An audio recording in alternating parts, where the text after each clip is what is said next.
What makes my team strong is the fact that we've been training very early from the start before the regular season, and that makes us very good stability in our gameplay and foundations. We adapt fast. I usually adjust my headrest so that my neck doesn't get sore throughout the game. I believe that consistency is the most important in our team, and that will be the main factor to winning MPL SG 11. 5 of us will gather together at a place, and that's how we prepare for our upcoming games. To be a champion.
Indomie, flavor favored by the world.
What makes my team strong is the fact that we've been training very early from the start before the regular season, and that makes us very good stability in our gameplay and foundations.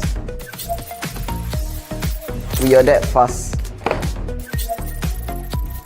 I usually adjust my headrest so that my neck doesn't get soiled throughout the game. I believe that consistency is the most important in our team, and that will be the main factor to winning MPL SG 11. 5 of us will gather together at a place, and that's how we prepare for our upcoming games. To be a champion.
Indomie, flavor favored by the world.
welcome back to MPL SG Season 11. My name is Abstract. With me here is the legendary Aaron. I'm back, and we are back with a bang. Obviously, day 2 of the regular season. It is still in week 1. And obviously we had plenty of games. I won't say plenty of games, but it was only 3 games. Yep. But 3 very exciting games yesterday. Indeed. In fact, when it comes down to yesterday's games, well, there's actually quite a lot that we gotta have to digest. But before we talk more about the games yesterday and today's games, I gotta have to give everyone a quick heads up of how MPL SG even came together and how we even got here. Because we gotta have to say that MPL SG is of course brought to you by Pulse Nova, powered by Moonton, with our partners in Esports, SGEA, Kelby, Indomie, as well as Roto and Future.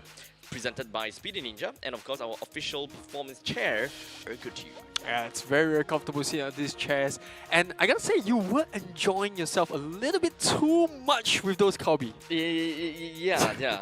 Just a little bit too much. Yeah, because honestly, when it comes down to, you know, Kelby, I gotta have to be on a very comfortable space in order to really, truly enjoy it. Actually, I can enjoy it anywhere, but honestly, I just want to lie down on my Ergotune chair at all times. If you guys are envious of us, make sure you guys head on over to Ergotune's website and of course type in MPL SG and you'll be able to get some goodies off. Yeah, they support the grind, 1 match at a time. And moving on from the sponsors as well as our partners, we absolutely have to talk about the qualifiers that is happening right now. It is the Challenger qualifiers happening at Marymount Community Club. Yeah, so right now it's happening. So unfortunately, the registration is already closed. The players are already playing. They're trying to qualify to be one of the teams that will make it to the Challenger brackets. However, today is not the only day where there will be any form of, you know, games when it comes down to the community teams. On the 17th of May, there will still be games that can be played for all the community teams out there. So if you're interested, you can always take a look at our Instagram page and find out a little bit more about how you can be one of those community teams to join in. And well, you were speaking about that, happening right now is actually day 1 of those qualifiers. So if you're still interested in signing up, it is not too late. However, you can only sign up for day 2. So like Abstract said, you could find yourself to be going up against one of those teams. And speaking about going up against one of those teams, let's take a look at the format for MPL SG Season 11. Last season, we debuted a new format designed to empower Singapore's rising talent. Now, as we enter Season 11, the stakes are higher than ever. New here, here's everything you need to know. The road to the crown is split into 3 high-stakes stages: the regular season, the Challenger qualifiers, and the Challenger brackets, all leading to the ultimate goal, the playoffs. In the regular season, 6 invited MPL teams face off in a best-of-3 round robin across 3 weekends. The goal is simple: finish in the top 4 to secure a direct spot in the playoffs. The bottom 2, they'll have to fight for survival in the Challenger brackets. Meanwhile, the hunt for new blood begins in the Challenger qualifiers 1 and 2. In both qualifiers, teams are split into 8 groups in a best-of-3 round robin. The top team in each group advances to Phase 2 for a high-pressure best-of-3 single elimination knockout. Here's a challenge for you. In Challenger Qualifier 1-2 MLBB Rising Open, teams are seeded directly into the phase finals, acting as the final bosses on your route to the next stay. In Challenger Qualifier 2, however, there's no MRO team. It's one straight route to the Challenger brackets day. This is the last chance. The 2 relegated MPL teams will meet the 4 top teams from the qualifiers in a double elimination showdown. The MPL teams start in the upper bracket, but in this format nothing is guaranteed. Only 2 teams will advance, who will seize their second chance. This is it, the playoffs. 4 giants from the regular season and 2 survivors from the Challenger brackets collide in a brutal double elimination format. No more second chances, no more safety nets. 6 teams enter, but only one can be the ultimate champion. MPL Singapore isn't just for the veterans. It's for anyone with the ambition to be the best.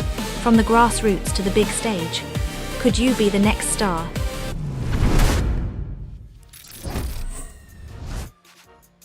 And with that all said and done, you guys should probably have a way better understanding as to how MPL SG's tournament format is like. But for the uninitiated, here's a very TLDR version.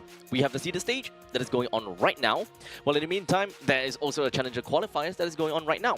Next week, we'll have Challenger qualifiers as well and the seeded stage. So it's the same thing as this week. Week 1 and Week 2 are the exact same.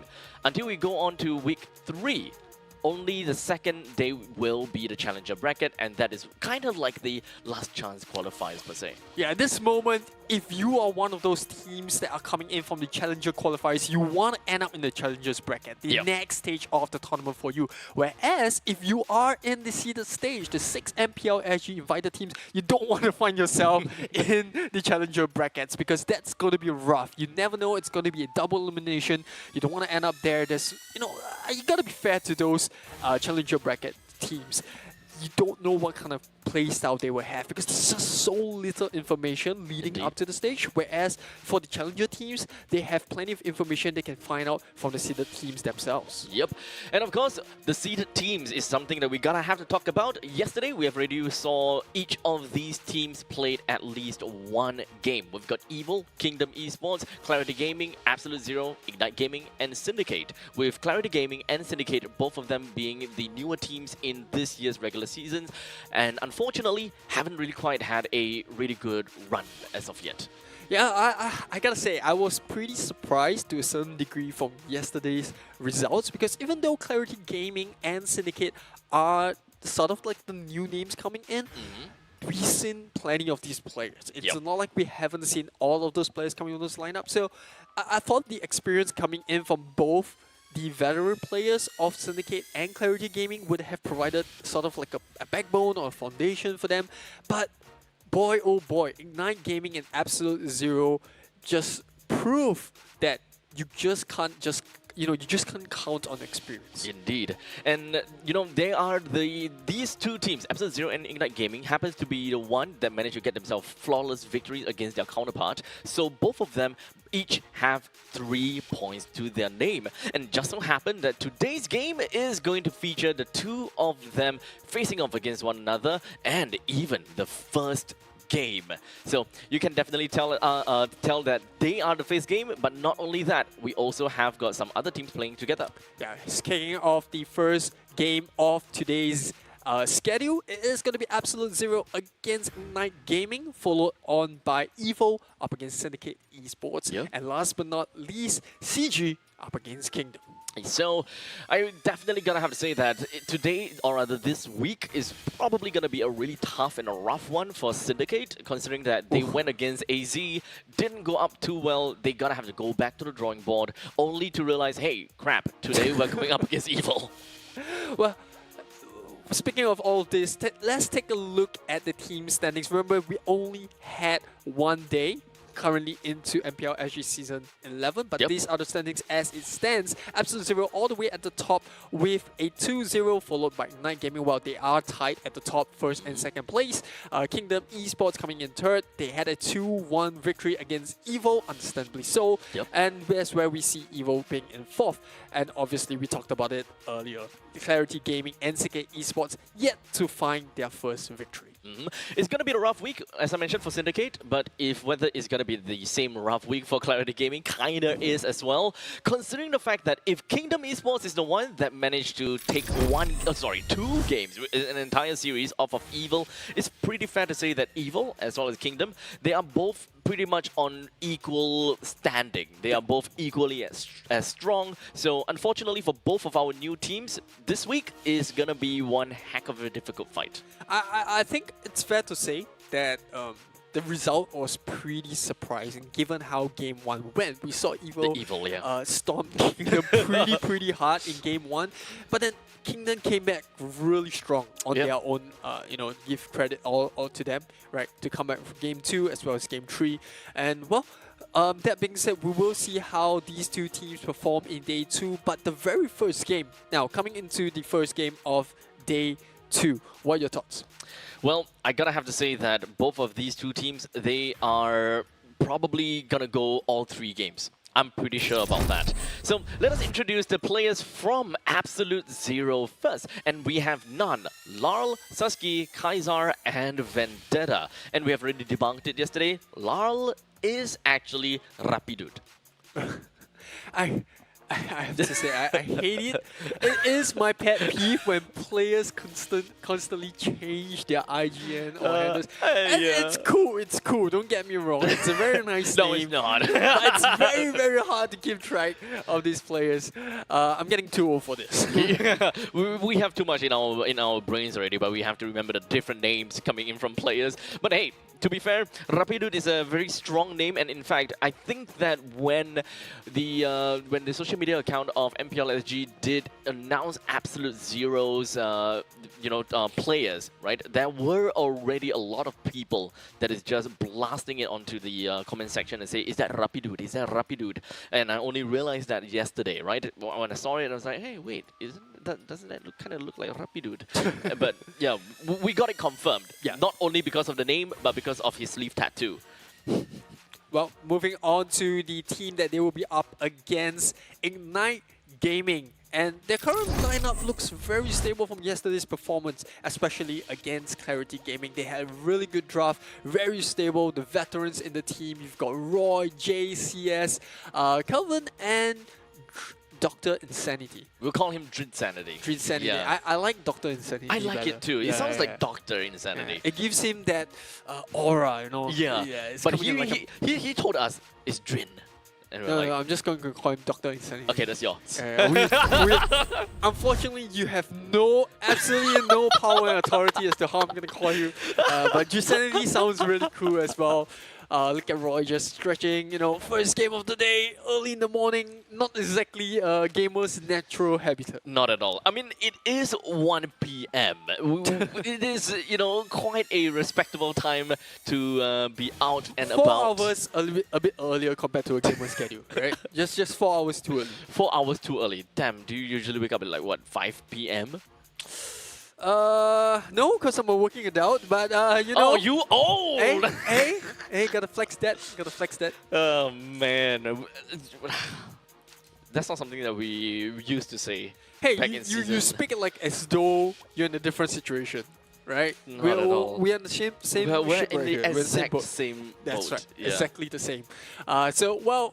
It's not about us, it's about the teams that we're playing on today. So coming into the very first game, let me just dig a little bit into the inside. Yeah. Right? Who do you think is heading into this game or this matchup slightly as a favorite? Honestly, for me, my favorite will very likely be IG.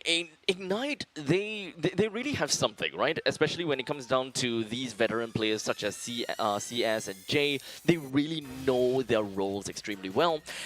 Jay has played a lot of roles, albeit very different way of playing. Mage, roam, Yeah. mid. And when it comes down to playing in his time in mid and even in roam, there are times that he even played, fighter mid, fighter roam, that kind of stuff. Very unorthodox. Very unorthodox. Cho yes. mid, I remember he played Cho mid Yeah. when it was in Flash.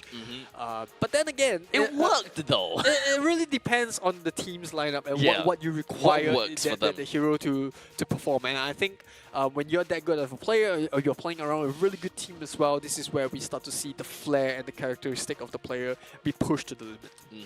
So honestly, that's why my heart lies. It's gonna be on Ignite. But however, I don't really want to count Absolute Zero out as of yet, because yesterday's game, we definitely see Larl being very oppressive to the opponent. He knows very well of his role as the co-lead, and he ensured that he is constantly giving information to his team. And even though the opponent is a chip, as a matter of fact, he still managed to outmaneuver the chip and be the one that is really on the aggressive end.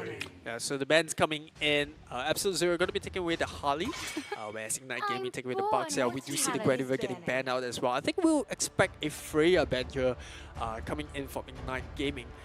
Do remember the first 2 bans for Ignite Gaming were Harley and Fanny, but with the Harley getting taken out, I do feel like the Freya has a big shout. pretty much 100% ban, rather 100% pick ban for Freya across the 4 major regions. I still consider Singapore a major region. No one can take that away. No one can take it away. But interesting about this Buxa ban because I think Buxa is one of those very interesting position right now. We're starting to see an introduction of more tankier junglers coming back into the current meta season. So not too surprising coming up for both teams. Yeah, we're going into one full circle at this point in time. It always comes down to the point whereby when the meta is still fresh and new, you would just kind of... The aggro kind of playstyle is very favored. They're just rushing it through and having like more assassins in the midst. And then slowly it starts to pivot into fighter junglers and then fully translates into tank junglers in most situations. I think for Absolute Zero here, they can consider taking away the Harif. Harif is still a really, really good goal lane. And you know, it's one of those cases where, okay, if we take away, if we take away this Harif, we can consider playing the Claude. There's also Zhu Xing's on the board, so that might be a potential ban coming up from IG. Honestly, there are quite a lot of available picks incoming, and if I were to kind of take a look at what AZ has been playing in the past few games, they do have different kinds of first picks going on, such as the Jusin and the Marcel in yesterday's games, and both of them happens to be completely open. So even if IG were to ban either the Marcel or the Jusin, they still have the B1 pick that they would love. But instead, they will take away the Uranus. So plenty of options here for Absolute Zero. Now that being said, IG does have the double pick after the first pick coming from AZ. So it really depends on what AZ wants to prioritize here. Do they go for the Juicing or do they go for the Marcel? They can even consider a Leomord first pick. Now Leomord has lots in this kit. You know, he has movement with the steed. You've got crit. So it really depends on what 2 heroes they want to give over to IG and what they want to prioritize in their own draft. Is this really something that would help them a lot? I'll say that the question is, given these 3 heroes, what... Okay, so they are actually going for Marcel. What do you think is the reason for doing that, if they were to actually give the Juicin and the Leomord away? Well, I think first and foremost, you have to look at Marcel's kit, right? It's a really good anti-dive. His passive just locks down assassins when they're trying to go in for the setup. So I think Marcel is always a very good pick. He is not exactly the tankiest hero, but his ultimate just sets up a lot of team fights. So this still, you know, it opens up a plethora of options for AZ. And for IG, I think the Hilda makes a lot of sense. Really aggressive early game. You can look to make a lot of plays in the first phase, especially when the junglers are very prone to being invaded. The Zhu does help to synergize with the Hilda, and obviously Zhu is Zhu. You have to pick it up. If not, giving away the Zhu and the Marcel to AZ will be a very big trend. So it does seem as though that we do have that Leomord is available for the picking for AZ, and indeed they will snap that out almost immediately. However, so far we haven't really seen them playing... Oh wait, no, they did. They did play Leomord once in yesterday's game, and that was the game that they paired it together with Freya, Claude and Lunox, and that was honestly quite a bit of a game. I think Suyo is a decent pick over here. However, with the Leomord, Phobius and Marcel, that's something they have to be aware about. If the Suyo gets caught out in the mid to early game rotation coming up, this could be a potential snowball for AZ. So I think Suyo is still a very safe pick. He's got mobility, decent wave clear, very good ganking. You know, you can go as offensive or defensive depending on which part of the passive you want to use. So I think both teams have a very good setup in the first phase.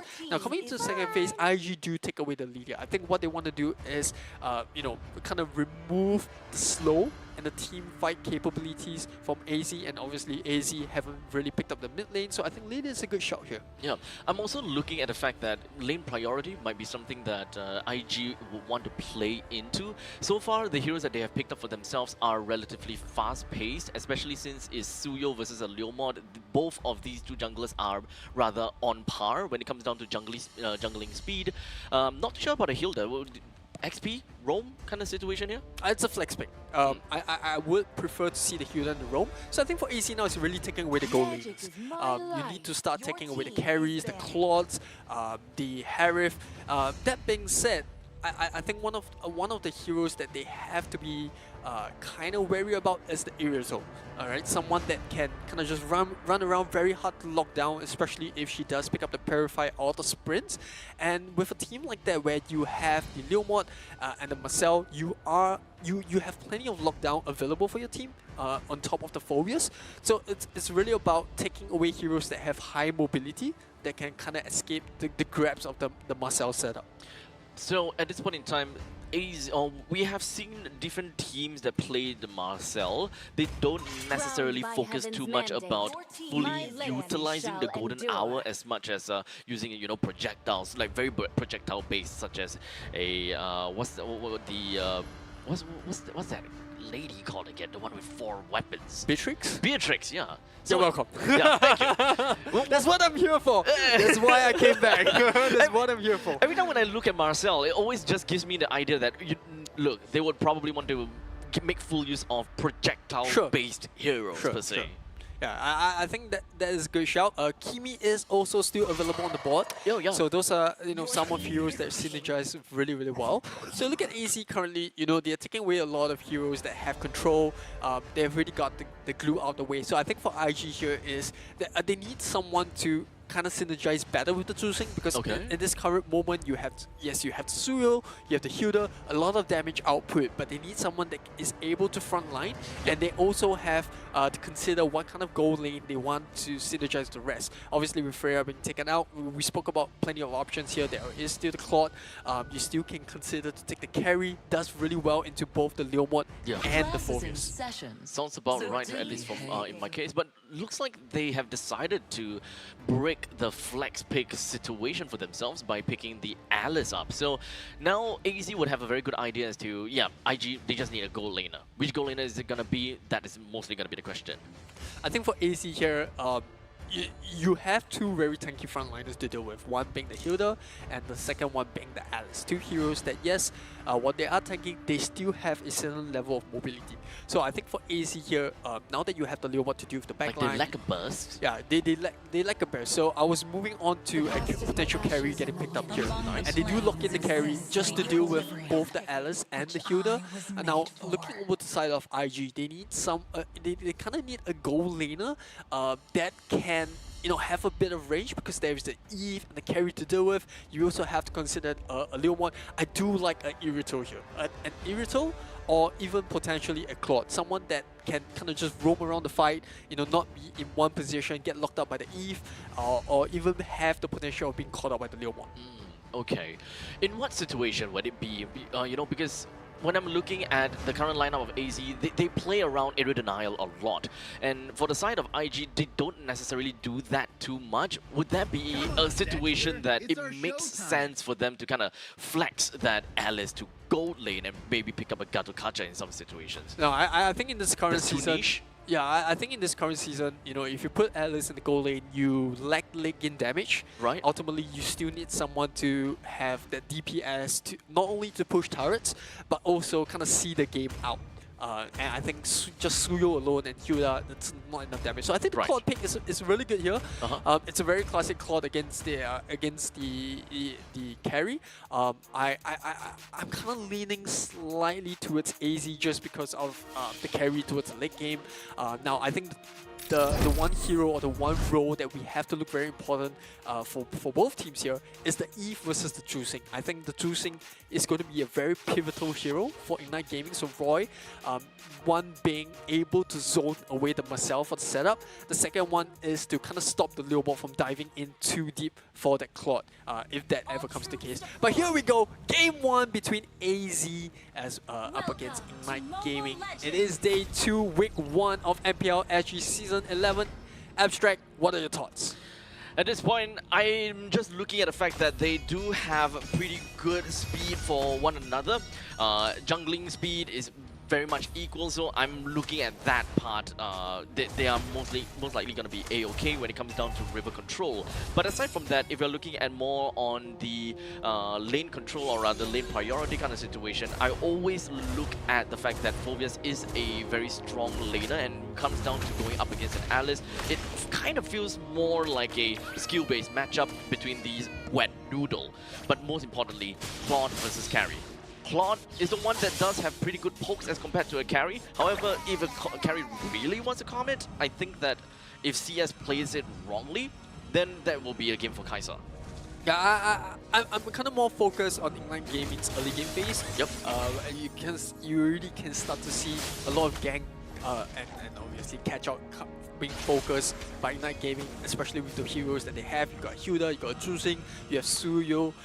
These are heroes that skill very well in the early game, and if you can get a snowball kind of going in the laning phase, I think that sets up a more stable mid to late game for themselves. But like you mentioned, you know, Phobius against the Alice, I like the Alice. The Alice rework, especially how her passive works now, just gives her so much more impact in the early stages as compared to the previous time where you just have to wait for her to get the level 4 before you see any sort of impact. Indeed. So hopefully we'll be able to see a little bit more out of Ignite Gaming for now. But as you can see, Jay immediately had to expend the flicker away from Nun, Vendetta as well as Lal. But this allows them to re-engage down, picking up onto Lara for a tad little bit. For the main force of damage coming from the side of Ignite Gaming, they're just kind of slightly split up. Kelvin did go for a couple of slashes, did do a pretty good amount on the side of Vendetta, while he dives himself all the way to the back dealing with Roy. But the main fight gonna have to be dealing with the turtle, and that is Nun that picks up the turtle. So far, 2 men down for the side of Absolute Zero, while Jay loses his life as well. Ignite Gaming so far pretty respectable. Ignite Gaming just, you know, like I said, the early game, the damage output coming in from the Hilda, as well as the sustainability of this Alice is proving to be a little bit of a tough fight for Absolute Zero. But it's really about hitting that level 4. They need to scale this carry, and this is where, you know, I feel like IG is playing sort of a timer. Once it hits into late game, the Hilda's damage is not going to have as much of an impact as she has right now. Whereas this carry just can get stronger and stronger. She's going to be able to burst down that Alice and Hilda once she hits those marks. So Ignite Gaming realistically is the one that dictates the pace of the game, especially when it comes down to the side of Jay. He's got very good mobility. He can engage most of the time. As you can see, he's putting himself right in the face of Laurel, but Absolute Zero, they respond in kind, and they will be able to get a kill down onto Jay, further inhibiting him from playing any oppressive role. Yeah, real-world manipulation being used there. Jay just overstepping his boundaries by a bit. I think Absolute Zero is dealing with that aggression coming out from IG pretty well, and this is why I think for IG, you have to keep running it there. You try to skill a little bit more, but Absolute Zero are holding the ground because of the Marcel, the anti-dive against this Hilda. It's working out pretty, I would say, pretty fair on both teams. Is this the kind of situation where we are looking at an unstoppable force going up against an immovable object? Because Absolute Zero, they don't seem like they are faulted at all by the fact that Jay is just running right at him. Yeah, what I really like coming out from Drisanity here is his movement across the map. He's constantly looking to back his team up, you know, making sure that Ignite Gaming don't lose this momentum they've gotten early game. Yes, they lost the first turtle, but look at the amount of space that they have given to Suyo, right? Calvin is invading the jungle, he's going to be staying with that blue buff, and for Absolute Zero, they have absolutely no idea that this is happening while they're trying to find pick up. Yep.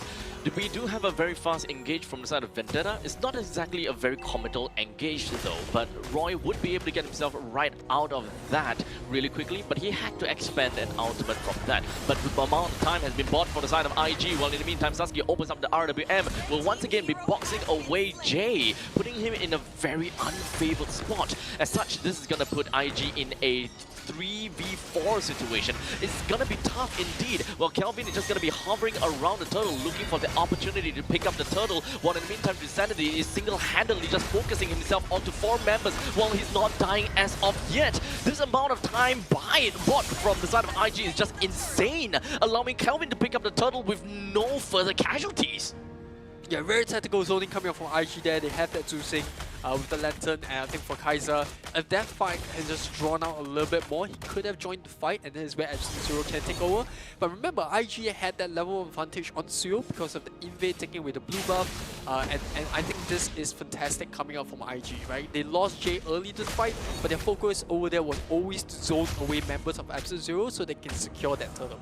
I feel that the idea of sending Jay to his death is constantly just making AZ wanting to expand that real-world manipulation to ensure that it becomes a more favorable team fight for the long run. it's not even just the real-world manipulation, it's constantly being in your face, and this is what Jay is doing right now. It's kind of conditioning. Correct. You're kind of stopping Lau from setting up fights, but at the same time, you know, like you said, making sure that the Eve pops out the real-world manipulation. So a lot of this utility being expanded by Absolute Zero in the early games of the fight, it's really about how much Jay can make Absolute Zero expand before that actual team fight happens. And obviously Jusanity and Vendetta just going at it as a Focus and the others. It's going to be internal battle until we start to see that goal lane join those engages. This game becomes really difficult for AZ because they are forced to interact, right?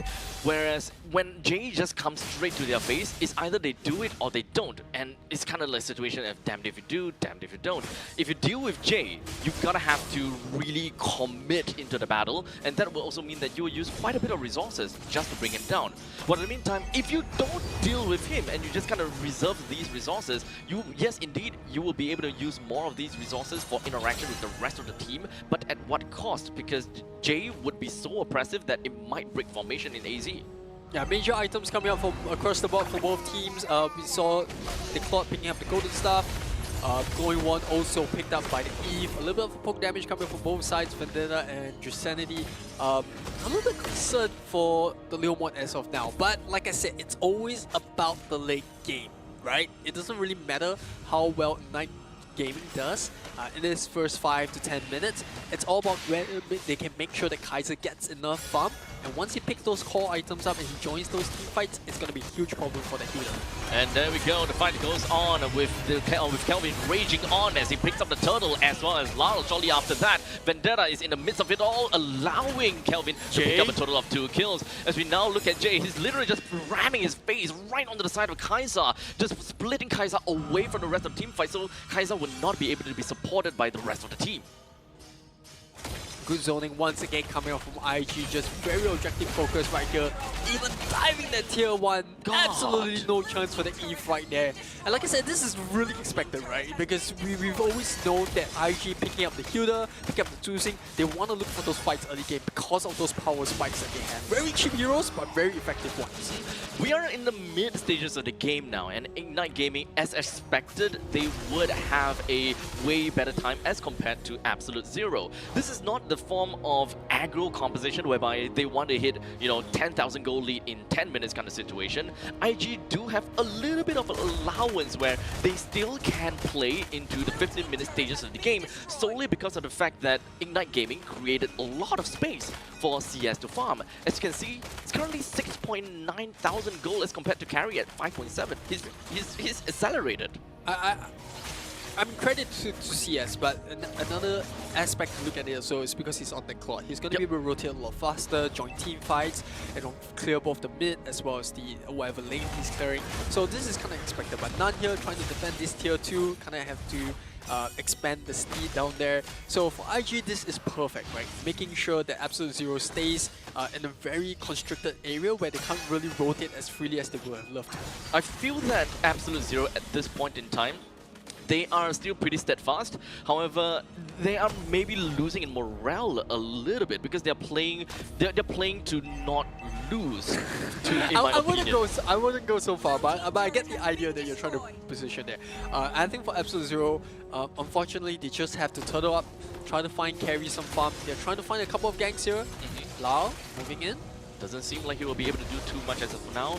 Is a very small committal move, but he realizes that that might not be the best chance to immediately jump in. They don't have information whatsoever, and not to forget, the Lord is also currently available all the way up the northern side. They don't know who's there, but they know for sure that Kelvin is pressing on the top lane T2 turret.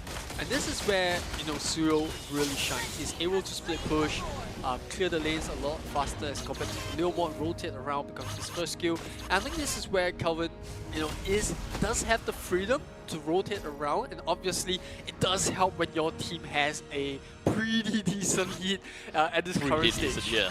And unfortunately, after that Lord take, we have power spikes coming in from Kelvin and Roy, as Roy has just picked up the second item for himself, and that is going to be the Ice Queen's Wand, allowing him to be a lot more sticky onto whoever that he touches.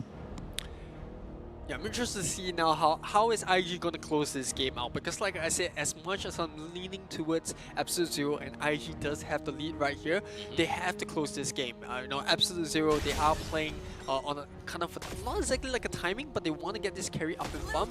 But this lead from IG, if they don't close it out, it's going to be nothing. Yep, so the lead is currently respectable.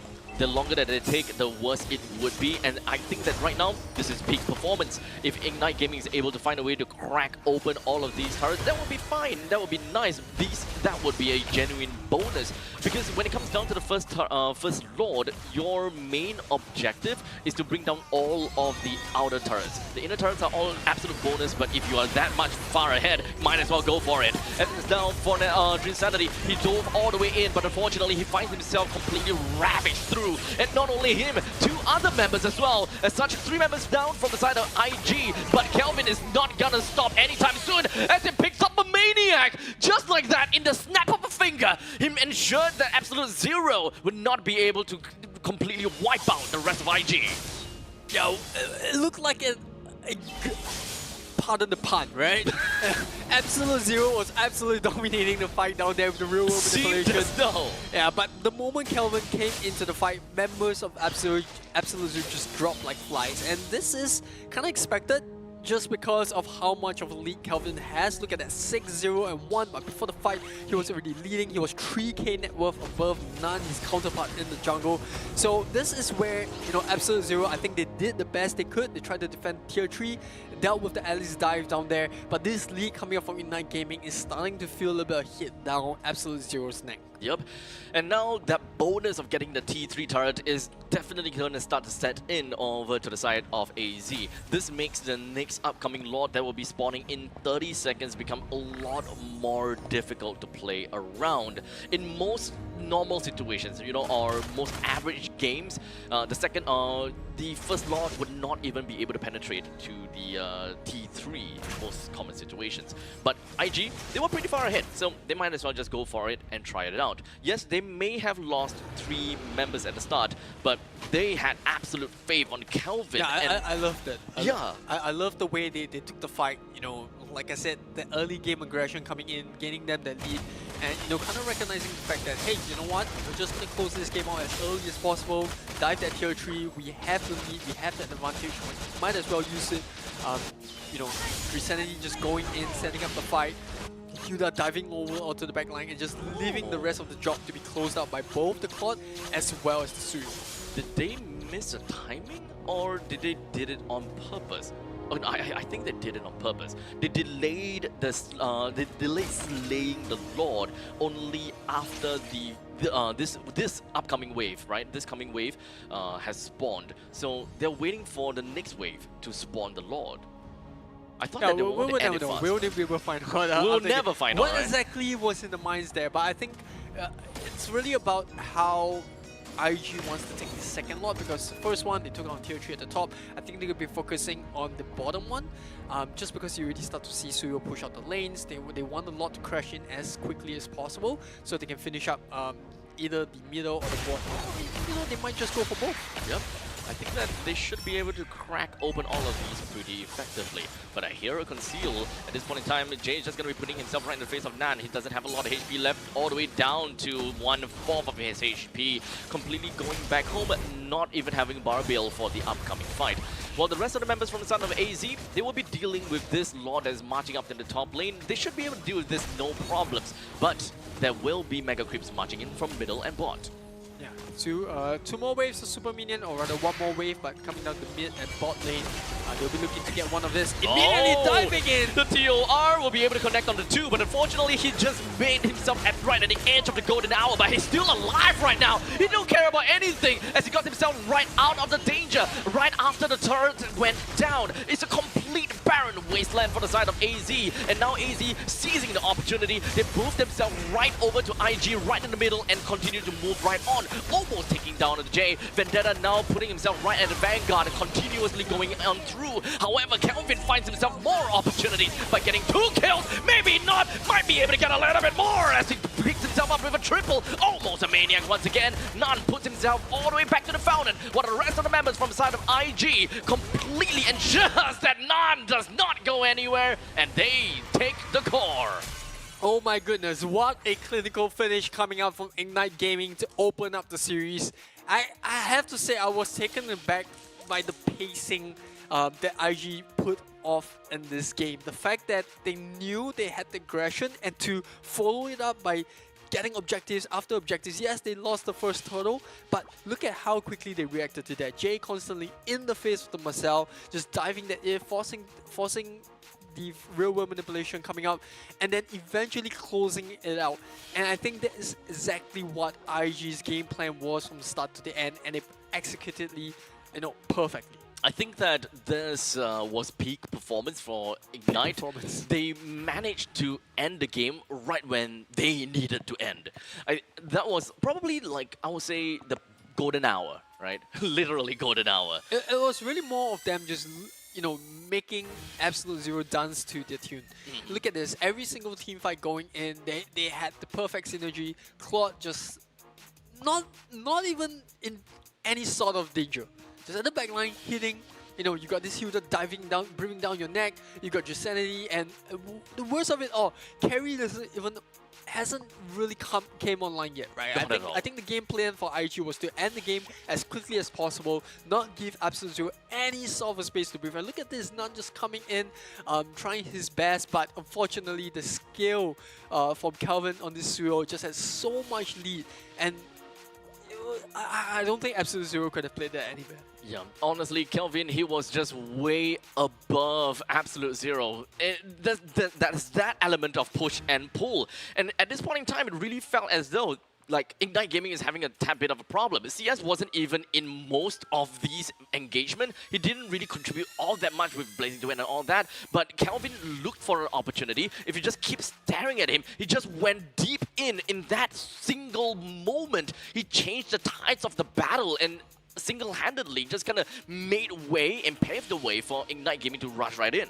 I think once Kaiser went out there, the fight was pretty much over because that's the whole theory of the draft, right? You're looking for the Leomod to come in, kind of set up the fight, try to find a pick-off, real manipulation coming up, and once the carry went down, it was GG. And all credit to the Suyo player here, Calvin. Perfect game, 10, 0, and 2, and not only that, 86% kill participation coming out from the jungler. This is kind of scary, honestly.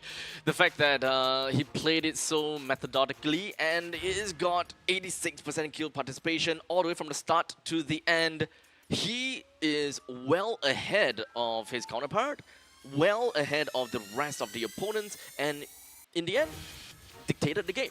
I think this is where the threat of Suyo really shines. It doesn't really need much item early game to kind of make his mark in the fights. You just need to pick up a War Axe, Hunter Strike just for a little bit of mobility and armor penetration, and there you have it, right? And on top of it, just because of that mobility, he's able to scale so quickly as compared to other junglers in this current meta and season. So here we have the stats on the screen right now, 14-7, and Absolute Zero just getting dominated from the early to the later stages of this match. So at this point, is there anything that that really sticks out like a sore thumb when it comes down to maybe itemizations or maybe something that surprised you in terms of their GPM maybe? No, I think it's pretty straightforward here, right? We saw it throughout the game. Ignite Gaming just taking a very aggressive stance with the Hilda pick, and they played it really, really well. Roy just backing up his team for the majority of it. And yes, while Jay gave away a lot of kills in the early game, that was the game plan. As long as I can, kind of dive this Eve, make sure that they pop the utility, make sure that Nan isn't really having a good time in the jungle, that gives my team so much more space and opportunity to just scale. And this is what IG took advantage of. So ultimately, we've got quite a lot of turrets. In fact, sorry, it's not quite a lot, but quite little turrets that AZ managed to get for themselves, because it pretty much just showed us that Absolute Zero at no point in time had control of the map.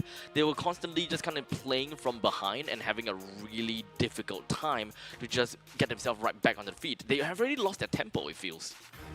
Yeah, I think the Eve was a good pickup. That being said, now going back to the drawing board, on hindsight, maybe a Valia would have done slightly better. You kind of, lock the Hilda down a lot more. But it's all hindsight, right? At the end of the day, I think credit to IG and Absolute Zero, but more towards IG obviously because you win game 1. And this is a good start. This is what IG wants, especially up against a game like Absolute Zero.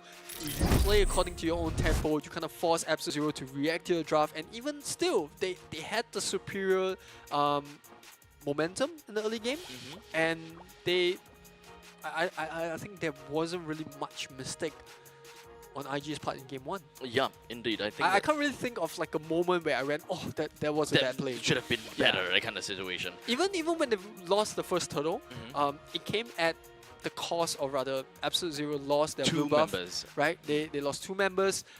They lost the blue buff, and that gave the scaling for Suyo to be above Leomord, and from there on, they never looked back. Yep. If anything, it feels like they are trading what they would have been, what they could have gotten for the rest of the team through the turtle. They funneled it right over to the Suyo, right? Because Suyo, like you mentioned, took the buff, and that means quite a lot to the Suyo. And in the meantime, also making sure that Leomord is kind of set behind just a tad little bit. Yeah, I was kind of optimistic about AZ's draft, just because. Once you head into the late game, that's where carry starts to shine. But for IG, they didn't even give that opportunity to come about, right? We didn't really see the full impact of the Marcel and the Eve's fight just because of how aggressive Jay was playing on that Hilda. In the first game, we saw the moment level 1 kicked off, he was constantly in the face of AZ, not really giving enough space for them to breathe. Phobius, I think he did really well, try to rotate, try to provide a little bit of front line, but then they have an ally on the side of IG as well. So it kind of negates that fact, and I think it was just a really tough draft to deal with. Yeah. Honestly, if I were to kind of look at the perspective of Absolute Zero in this case, right? If you're looking at a roaming trio of the Leomord, Marcel, and Yves, it kind of feels as though that their game plan would technically, in the early stages of the game, is to play against and ensure that they don't get oppressed by the Hilda, which, as a matter of fact, they did pretty well, right? They managed to take him down quite a bit of time, in fact, I think 2 or 3 times in the early stages of the game, and they haven't found themselves in a point whereby they gave Suyo everything. They gave Suyo a lot of snowball. As a matter of fact, I think that Leomord is the one that is on its way to getting a snowball, but never really managed to, really get that gear grinded. Yeah. Well, speaking about the first game, we've just come to the end of it. A big shout out to our sponsor, Urgatune. I think Abstract is just loving his chair, and obviously that's Urgatune. They're supporting the grind, 1 match at a time. And as for the case of the MPL teams playing in this season, it's 1 series at a time. So I'm just going to give the time now to Abstract to kind of just show off what the chair can do. Did you know that when it comes down to this chair on the side, the armrest, you can kind of move, you can move front, you can move back. Okay, I can't, because I'm not sitting down, you can move front, you can move back, you can swivel it around, you can move to the left, you can move to the right. But not only that, if you take a look at the bottom part of the chair, you see? Wow, look at this. There's 3 different knobs here. There's 3 different knobs that allows you to do very different things. You know what's the best part? Because our backdrop is black and the chair is black, the viewers have absolutely no idea what you're talking about. Just saying, right? I'm just putting it out there, right? Credit to you. You're trying your best. Hey, we get it. Hey, the chair is light. The chair is light. We get it. We get it. You see? There's 3 things there. It's time to take a rest. There's 3 things there. That's enough. It's enough, guys. It's enough. It's enough. Right? I did my best. Yes. I did my best. No. Okay. So, That's why. Oh wait, I accidentally locked I'm the chair. So It's not even a beat at this point. I have no words to follow up. What can I say to follow up with that segment? wait, hold on a second. Let me just. There's too much customizations here. I'm regretting coming back to MPL right now. Yeah, I'm questioning all my decisions and what led up to that moment. Oh, so if I do this, it makes me it's locked in, and I can't move. I can't recline. Wait, how do I unlock it again? Well, in retrospect, maybe that's why. There we go.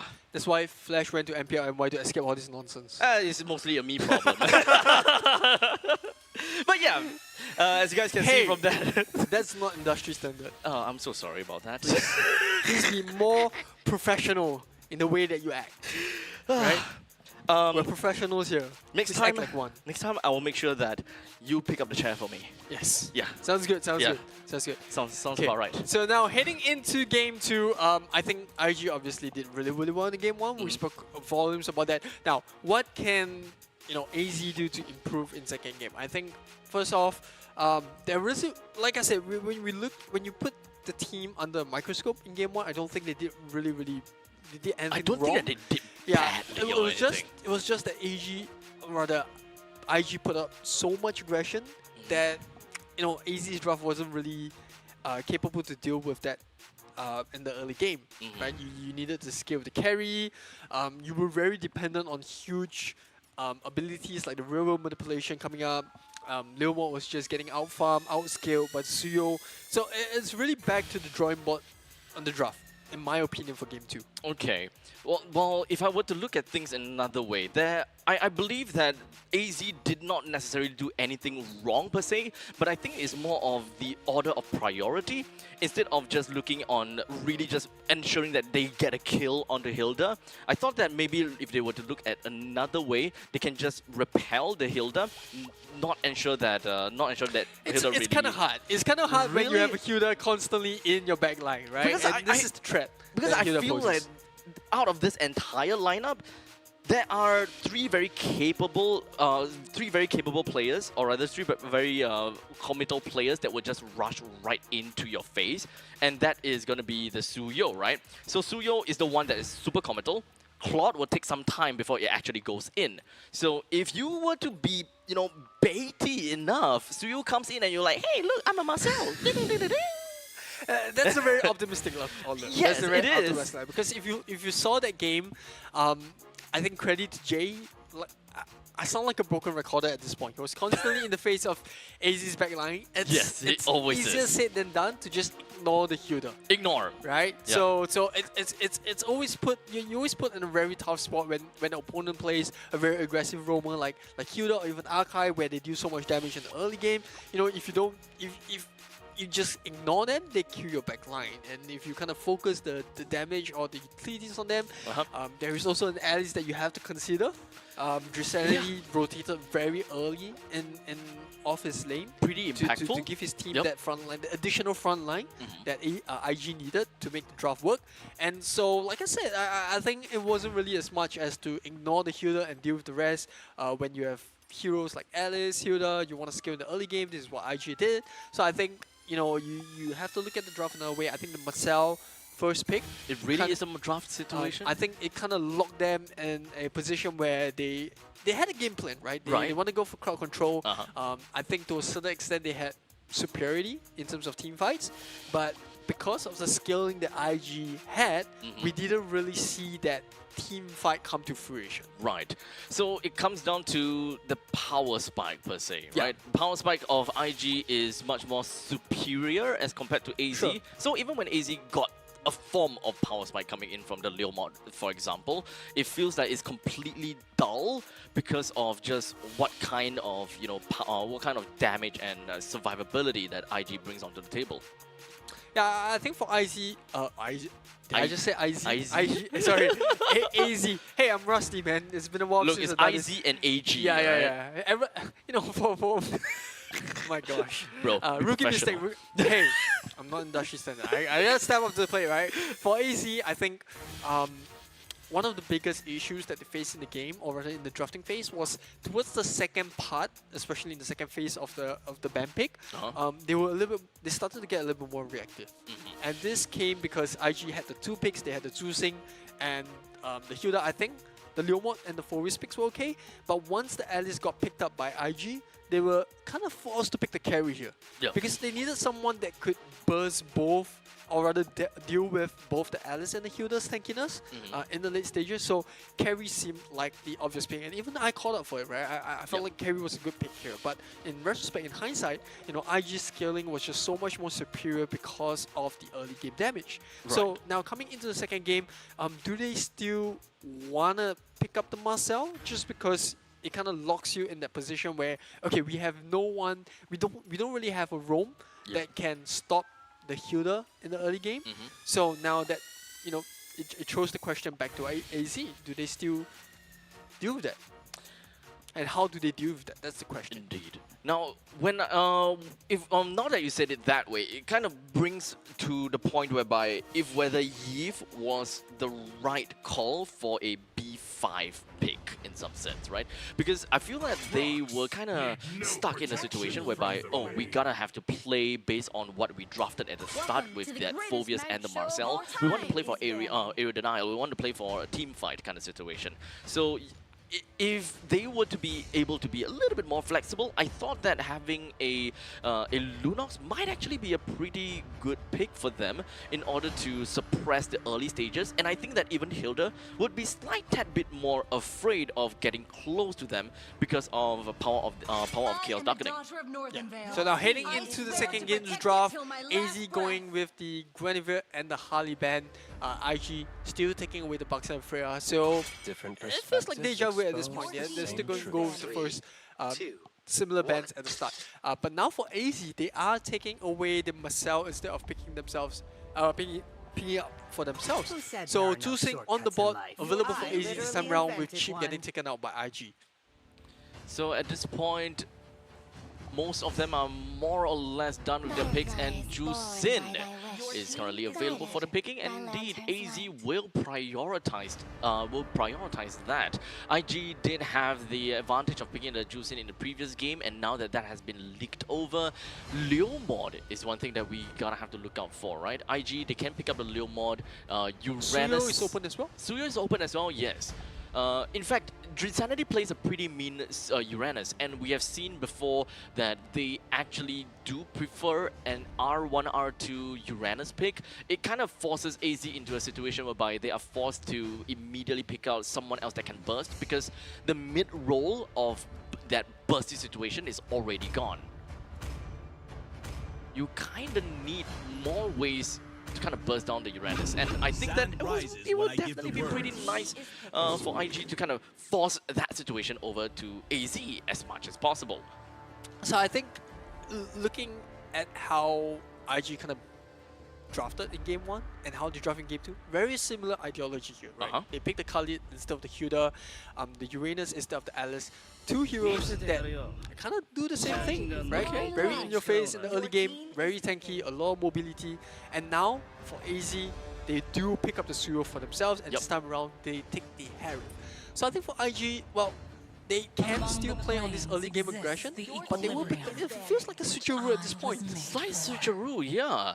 But it doesn't, but for some reason, it doesn't feel to me that IG, they are playing the same kind of game as AZ. Even though they picked up the Eve, they can kind of use Eve in a very different manner instead of really dominating in team fights and making sure that everyone stays within the box kind of thing. You can still kind of go that way because you have a Khalid. Khalid does have a pretty mean ultimate of a Raging Sandstorm. Yeah. Very interesting bank coming up here from AZ for order for IG, right? Taking away the Cho, just making sure that you don't really have a single target lockdown. Onto Uranus likely, right? Sure, could even be the Khalid. Uranus. Yeah. So far, we don't have an instant gratification stun hero as of yet from the side of AZ. If you kind of want to consider Suyo, sure, you can kind of see it that way as well.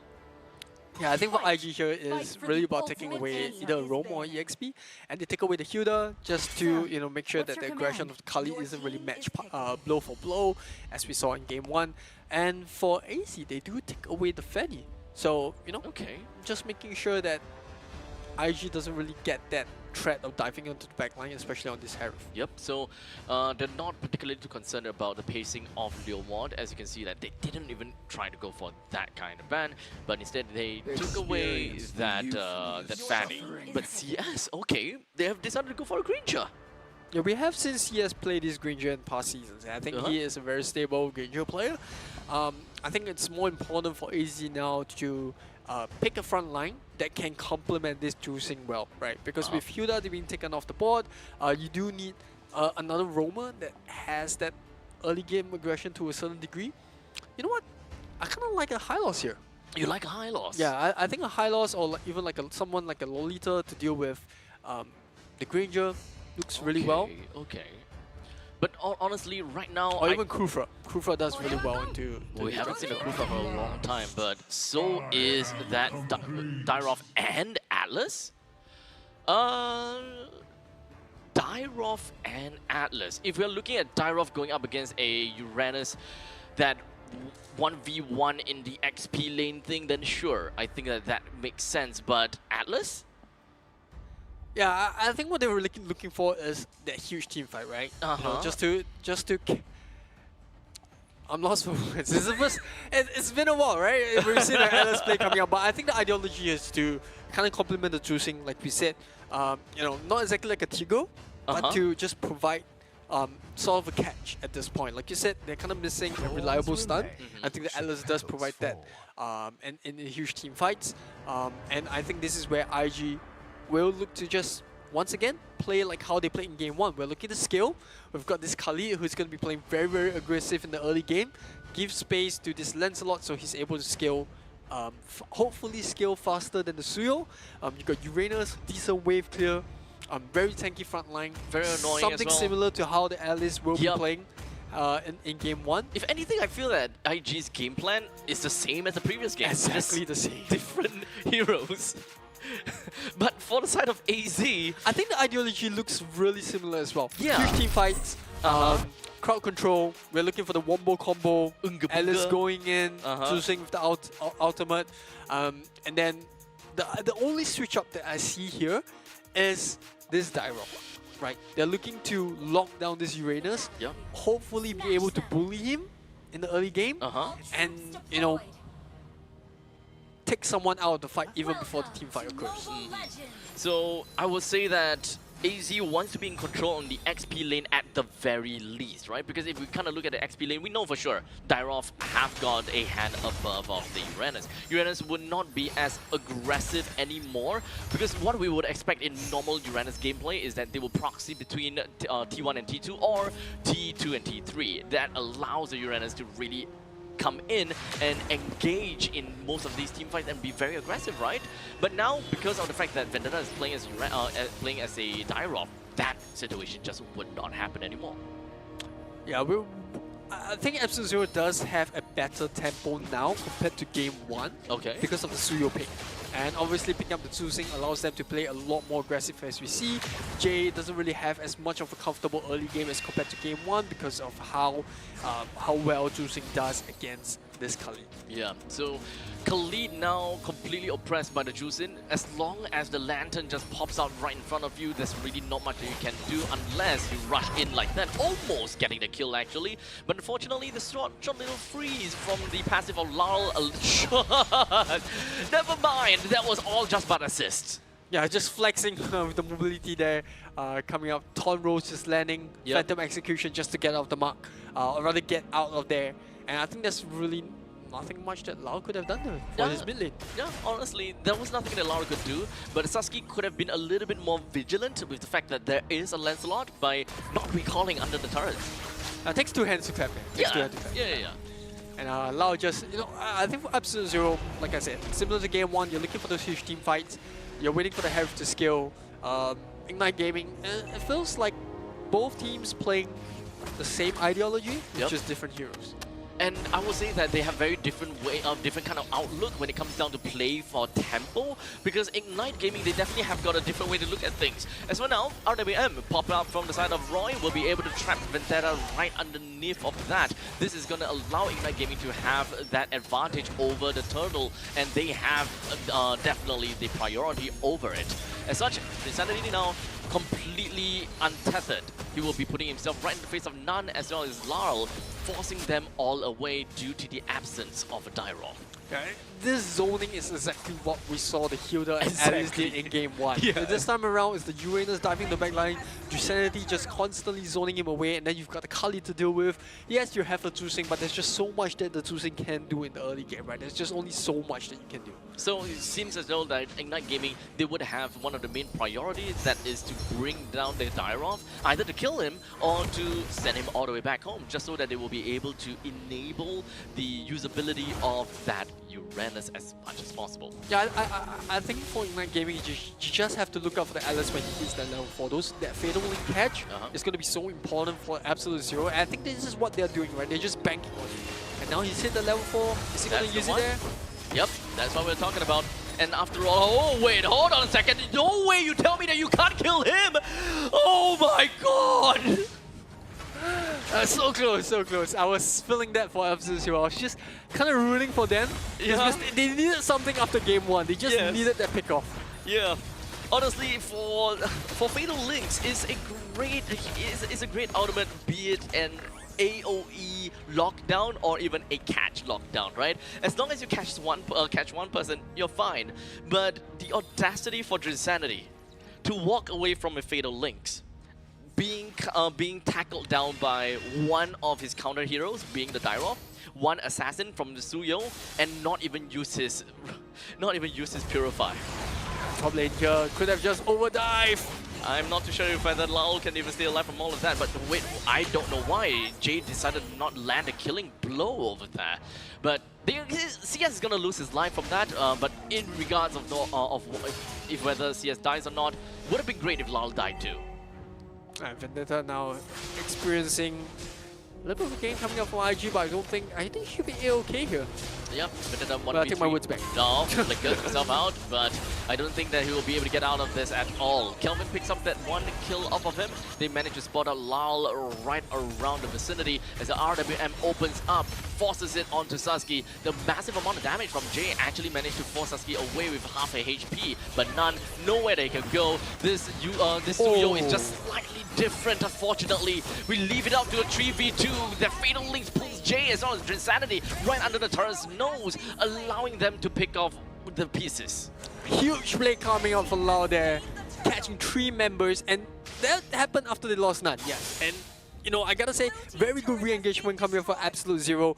At first, it looked like a good Raging Sandstorm coming out from Jay, just to catch 3 members, but the Fatal Links and re-engagement to kind of just put Absolute Zero back in the lead. That being said, IG did manage to secure the second turtle of the game, and that puts them up at the 2.4k goal lead now, 2.5, 2.6 over their counterparts. If we were to kind of look at the Lancelot as well as Suyo, which is what you mentioned about their GP, about their total goal, right?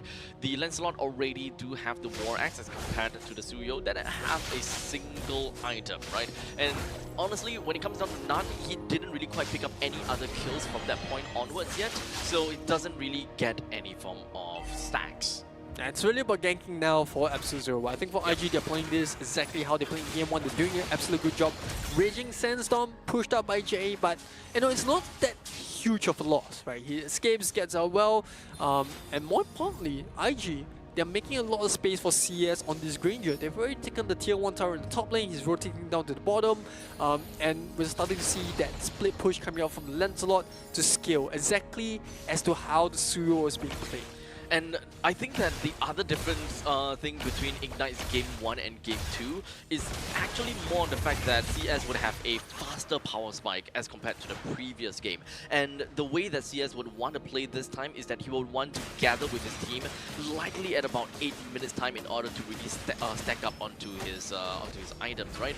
Ensuring that he will be able to get more stacks ensuring that he will be able to pop off a lot earlier. Hopefully by 12 minutes in, do the same thing, be able to take down some of those T3 targets with lesser difficulties. Yeah, so now pokes coming out, Raging Sandstorm lands on the backline, real manipulation! Ooh, it does seem like most of the members coming from the side of Absolute Zero, they don't have an answer to that at all. Larl even got out of the battle with only 1/4 of his HP. Realizing that they are completely out of the battle, they have to slowly stagger away. Once again, the zoning coming up for both the Khalid and the Uranus proving to be a problem. This time around, it's Vendettas and takes the 4. As compared to none in the previous team fight. And we're starting to see a trend come out here for both teams, right? IG, they start off the fight kind of evenly. Absolute Zero looks like they're starting to take a lead. There's that Fatal Links, the threat that's ever present. But once IG survives that initial phase of burst damage, then it becomes a problem for AZ because someone just gets zoned out constantly, right? It's either Vendetta or none. It was none in the previous fight, Vendetta this time around, and then the fight just becomes a 4v5 situation for Absolute Zero. There must be a little bit more that the AZ could be able to do, in my honest opinion, but it seems like they've got their back against the wall, having quite a bit of difficulty. Kai'Sa did manage to pick up a Feather of Heaven just recently, so hopefully with that Feather of Heaven, it will enable him to be a little bit more bursty for the upcoming battles that will come. As you can see, AZ, they seem like they are starting something out. None committed way too much into that, slowly moved on backwards, only to realize, yeah, it's got no way out. I think they were a little bit desperate to take CS there, you know, managed to down him down to half HP, credit Vendetta, and I think the follow-up from Nan was okay, but, you know, he kind of missed the first kill there, the stun, and, you know, Ignite Gaming just took the opportunity to pick up the kill. Raging Sandstorm coming from Jade, doesn't really land on the Tuesday. But I believe that Ignite Gaming at 9 minutes in with a total of 4,000 gold lead, I think that they are well above of what Absolute Zero is capable of doing. But at least, hey, they do have Fatal Links, they do have some form of catch, which you can see they did manage to pick up 1 kill off of CS. So hopefully that can kind of slow things down a tad little bit. Yeah, but while all of that was happening, you know, they lost a tier 2 at the top lane, they lost a mid tower, so all things considered, I think IG came up on top of the fight. And now Kelvin just starting to pop off here. He's 4-0-2. He's taking away the jungle of Tsuyo. And on top of it, while the kills seem pretty even, it doesn't really tell the whole story, right? Ignite Gaming now 4K above on terms of goal lead. You know, they have majority of the map control. It feels really scary for Absolute Zero now to step outside of their turret zones. Indeed. I think that for Absolute Zero, the only thing that is a redeeming factor is the fact that they have a catch mechanic this time. But do they have the burst to fully utilize that catch is mostly going to be my question. Does none have that kind of damage? Like, as long as they're able to catch onto Kelvin, which actually is a slippery eel because of the fact that his blade has a Lancelot after all. Absolute Zero now, nothing they can do. You know, just kind of third up, similar to game 1, try to get the farm on the Harif. They might find a catch on the J here, but the Raging Sandstorm comes up. Railroad Manipulation gets popped. Wow. And all for nothing for both sides, but pretty decent, right? Pretty decent. They nearly pick up a couple of kills down there, and more importantly for IG, it kind of forces Absolute Zero heroes to go back to heal up while they start to take the siege onto the top lane and the mid lane. Yep.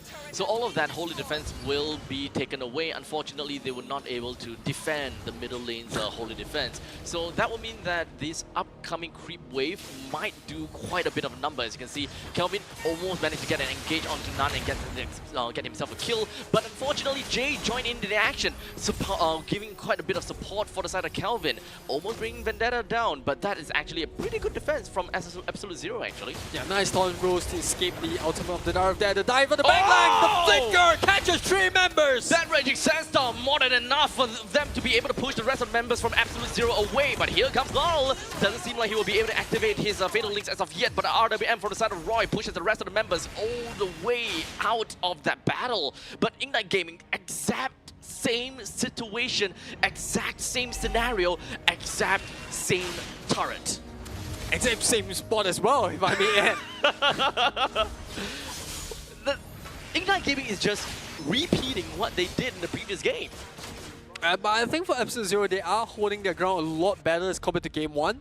right? The threat of the Fatal Links, Dyrov being able to just burst someone down instantly, that threat now just poses so much more difficulty for IG to have a smoother game. But that being said, I think that's more draft-centric though. yeah, right? like I said, I think the Dyrov is a slight improvement, just because yes, they do forgo a little bit more of the survivability, but the burst damage coming through just makes the scoreline slightly more respectable. Right, but we also still need to remember we are looking at a 7,000 gold lead in favor for Ignite Gaming, right? Absolutely.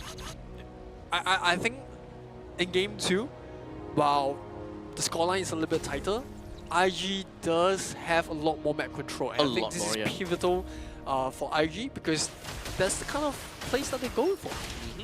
Right, you want to invade, you want to be constantly in the face, Fatal Link setup. Take a look all the way to the back lines. It does seem like Larl is just sticking onto CS. He wants to ensure that CS would not be able to do anything to the rest of the team. And the CS doesn't have a lot of HP left, but unfortunately, Absolute Zero, they just melted down in an absolute instant. The main thing that I was hoping for is that they will be able to completely isolate CS, take him out of the fight. However, Kaiser was all the way at the back, one of the main damage dealers of the team, but he was not there with the rest.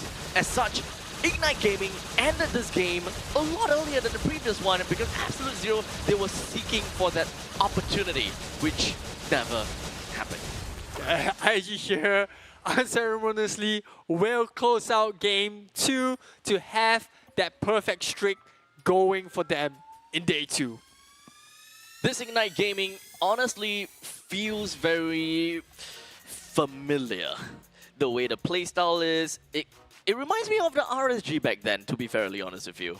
Yeah, fair enough. Right? And it looks like an exact carbon copy of game 1, right? It is actually. The sequence of events, exactly how the fights pan out, the heroes, the playstyle, and obviously Calvin with a flashy opening of First Blood, the counter engage coming in here, coming off for IG, and I think for the majority of it, we will see Absolute Zero. Yes, they get 1-2 kills there, but they lose so much more.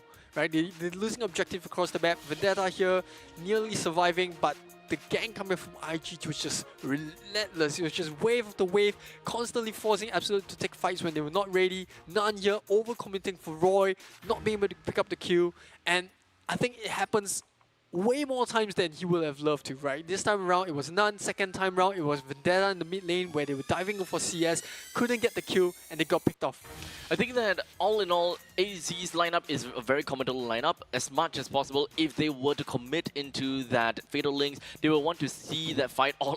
Well, that was exactly the same as to how the Alice dived in the early game. It was Christianity going in, dying, and then just the Suyo just coming to clean up. In here, it was Kelvin doing his thing, split pushing, CS just completely safe and sound, just cuddle like a baby, like, yes, take everything that you want, take all the kills in the farm that you want. You know, throughout this entire battle, the main thing that I was just looking out for was literally just looking at CS. The main fight on how IG even intercepted that battle was just way too fast for me to comprehend. Yeah. As though as he couldn't improve in game 1, he did in game 2. It's once again Calvin, the MVP of the game. Suyo first, now the Lancelot 7-0 and 4, and this time around he even improved his kill participation, 92%. I mean, I said perfect game in game 1, I was wrong. He was you like, were wrong. Watch me. I will make it more perfect than perfect. Can you get more perfect than perfect? It's SSR. More perfect. Yeah, more perfect. It was more perfect. His Lancelot got more perfect than his Suyo. In game 2. Game 1 is perfect Lancelot. Second, perfect Suyo. Second game is more perfect Lancelot. He's the most perfect. The most perfectest. No. Okay, cannot get that yet. This is now more yes. perfect. We have to wait for week 2. We have to yeah. wait for week 2, right? Yes. Okay. So now it's just I got too more excited. perfect. Yeah. Calm your horses. We still need to, gradually bring it up. I get it. Right? It's my fault. Be more professional. Hey, industry standard. So, ladies and gentlemen, congratulations once again to Ignite Gaming for a very convincing victory over AZ. I really truly thought that AZ would be able to put a tougher fight to IG. They did. Compared to game 1. That, context. To be fair though, game 1 and game 2 just seems like a carbon copy from one another. To the point that it doesn't seem like AZ quote-unquote improved per se, but they just went through the motion again, hoping that something changed.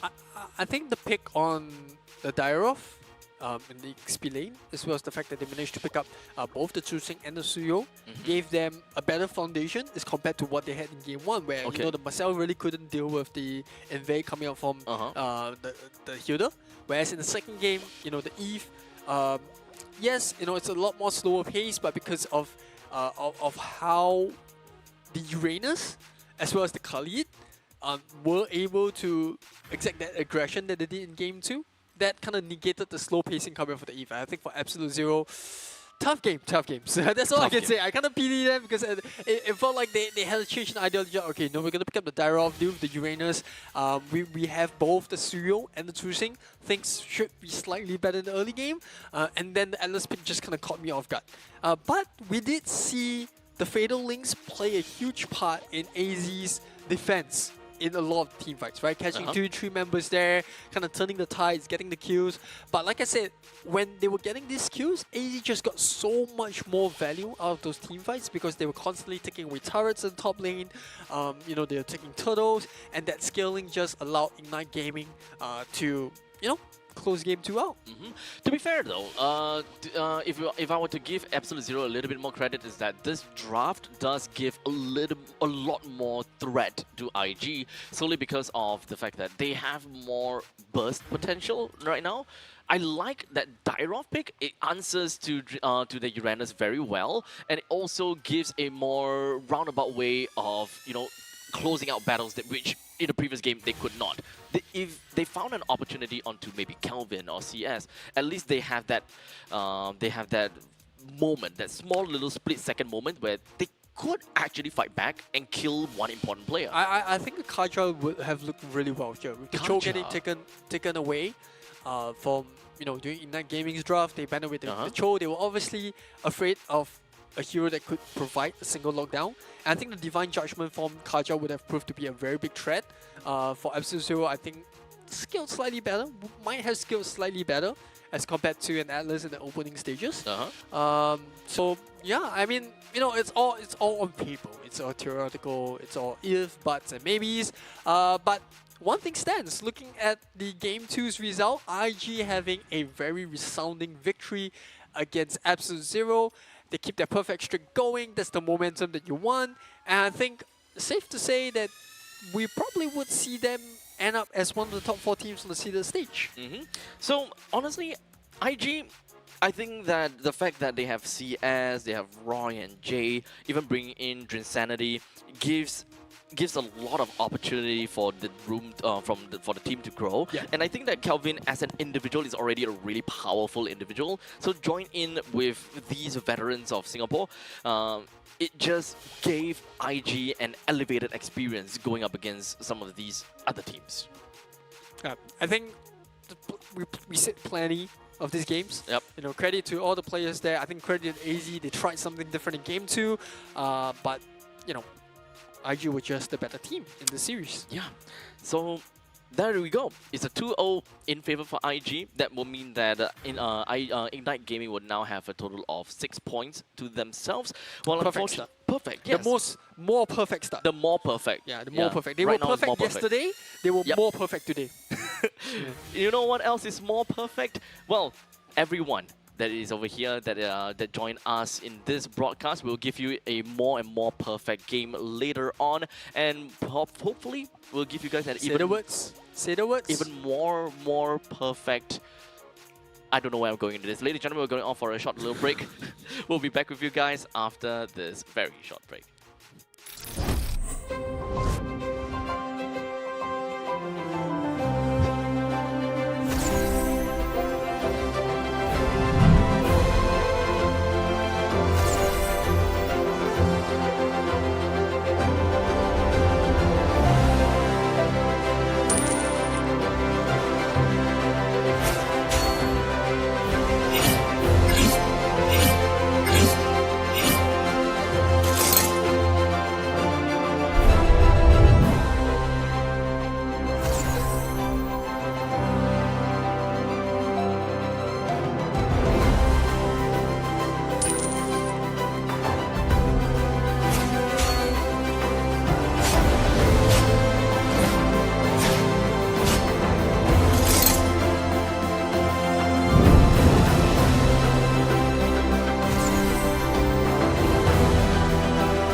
What makes my team strong is the fact that we've been training very early from the start before the regular season, and that makes us very good stability in our gameplay and foundations. We adapt fast. I usually adjust my headrest so that my neck doesn't get soiled throughout the game. I believe that consistency is the most important in our team, and that will be the main factor to winning MPL SG 11. 5 of us will gather together at a place, and that's how we prepare for our upcoming games. To be a champion.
Indomie, flavor favored by the world.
What makes my team strong is the fact that we've been training very early from the start before the regular season, and that makes us very good stability in our gameplay and foundations. We adapt fast. I usually adjust my headrest so that my neck doesn't get soiled throughout the game. I believe that consistency is the most important in our team, and that will be the main factor to winning MPL SG 11. 5 of us will gather together at a place, and that's how we prepare for our upcoming games. To be a champion.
Indomie, flavor favored by the world.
What makes my team strong is the fact that we've been training very early from the start before the regular season, and that makes us very good stability in our gameplay and foundations.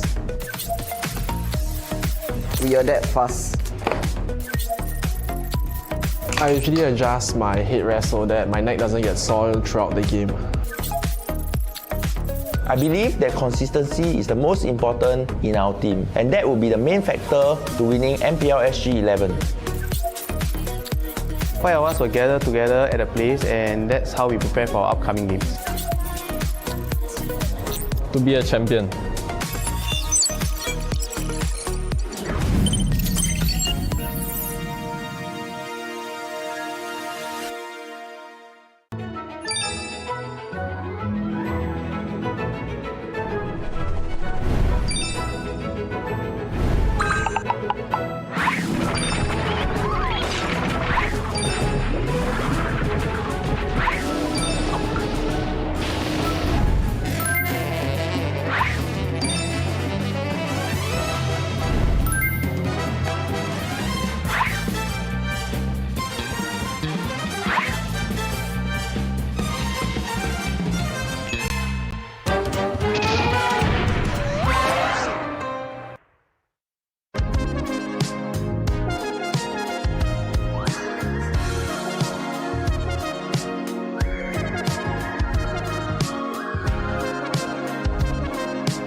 Indomie, flavor favored by the world.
What makes my team strong is the fact that we've been training very early from the start before the regular season, and that makes us very good stability in our gameplay and foundations. We adapt fast. I usually adjust my headrest so that my neck doesn't get sore throughout the game. I believe that consistency is the most important in our team, and that will be the main factor to winning MPL SG 11. 5 of us will gather together at a place, and that's how we prepare for our upcoming games. To be a champion.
Indomie, flavor favored by the world.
what makes my team strong is the fact that we've been training very early from the start before the regular season, and that makes us very good stability in our gameplay and foundations.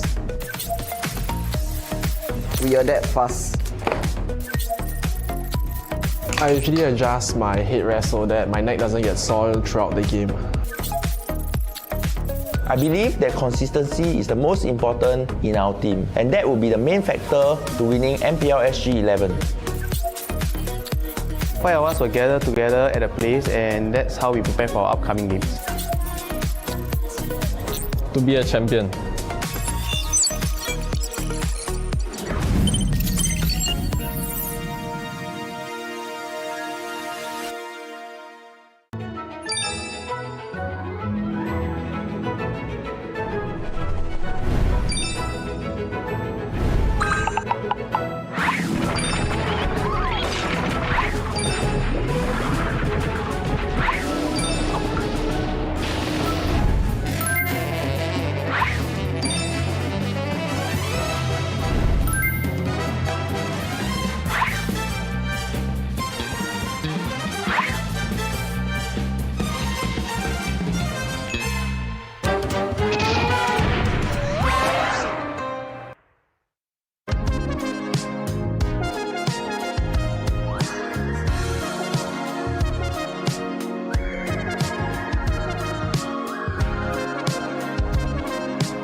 Indomie, flavor favored by the world.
What makes my team strong is the fact that we've been training very early from the start before the regular season, and that makes us very good stability in our gameplay and foundations.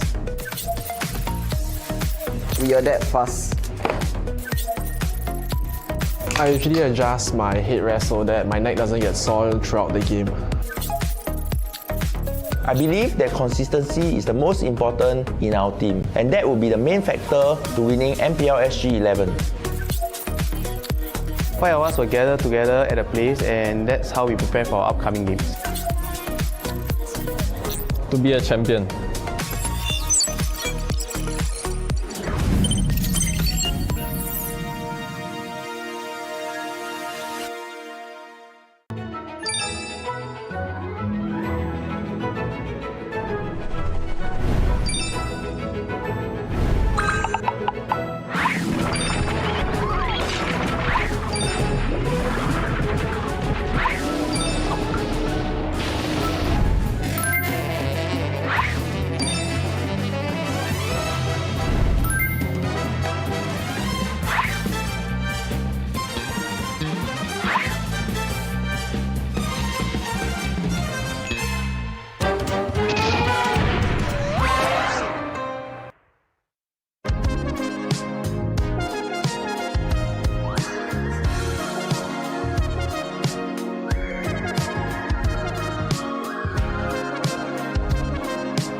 Alright, ladies and gentlemen, welcome back to MPL SG Season 11. My name's Abstract, with me here is Eris, and we are gonna be watching game number 2 of today.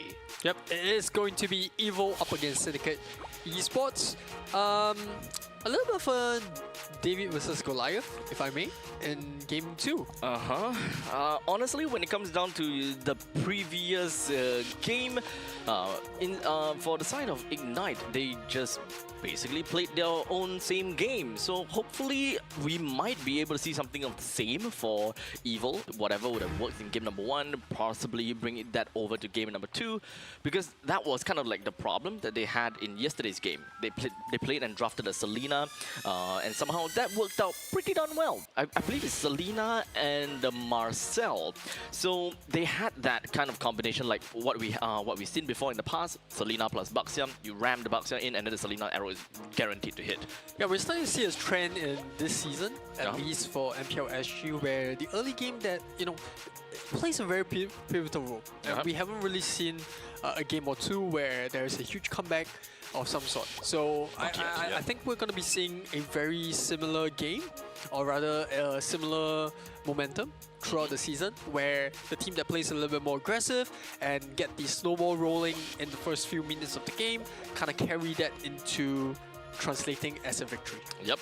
With that all said and done, we are gonna be jumping in and taking a look at the first team of today, or rather the third team of today.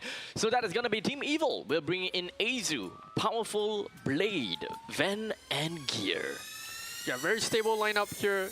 Just a couple of, when I say couple, quite a bit of a tweak for Evil as compared to their previous seasons. Very, very, I want to say, a lot of experience in this lineup. Yes. Especially for Powerful and Gear. Yep, both of them are undoubtedly one of the veterans in the scene as of now.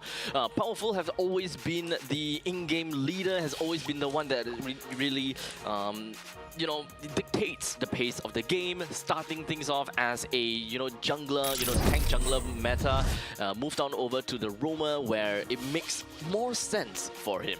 So taking the backseat of being the roamer, however, still being able to command the entire team as the roamer generally plays a bigger part and makes things a lot easier for him to see things in a macro view. Yeah, I think it was a very natural transition. Given the type of heroes he was playing in the jungle, it kind of made sense, right? Very tanky, very frontline. He was playing the Fedrin, the Baxias, and then transiting into a roam where, yes, your role plays in a very different dynamic.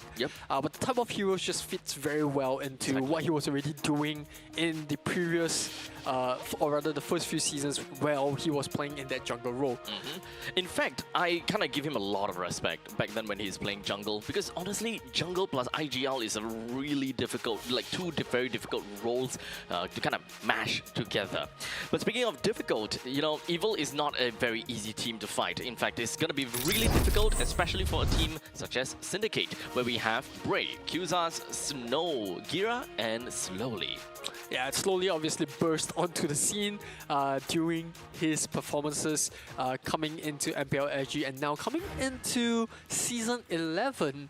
I think we sort of seen him transition, especially from a very flashy assassin type of player. Remember his Fanny plays, his Lancelot, Hayabusas in the jungle, and now playing onto the EXP. What did you feel about this transition, having seen him play in day one? Honestly, it doesn't really quite hit me that Slowly is the XP laner as of yet. It feels different, right? It feels very different, but that also kind of puts them in a spot whereby, they might be, well, handicapped in some sense based on the hero pickups that he feels comfortable about.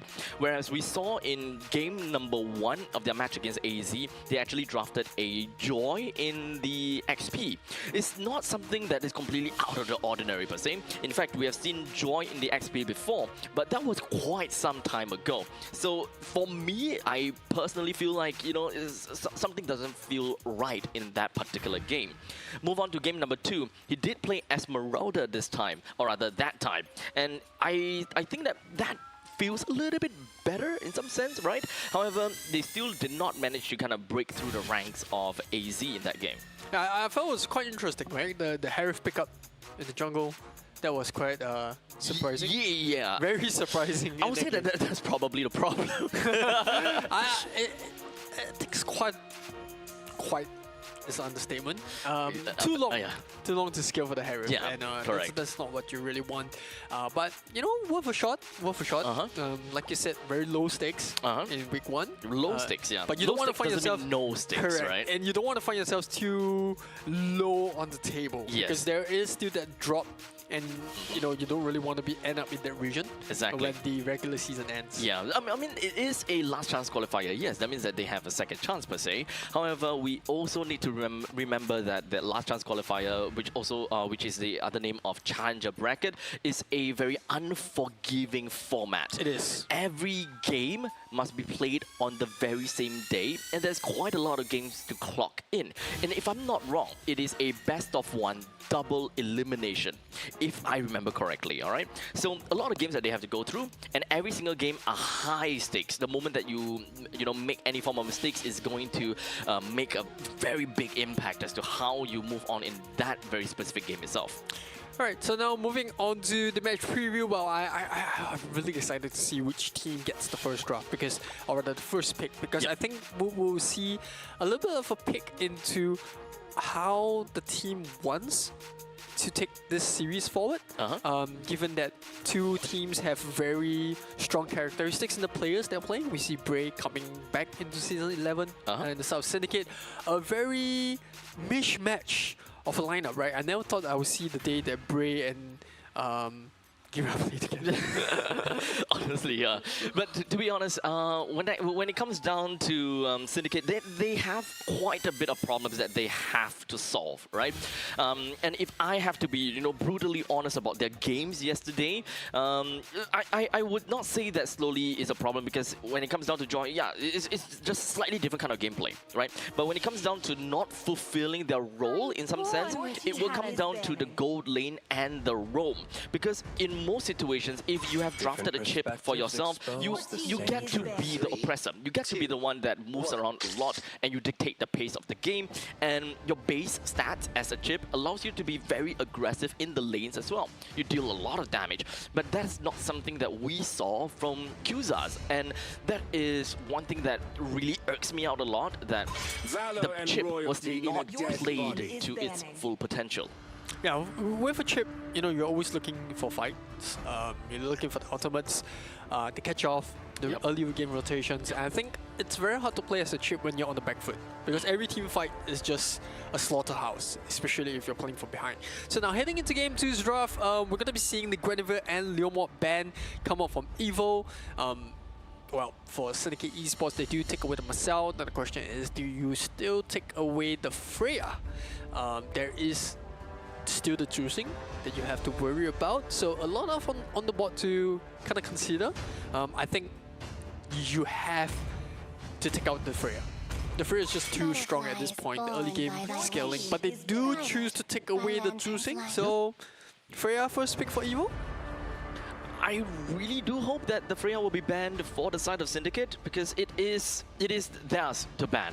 Evil would be happy to pick up a Freya for themselves, but as a matter of fact, right now, if you kind of look at things in the kind of grand scheme of things, Jusin is out, Marcel is out, one of the top favorites to be picked. But if you were to look at the side of Evil, they did pick up a B1 Kalia, which they banned out for themselves. And other than that, B1 so far is just Marcel and the Kalia. So they're definitely going to give us a new B1 pick. I do think with Marcel taken out of the picture, we have seen that Azu can play the Fanny. So yes, that is still a very big threat that Syndicate Esports will have to consider. There we go. But we do see the Freya ban coming through, so quite standard throughout. We do see the Suyo being left open. There is also the Fanny that we spoke about. And of course, I think Evil with a huge hero pool coming into this matchup, they have... I think it's really more of, do you really want to counter-react? Right? Because there's 2 heroes being thrown over the side of Syndicate. There's Harley too, if you want to consider. Correct. And we haven't really seen the Harley being played by Evil at this point, but they do want to secure the Valier. So very interesting first pick here. I think they're kind of preparing themselves for huge team fights. This is what Valier really brings on, and it also gives them a lot of options to be aggressive in the early game. Now, my only question is why B1 Valier? Because so far, when it comes to MPL SG, Valier has only been picked up by Evil. No other teams have picked up a Valier, so it kind of comes up as a wildcard slot for the side of Evil. They can be super flexible about it, and they can give a nice surprise to Syndicate. So personally, in your experience, you play quite a lot of Valier. You know a lot about Valier. What makes him a B1 compatible for Evil? Well, I think they're throwing the ball over onto Sindicate Esports court right now. Now with the Suyo, the clock coming up, Valier still looks really good. They do take out the Fanny, and I think what Valier brings onto the table is a huge amount of crowd control. You do have the early game aggression coming out from his skill 1, and on top of it, it's anti-dive. Right. So if Syndicate Esports had actually chosen to go for, say, like an Alice or like a Hilda in the first 2 picks, a Valier already looks really good. Right, a prime position there. And I think because of the fact they have a Fanny in the pocket pick, they don't really have to worry about locking someone down that kind of shows their cards. Right? Valier just works into a lot of draft. Yes, he is a bit squishy, but then most mid laners squishy to begin with, right? The only problem is like no proper escape mechanism except for the Purify, right? That's the only thing. So that is the only form of survivability, but not necessarily something that helps him get out of sticky situations, aside from actually using a flicker, for example. Yeah. So we do see the Cho coming out from Syndicate Esports, sort of a counter measure against the Fanny and the Harif, the Way and Dragon. Like I said, at the end of the day, the Valier first pick kind of deals really well into this Cho, just to make sure that Syndicate Esports doesn't really get a free pick off here. But it's vital that Syndicate Esports now take away those tanky frontliners, because you have a Fanny that you have to deal with. So there is that threat that the Fanny will die for the backline, especially on the court.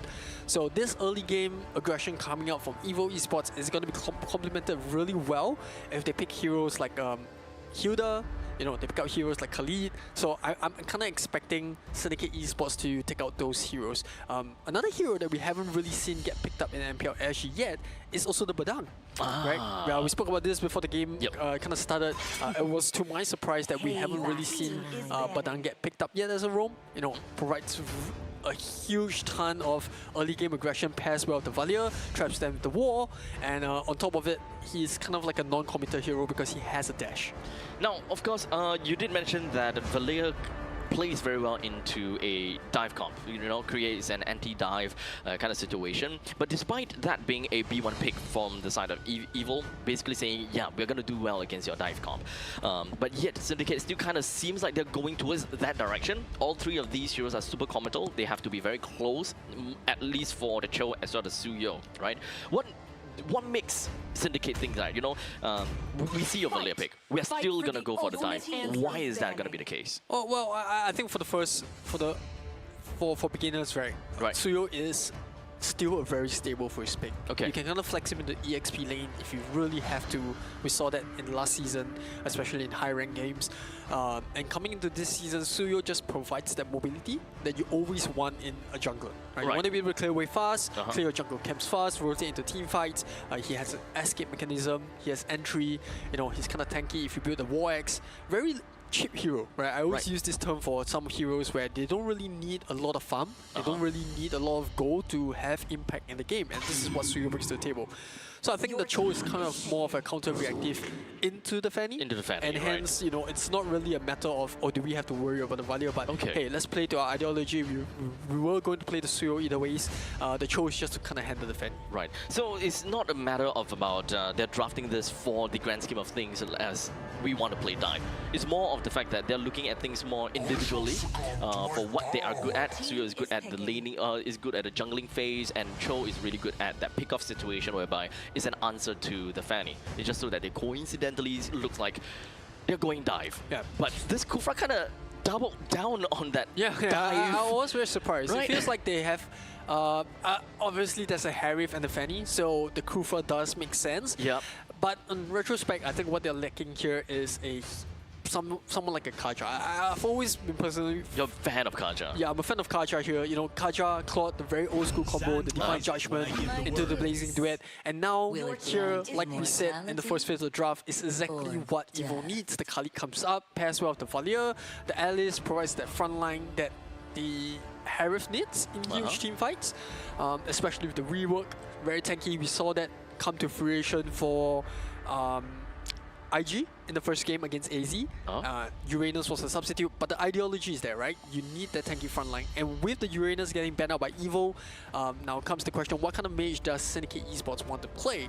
Because I think they were kind of expecting that, hey, you know, maybe this Cho is going to go into the roam, so let's, or rather, he might be playing as an EXP, so let's take away the Uranus.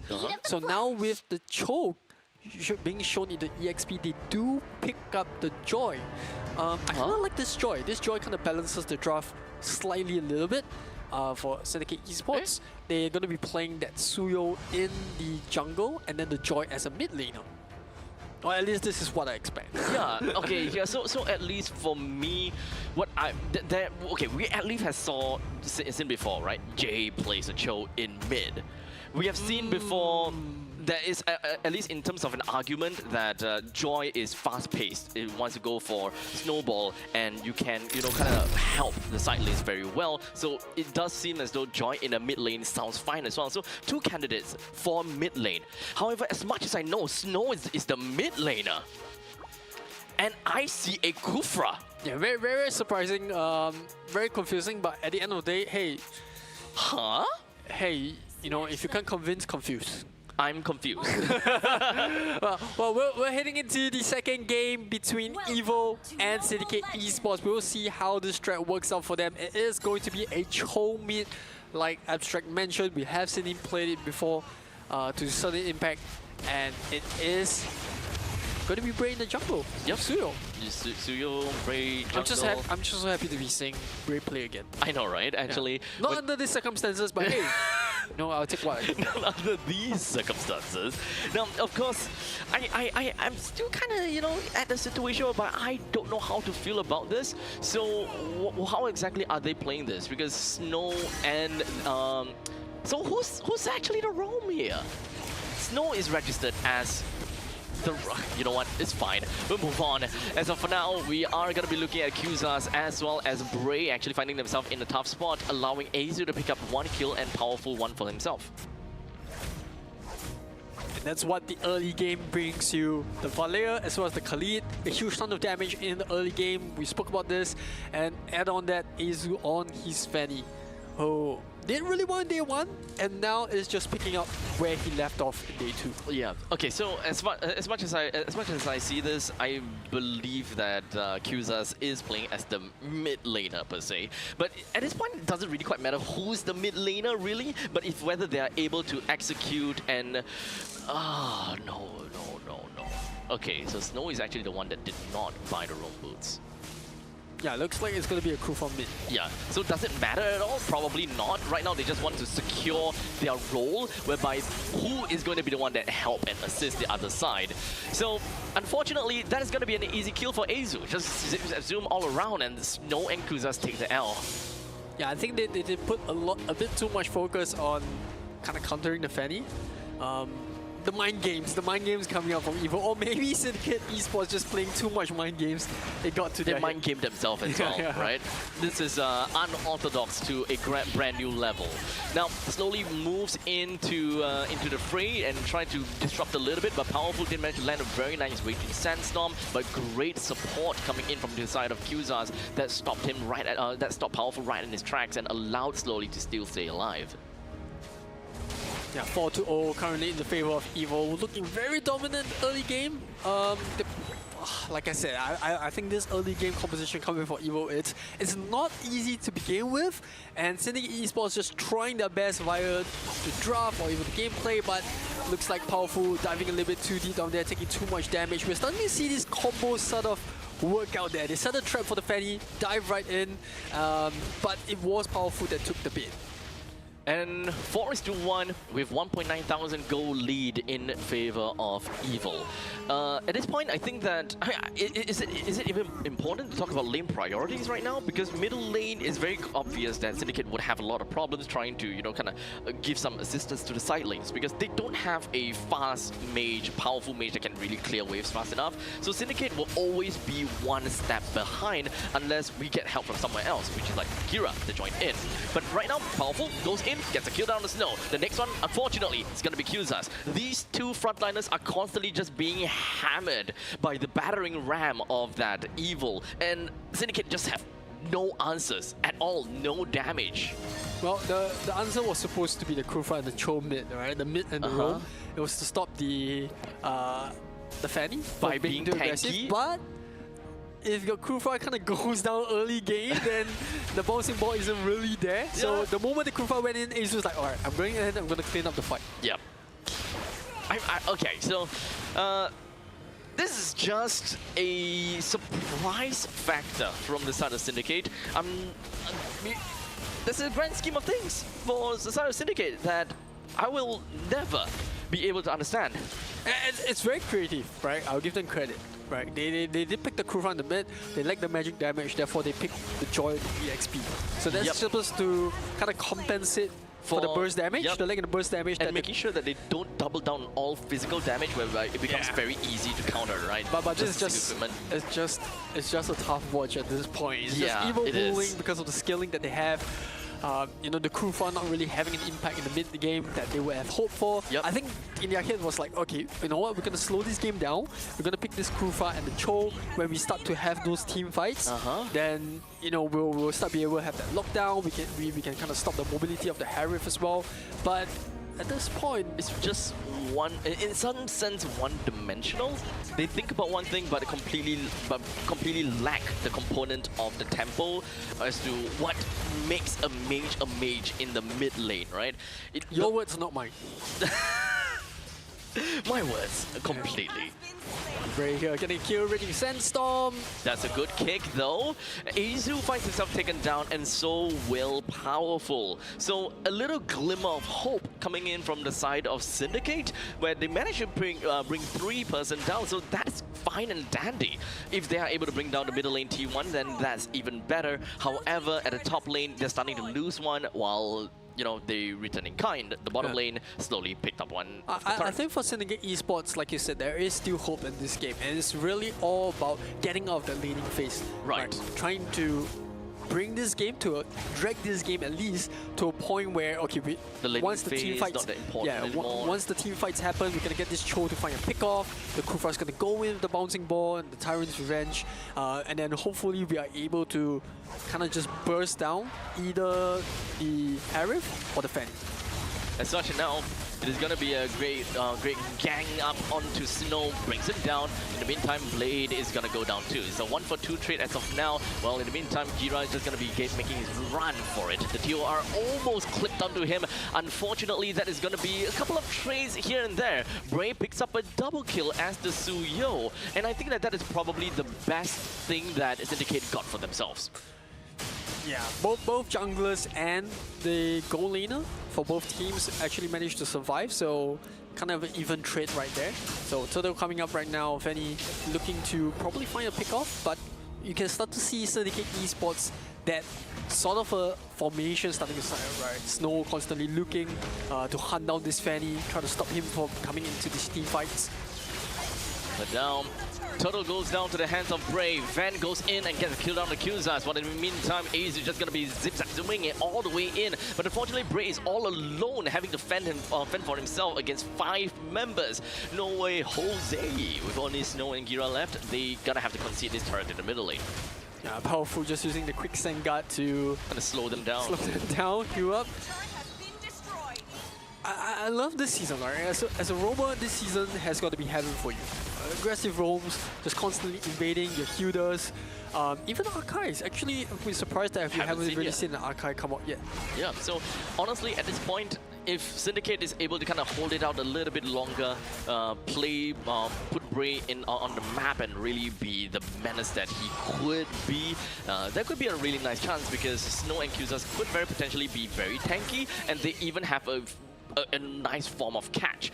And as long as Bray have got the farm and he's not too far behind, he will be able to make full use of the Way of the Dragon and just completely eliminate 1% out of the game.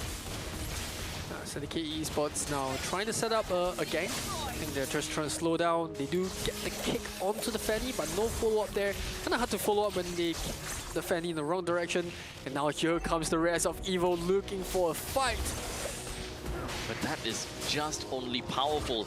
And Gear, actually, they're just giving a couple of information. No way that Gear is going to die that easily. However, the Tyrant's Revenge is just going to be landing right now on the Gear, but he is going to be making his way and running out of that with a flicker plus the TOR. Stops everyone right on his shoes and makes a run for it. Well, kind of excuse my dumb question. What's TOR? Thunder Froze? Makes sense. Of course. Well, I don't even know why I asked the question. It's too long for me, really. I'm getting to the age where I just want to slow things down. Incompetence. At this point in time, I might as well just call Cho's WOTD. WOTD. I think that's a tougher way to pronounce it, but yeah, well, actually it's tougher. Powerful and Qzas trading blows right there. Snow trying to scout out. They're just trying to buy time for the Joy to join up the rest of the fight. And Powerful just slowly chipping away at this double front line of Syndicate Esports. Fanny sent to kind of deal with slowly split push onto the bot lane. And I think this is what we're going to see for majority of the fights, right? Just both roamers trying to find each other out, but they do catch Bray in a very bad spot. Oh, unfortunate!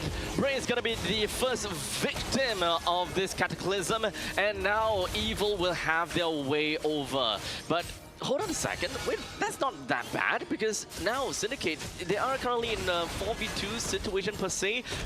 We've got Fanny that's all the way down at the bottom lane. However, Syndicate, they're not too interested in trying to get a kill down onto Gear or Powerful. They don't want to spend too much resources. Yeah, it was a good play coming from Slowly, just diving into the back line, finding Van all by himself while the rest of the team was kind of preoccupied. And now Azu showing his moves. The cutthroat. Immediately taking Slowly out of the picture, and this is what Evo wants.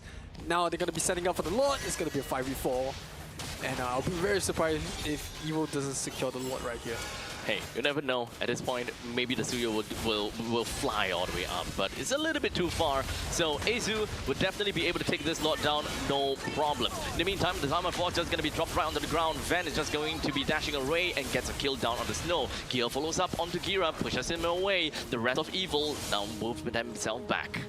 Thunderbelt just picked up by the Kufa here. A little bit of a late Thunderbelt, but better late than never. Look how aggressive Evo is just constantly trying to press on Syndicate Esports portion of the map, right? They're not giving any space for Bray to farm. And well, for the rest of Syndicate Esports, they can do nothing, but they have to just wait for the lot to crash in and hopefully try to play on the mistakes that Evo might make. Indeed. Now remember, this is a sub 12 minutes Lord, so a little bit of a baby one. The main thing that Evil will want out of this Lord is to take down all of the outer turrets, and with the inner turrets being the bonus. But Azu did manage to get an assassination down onto Bray, which will actually tremendously increase the chances of Evil being able to crash right in over to the T3 turret.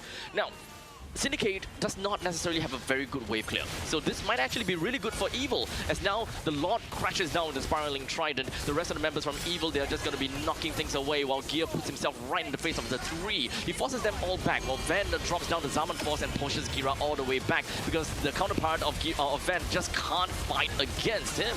And now the fight goes on to extreme, as Azu flew all the way in, completely petrified, almost dead, but he managed to get himself out of that entire fight perfectly.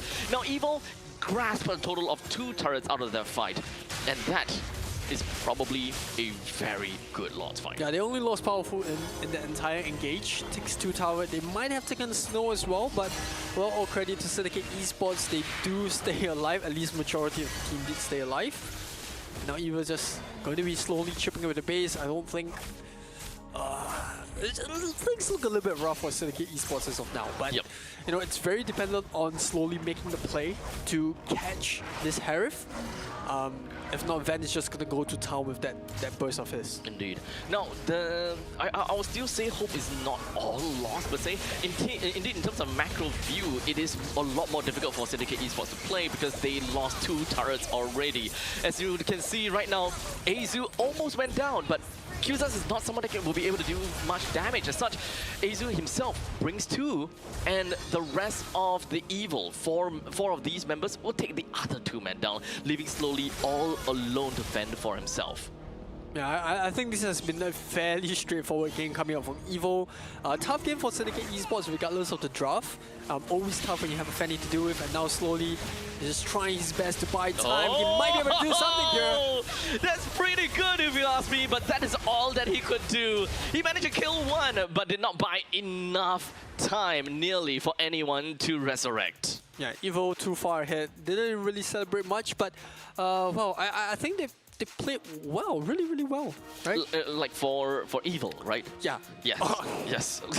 Of course, right? Very simple draft to kind of play out, right? Harif just gonna be farming, Alice and Khalid constantly in the phase, Valia for the early game aggression, and we're gonna see that in the majority of the game, right? Azu just constantly getting in the phase, picks up really good 2 kills, opening phases, comes in, gets Kuzu, comes back for the drive-by, Yep. decimates Snow into pieces, and I think this is where we start to see Syndicate Esports draft kind of fall apart. Yep. A very good ideology with the Kufra and the Cho, but it's just so tough because of the Valir and the Khalid. The early game damage output was just so much more as compared to the Roam and Mage counterpart in Syndicate Esports. Yep. And once that Fanny got out of control, it all came down to, can we get Slowly to pick off this Harif? Yeah. And unfortunately for him, you know, Evo just got too far too ahead. Bray just, as much as he could do as a Suyo, he was getting constantly caught out by the Raging Sandstorm. That was just too much for, I feel that was just way too much for Bray to really look out for in this particular game itself. Too many threats that he has to focus on. Azu being a threat, Blade being a very annoying hero that makes things so difficult for Bray to even close the gaps, right? So there is just too much for Syndicate to handle, and unfortunately the problem stays, the problem of yesterday's game translated to the problem of today's games. Aside from the draft, if we are talking about the micro mechanics of playing to your role and playing to what you are given, I will say that Syndicate's Gira as well as Qzas is having a lot of difficulty trying to play the game, and to a certain extent, Snow as well. And it's going to be powerful on this Khalid that gets the MVP 3, 4, and 20. I would say it would have been a close call between Azu and Powerful, but yeah, obviously 92% kill participation. How can you not give it to the leader of Evil? Yep. I mean, three kills and 20 assists. 20 assists. God damn. That's a lot of assists. They had like a good amount of total, 20 plus total kills over to the side of Evil. 25 total kills from the side of Evil. Yeah, fairly one-sided, I would say. Moments of defiance from Syndicate Esports, but once that Fanny popped off, 12-1 and 4 on Azu, didn't really had much to worry about because the Valir and the Kali was already doing very well against this Kufa, who wasn't really having a best time. Snow was just constantly getting harassed early game. There really wasn't much that the Cho could have done as well. No angles that they could pick off. You couldn't really go for the Valir because of the Purify that we tucked off, and because of the early game lead that they had so much damage that one of them was going down even before the fight happened, and that just gave Azu the license to just go ham on this Fanny. At any point in time, do you think that, if Cho will kind of alter things a little bit by building some attack items? No, not at all? No. Yeah. No. I was trying to see... Easy questions, easy answers. Easy questions. I was really hoping that, given the current draft that they have, in-game, what could they do, right? What could they do to kind of climb themselves out of that tricky situation? Like, they know in the laning phase, after the first 1 to 2 minutes, they know that they're lacking in that form of damage tempo kind of game. At any point in time, was there any form of transition that they could have done? It's tough. It's tough. It's tough when the game is so one-sided. Because early game, we always knew that the Valia and the Khalid would have the upper hand in terms of the damage. What really threw me off was the crew from mid. But that being said, you know, that's why you don't really see tanks played in the mid. I could have understood if it was Cho mid, right? Because you do get a bit of damage, you scale a lot faster. But the moment the Kufa went, instead of a Kufa roam and the Cho mid, they went the complete opposite direction. So I think only Syndicate Esports will know exactly what the intended outcome was. Well, we had a bit of insight, right? We had a bit of discussion, a bit of insight as to how they would have loved the game to play out. But against Valia, Khalid, especially in this season where the games really rewards early game aggression, with the picks that Evo had, I think regardless of how Syndicate Esports played in the early game, Evo were always going to have the upper hand. Or rather have the early game dominance. Yeah, so I think that is back to the drawing board again. What are they... I think that they just need to play the normal game in some sense. I mean, I don't want to fault their innovative, their creativity per se. I've always been an advocate of Krufa EXP against Freya EXP, so... Well... But not mid. Yeah. Yeah. So something different, but not... We have to speak to Syndicate after this. You will have to speak to Syndicate. You can speak to Syndicate after this. No, it's okay. We'll just let Sleeping Dogs lie then. Yeah, sure. Right. Sure. All right. Now, of course, game number 2 will be coming up very soon. If whether Syndicate is gonna give us a draft that is similar to this to a certain extent, or would we be able to get to see what they could play, right, in terms of normality? Because I always give a lot of respect to Bray as well, right? Because wherever that he goes, whatever that he do, there was one of the seasons where we completely counted him and his team out in RSG because they're a bunch of random people. And then they came up second place under his guidance, and I was like, wait, it worked. So I thought that maybe we'll be able to see a similar kind of momentum or a similar kind of Cinderella story coming from the side of Syndicate. So maybe a tad bit too harsh onto them from my end. I do want to see how far they can get with this current lineup. Yeah, I think heading into game 2, you spoke volumes about how they should probably have a normal game draft. That being said, it is Evo that they're up against. So, you know, up against a very strong opponent, you sometimes... Try something different. Yeah. You try to throw them off guard, and I think they tried it with the draft. It didn't work in game 1. Now heading into game 2, a lot of questions thrown towards Syndicate Esports way, right? I think the Valia first pick kind of threw them off as well. So in retrospect, I think Evo had a very good game plan. They always knew they were going to pick. Look at how quick they snapped out the Fanny, right? Yeah. The moment the Valia was locked in, the Suru and the Claude came in, they immediately locked in the Fanny. And I think that kind of pressed the alarm bells. And Syndicate Esports hit, they were like, okay, now we need to deal with this Fanny, let's pick up the Cho. Okay, they got the Harif as well. We're going to pick up the Krufa to have a bit of a team fight. And, you know, it just didn't work. Could it be also a form of being overly reactive to what... Possible. Because I think that not looking at the grand scheme of things, right? They're just looking at individually, okay, I have got this one to counter against that one, this one against that one. But now that I have reacted with good counters against the opponent side, they all just don't match. They don't have a I think it's more than just matching. I think it's about the scaling of the game, right? Because if both teams had the same net worth all the way towards the late game, I think we would see a very different team fight than how it had played out. Right. Because you still have a Cho, a Krufa towards the late game. If all is fair, then there would have been more impact. Right. I think the key difference in this game that really gave Evo that resounding victory was the early game scaling of the Valia and the Khalid, which we saw in previous games. We saw in day 1. Khalid played by every other teams. Generally, when there's aggression coming out early game, you know, and I think it's very hard to punish this kind of lineup.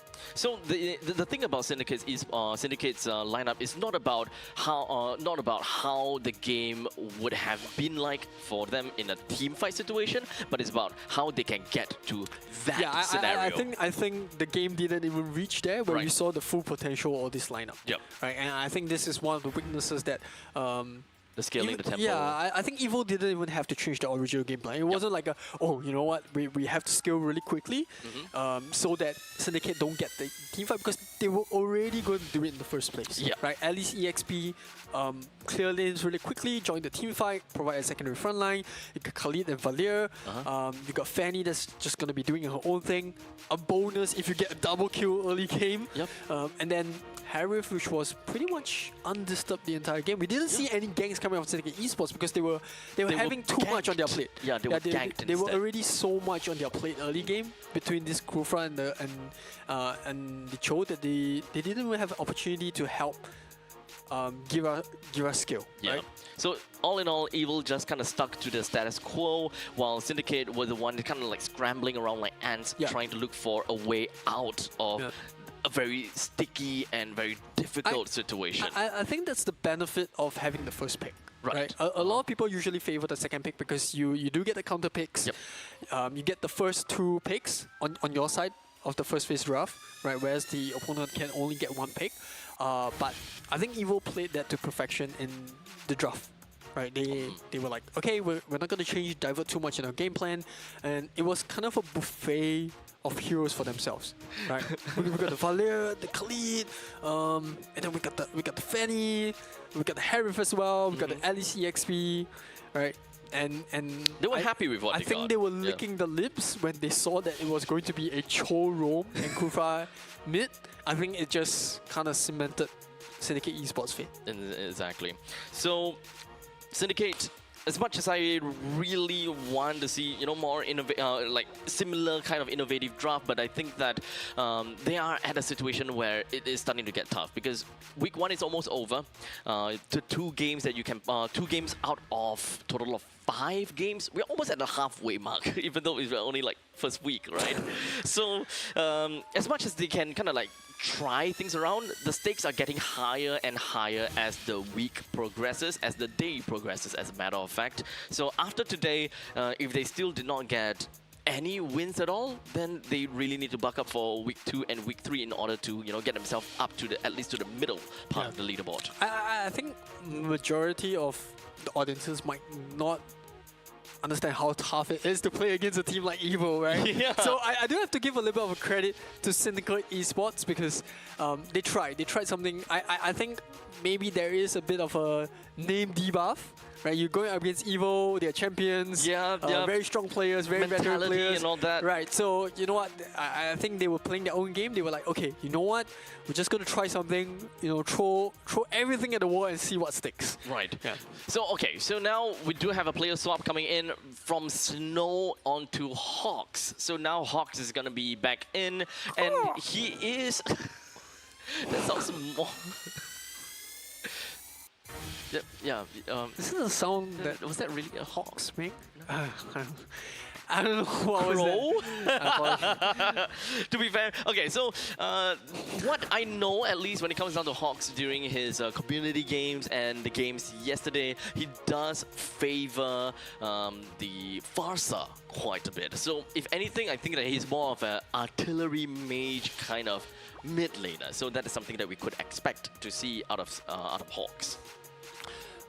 We did simply the Valentina, so He did play once, yeah. yeah. So it's not like It's not like he's one correct. trick artillery He's not really main kind of thing. handicapped. We haven't seen enough games to say what kind of fits his profile, but I think for the most part, as a team, in terms of how they want to draft, it really depends on whether they get the blue or the red side. Yeah. Right. On the blue side, you tend to want to just stick to your original plan, trying to not divert too much for it. Whereas on the Red side, while you get the first 2 picks, you kind of have to make sure that your counter draft has synergy and is able to see that strategy come to fruition. We spoke a lot about this in Game 1, Game 2s. For Game 1 in the Syndicate, I think the idea was there, but they didn't come in. Similar to how we saw Absolute Zero play, right, against Syndicate in the first day, where I think Absolute Zero is just so far ahead. Yeah. It doesn't really matter what Syndicate Esports draft, it will always look bad. But, you know, on another day, on another form, stories could be different. So there we go. Syndicate Esports right on the camera right now, having a little bit of an internal discussion as to what they gotta have to do for this upcoming game.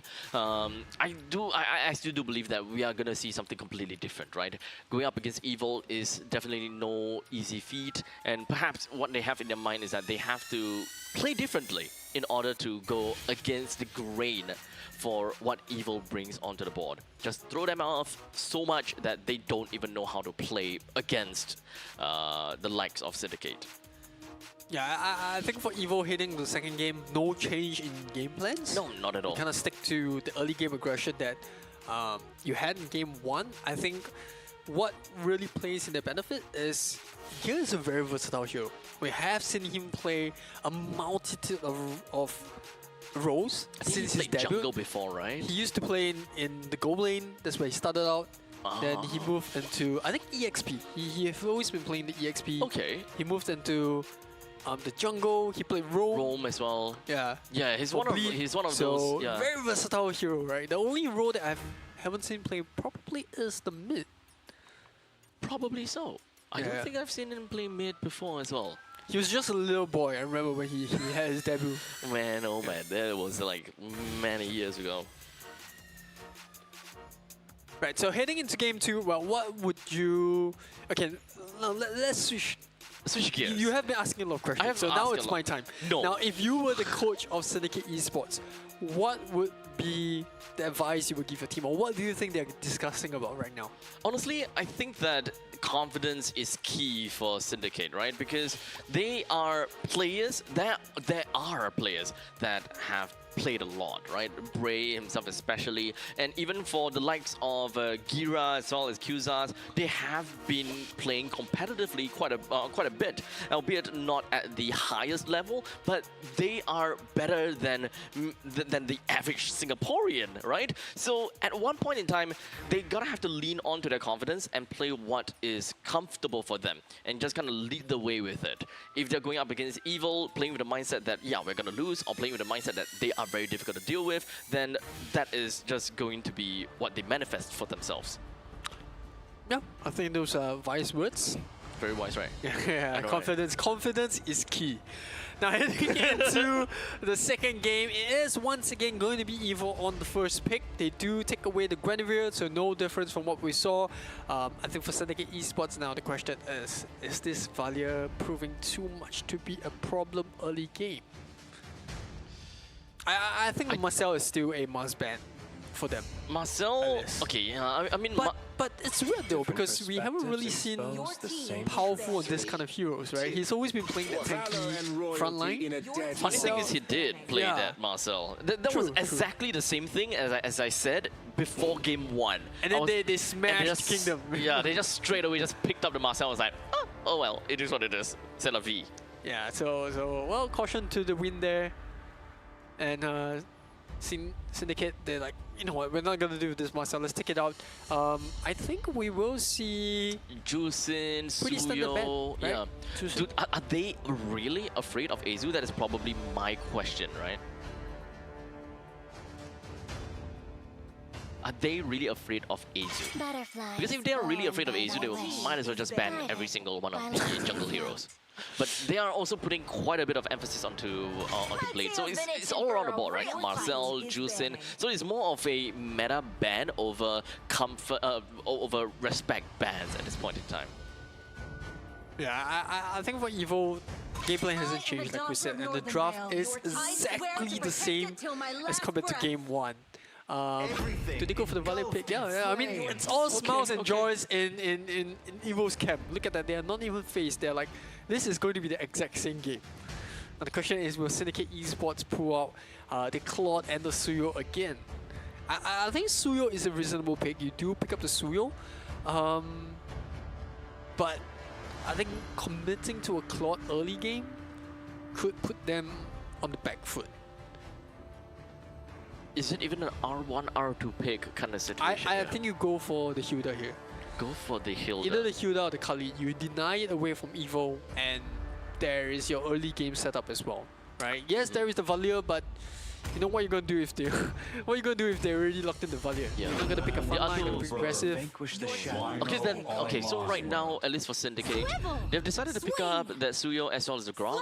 Grok is actually a pretty decent answer. I mean, it's not really an answer per se, but Evil, they did pick up a Fanny, so it's not an answer, but that Grok is a pretty good, you know, pretty good matchup against the Fanny. Badang, badang, badang.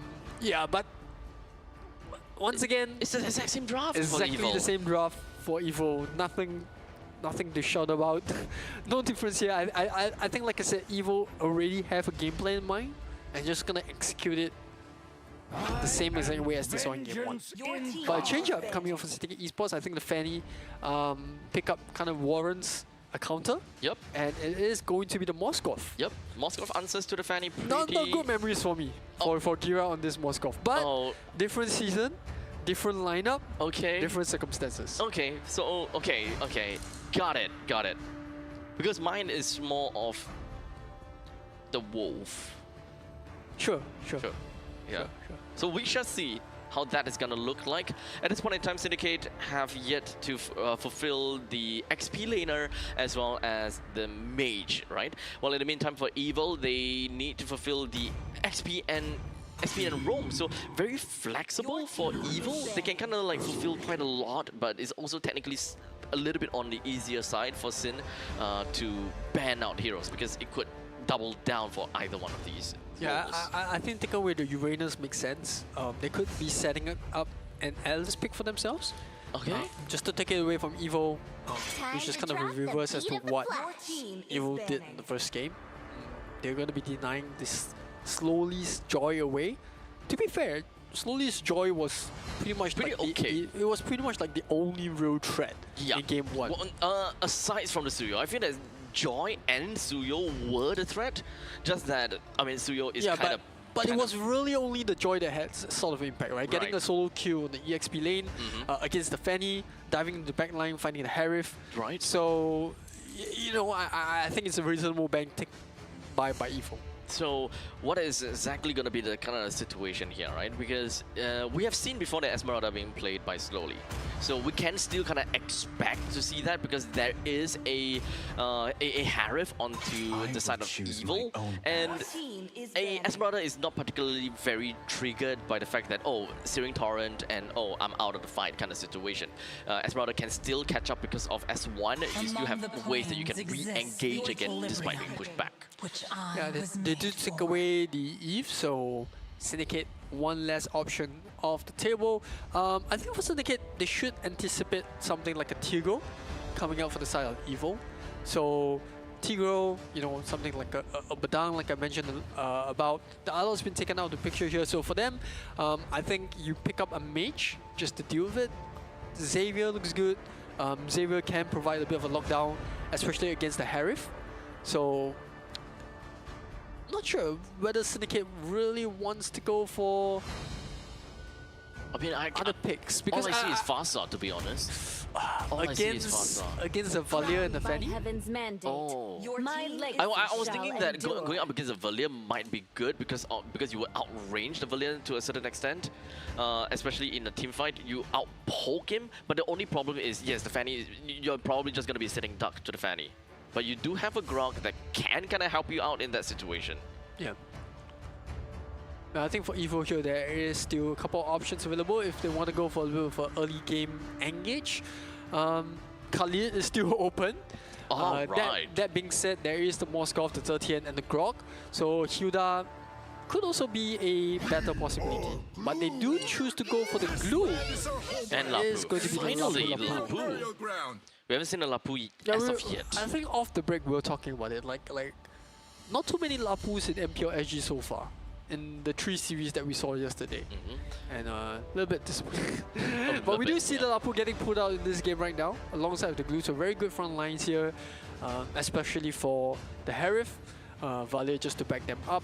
I think Syndicate's drops look a lot more balanced this time around. In fact, I actually kind of like the 13 pick here, because the first thing when I think of when it comes down to Farsa is gotta be high ground, and 13 is one of the heroes where your first your skills generally gives you pretty good high ground, and one of I think it has one of the longest range out of all the majors as well. So it's gonna be a pretty good answer over to the Valia. Immortality. Oh, And Alice, it is like you going mentioned. to be the Alice pick for Syndicate Esports here. I think no surprises, right? Amongst all the EXP laners left in the pool, there really isn't much to deal with Evo's lineup. And obviously up against the Glue, Alice does really well.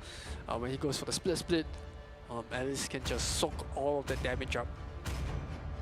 Alright, so ladies and gentlemen, with that all said and done, to all that have just tuned in to the broadcast, you're watching game number 2 between Evil and Syndicate, with Evil getting themselves the first game on top of Syndicate, and if Evil were to walk away with yet another win, that is going to be 3 points to the name, and Syndicate, unfortunately, with none. We're moving into the Land of Dawn, and just like that, Evil, the way that they have drafted for themselves so far, I think that the game plan is relatively similar, but what is something that we gotta have to look out for both teams here, Aris? I think it comes down to the early game aggression once again for Evil, right? Valia on the board, and the only difference here is the Glue, but Glue also has quite a bit of damage at level 1. It's pretty darn annoying, if you ask me. As long as they give Powerful that opportunity to just keep on going back and forth when it comes down to the gluelings kind of thing, then you're in for some trouble. Don't give him that opportunity to play you out. Well, whereas compared to game 1, a fairly smoother game for Syndicate Esports. However, I might have spoken a bit too soon, slowly committing with the flicker there on this Alice, and that is going to be a huge talent wasted. That is gonna allow a pretty good start for the side of Gear, throwing slowly all the way back home. Okay, maybe not. I all used the the way word back home. wasted. I should use the word committed. Committed. Yeah, to keep himself alive. Yeah. Wasted sounds a bit unfair to slowly there, right? Because he avoided giving away the first blood. So the early game aggression coming off the Valia once again. Not easy to deal with. Hawks trying to get himself away, but Azu finds the first blood, gets himself some early sustenance. But that's so far so good.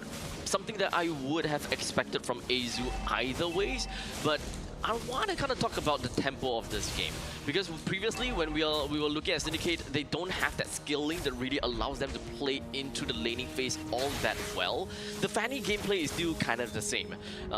Bray is still at the same spot with the Suyo, but I'm pretty sure that this is going to help them a lot more because Groff is formidable in the laning phase. Yeah, definitely a lot better than game 1. Yep. Than the Cho Kufa combo. So they are doing a lot better, but this time around they're trying to burst slowly down quickly enough, but I don't think so. It's a tough hero to deal with. It's really tanky. It's gonna be a-okay. Quite a bit was actually used in that fight, but I think that Gear does not have Bravest Warrior, so that is something that Syndicate could look out for. However, they seem to be very intimidated by both Blade and Powerful, not too interested in getting close. As a matter of fact, maybe that I believe that there was probably some level gap that Syndicate doesn't want to try to engage onto the turtle. Yeah, and this is what I'm a little bit afraid for Gira here on this Moskov, especially against the Harif. He's not going to win that early game matchup, so he's just got to sit and pray that his team is able to kind of help him in this phase. That being said, Evo now looking to apply pressure onto the top lane, trying to zone away members of Syndicate Esports. It's really just a sitting duck, isn't it? Anyways, there's a stun from the side of Gira onto Ven. and forced him to pop the Purify. Purify does have a pretty low cooldown, so it's not going to be that big of a problem for Ven whatsoever. The turtle will only be spawning 70 seconds from now, and by that point in time, his Purify would have been up. Ven here looking for a gang of some sort. Sindicate Esports, look at the difference between Game 1 and Game 2. Now the draft looks so much more balanced. It's very hard to pick out lane to gang. They've tried a couple of times and slowly right now, and yes, they did manage to get a kill, but look at how much more problematic it is for Evil to try to find a pick-off as compared to Game 1. It slowed down the momentum of Evil, or I wouldn't say momentum of Evil, but it slowed down to what Evil could be able to do. But that's a good stun from the side of Gira. Manages to bring Azu all the way down to lower than half HP. Really humbled him a tad little bit, and that is massive amount of time that has been bought. Syndicate now actually do have a little bit of position that where they could do something to the top lane. Evil here now playing the slow and patient game. Same for Syndicate Esports, just trying to get as much time as possible for Moskov to farm up. Some scary ganks up there. Powerful with the constant lock and immobilize down onto Qzaz, but he's gonna be fine. His HP is right back to normal as well. All of the members from the side of Evil, they're just around, but here we go. The TOR lands on the 3. Damage is not quite there as of yet, as of now, the follow-up coming in from the side of Gear will be able to get a kill down onto Bray, and the next one on the chopping block is gonna be Hawks. Evil, they're not stopping at anything. They see Qzaz, they closed up the gap, not quite enough in terms of damage, but the main thing is they're just buying time as Blade takes a couple of pot shots at the mid lane T1. Yeah, Gear is looking to be a monster right now. Look at how quickly he dived from the back line. The Brewers Warriors using the flicker, getting the stuns in. Just providing so much disruption on the back line of Syndicate Esports that it's so hard for Gira to even find a safe angle to fight, right? And now even the Uncertain went down in that particular engagement, and now Evil just needs to constantly suffocate Syndicate Esports. Now on the flip side, I think for Syndicate Esports, they had a good idea of how they want to set up in that fight, especially in the Turtle engage. They did manage to get a 4-man stun with Certain's ultimate here, but Azu just make the flashy player that it is. And for Syndicate Esports, like I said, it's really about patience here. You just need to soak up all that aggression coming up from Evo. Don't give too much objectives, and hopefully be able to get Gira to the end game. Currently 6 minutes into this game with about 4,800 goal lead in favor for Evil. Not exactly great for the side of Syndicate, but as you mentioned, we just gotta have to play the waiting game. As of now, we do have a pretty good tectonic charge coming in, but unfortunately the tides has turned. This chessboard is being set up by the side of Evil, as now they move themselves down over to Hawks and brings him down. With 2-for-1 of a trade, it is a XP laner for a mid and a roam. Does seem to be very value. Yeah, I think it would have been better for Syndicate Esports if Gira had actually landed the ultimate. The SOD, yeah. So unfortunately, Spear of Decimation not really, no, Spear of Destruction. Spear of Destruction. Spear of Destruction. You know what? Spear of Decimation sounds cool. Spear of Decimation does sound pretty good. Do you remember the name of the passive? It's like super difficult to pronounce. Crap, I forgot. Sorry, something quiescence or something like that. I'm new to Mobile Legends, so... Oh, you're new? Yeah, welcome to Mobile Legends. Bang Bang. Yeah, welcome. Hope you are enjoying your time here in Mobile Legends Bang Bang. New number, who this? Well, anyways, 7 minutes into this game, a powerful being really darn annoying over to the side of Qzaz. Something that we always see from the side of Grog is that Grog always completely not care about, like, you know, current affairs. He just runs right in and be like, hey, you can't control me. But here we go. Look at him. Oh, that's a 4-man tectonic charge. That's actually pretty good of a setup. Does that translate into anything else? Doesn't seem like it, because it does seem like the gold advantage coming from the side of Evil just a little bit too much for Syndicate Esports to even handle. As such, they lost 2 out of that entire fight, and they didn't even manage to return anything over to the side of Evil. And yeah, well, that's gonna... Oh, Gira! wait! Green means goal! No! So close! He did manage to get a kill down. Wait, he managed to run away. That's actually pretty nutty. Well, in the meantime, Hawks flicking himself away. That is a good trade. No, that wasn't even a trade, but that was a good pick. My Good boy catch. is now a man. He flew. Green means go. Green means go. Gira, the first kill of the game. That is very potentially something that will give him a bit of that confidence that we are asking from him. Yeah, well, now for Evo is back to the drawing board. Lord coming up in 30 seconds. Wonder if we could get a look at the items here. Well, one thing that we know of is that the golden staff is just built up from the side of Gira. And with the golden staff intact, that means that we should be looking at a corrosive scythe as well. Yeah, probably just a corrosive scythe and the golden staff. And it's the standard holy tree, Yeah, right? just holy tree. But what is the, what is the sequence of, of pickup? Pretty standard. You know, you go for the corrosive scythe, and then demand the DHS. sword, So- the golden staff, and So then you go that for the means that malefic he's gun. 3 items already? Are you sure? Pretty sure. 9 minutes in the game with 8,000 gold lead from Evil. 3 items? You think it's possible? Quiz time. Quiz time. The next time when the the item list kind of pops up, that is where we will eventually find out. But hey, Azu finally takes the L, as it does seem like slow. I think it was slowly that actually managed to get that kill for himself. Now he's trying to make a run for it away from Blade as well as Van, but I don't see him getting out of that. Holy Crystal picked up with the Harif as well. God. And things looking blue for Syndicate Esports as it's all down to Gira, the man! The myth! Who evolved from a boy.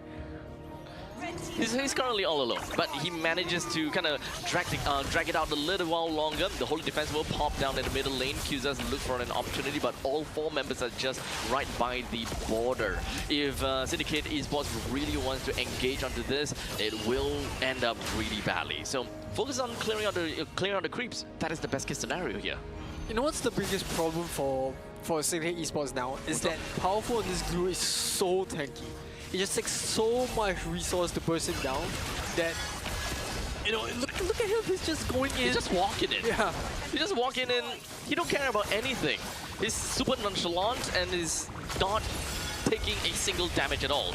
Well, other than that, we have all 5 members from the side of Syndicate melted down the Elemental Lord that was marching down from the top lane. But that is a very, very big push because Evil, it doesn't seem like they did a lot, but Syndicate is really afraid. As such, a free top lane has been given. So Tina's just gonna go in for the Wrath of Phoenix, and now coming in is gonna be Azu. Immediate with that assassination down onto Hawks. We won't see much from Hawks anymore. Slowly gets himself running away with the flowing blood, and of course, we even have the possession coming in from the side of Powerful. He may have went down, but I think that we bought enough time. The Summon Force will go down, but that is pretty much all coming from the side of Ven. He would not be able to bring down the core fast enough, but that is a barren wasteland over to the side of Syndicate.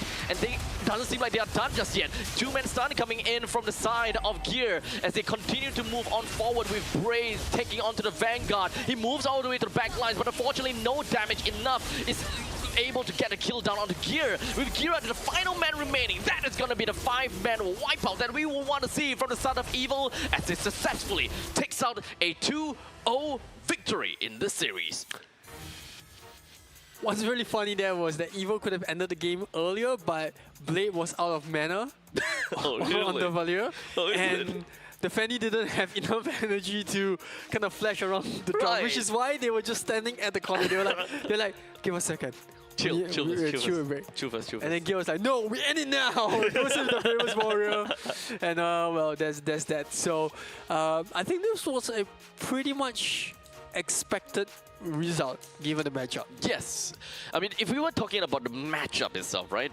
We know that Evil is definitely the top dog here, while in the meantime, Syndicate is still a relatively young infant when it comes down to the MPL SG scene, right?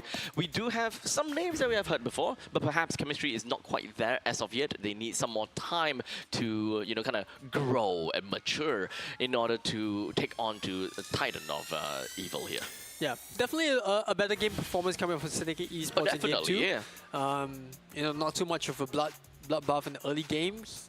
good combo set up by the Grok and the Zetian. I think this is sort of like the improvement and the performance that we would have loved to see in Game 1. And I think Game 2, they had a lot better resistance to EVO's aggression, especially in the opening stages of match 2. Indeed. Or rather game 2. But however, despite the fact that we say that Syndicate managed to hold out better as compared to game number 1, this is still a situation where Evil has found a very aggro kind of gameplay where they managed to score 10,000 goal lead within 10 minutes, which is the kind of that kind of gameplay that Evil always kind of want to go for. They want to be super aggressive, they want to be very oppressive, where they just want to end the game before the opponents even have a chance to play their game.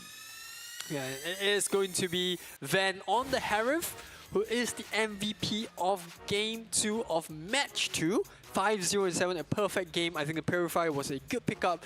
Saved him a couple of times there, especially against the Moskov and the Grok. And not to mention the Zetian, so quite unquestionable that he went for the Purify there. Yeah, there's actually quite a lot of, I would say, a lot of crowd control coming in from the side of Syndicate that they managed to kind of get themselves out of. Like, we saw a pretty good tectonic charge from Satacuzas, but unfortunately it was not layered properly coming in from Hawks with with his ultimate. Otherwise, it would probably crowd control them for a lot longer. Yeah, I feel a little bit bad for Syndicate Esports because the scoreline really doesn't suggest the game. Because if you look at Game 1, on paper alone, it felt like Game 1 was better because they had 10 kills as compared to the second game where they only had 4. But I felt like there was a little bit more chance. Like in most of the team fights, you could see a better synergy in terms of the heroes, in terms of team fights. They weren't really counting on just one person. I think there was better synergy there, but Evo just had too thick of a front line. They are thick, yeah. The glue was just too thick. And on top of that, Gear diving in the backline with the Bravest Warriors, the flicker, finding the pickoffs, just isolating the Zetian, making it very, very hard for Gira to find any sort of angle to enter the fight. And that gave Powerful the license to just, just be in the faces. Yeah, they don't really have the answers right on their hands at the point in time. So I'm not gonna say too much per se, but they did what they could have. They did what they could have done right there. It's more about. I want to say it's about skilling, but. We have Bray, we have Suyo, we have Zetian, we have Grok.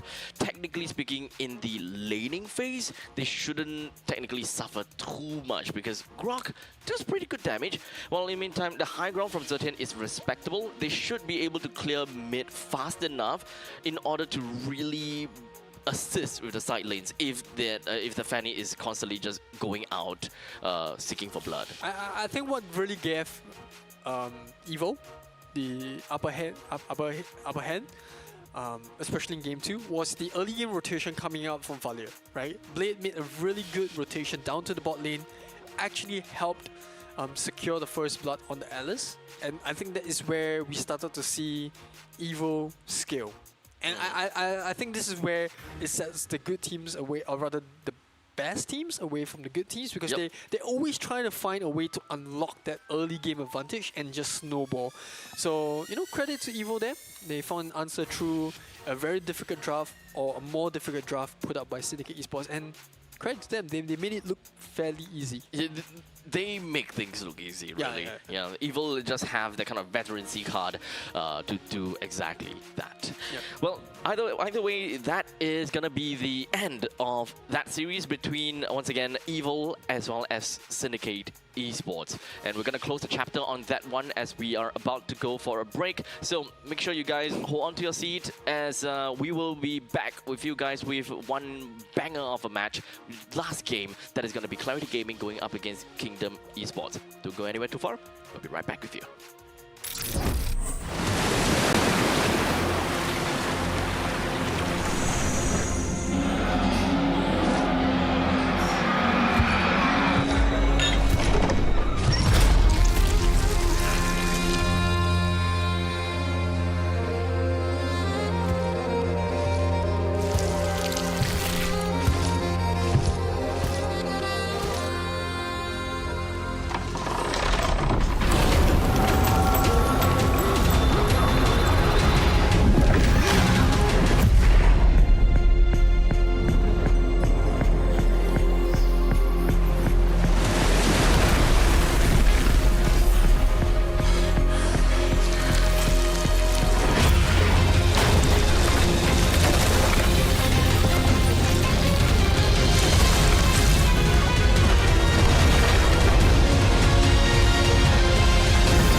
Indomie, flavor favored by the world.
What makes my team strong is the fact that we've been training very early from the start before the regular season, and that makes us very good stability in our gameplay and foundations.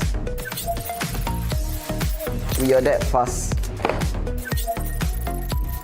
I usually adjust my headrest so that my neck doesn't get soiled throughout the game. I believe that consistency is the most important in our team, and that will be the main factor to winning MPL SG 11. 5 of us will gather together at a place, and that's how we prepare for our upcoming games. To be a champion.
Indomie. Flavor favored by the world.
What makes my team strong is the fact that we've been training very early from the start before the regular season, and that makes us very good stability in our gameplay and foundations. We adapt fast. I usually adjust my headrest so that my neck doesn't get soiled throughout the game. I believe that consistency is the most important in our team, and that will be the main factor to winning MPL SG 11. 5 of us will gather together at a place, and that's how we prepare for our upcoming games. To be a champion.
Indomie.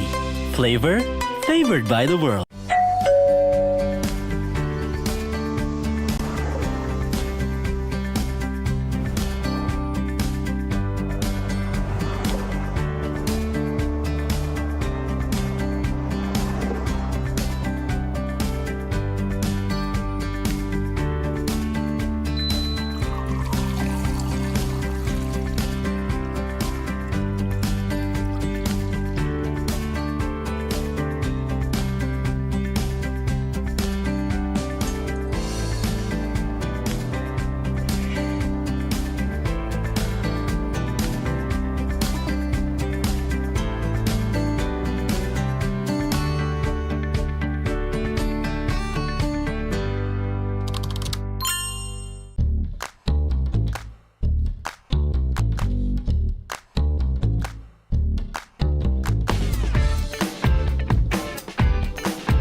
What makes my team strong is the fact that we've been training very early from the start before the regular season, and that makes us very good stability in our gameplay and foundations.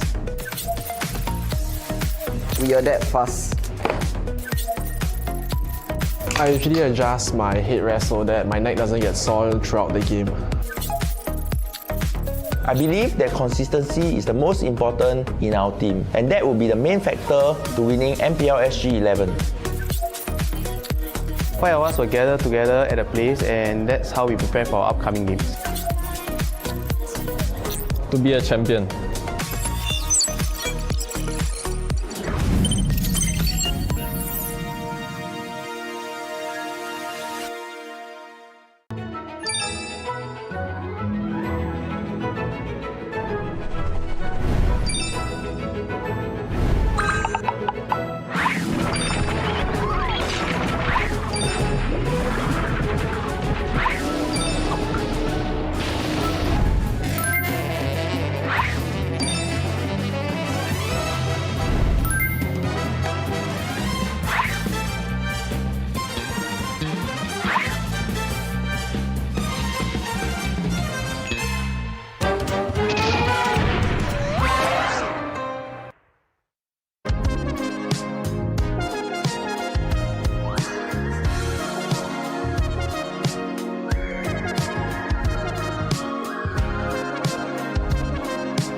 Indomie. Flavor favored by the world.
What makes my team strong is the fact that we've been training very early from the start before the regular season, and that makes us very good stability in our gameplay and foundations. We adapt fast. I usually adjust my headrest so that my neck doesn't get soiled throughout the game. I believe that consistency is the most important in our team, and that will be the main factor to winning MPL SG 11. 5 of us will gather together at a place, and that's how we prepare for our upcoming games. To be a champion.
Indomie.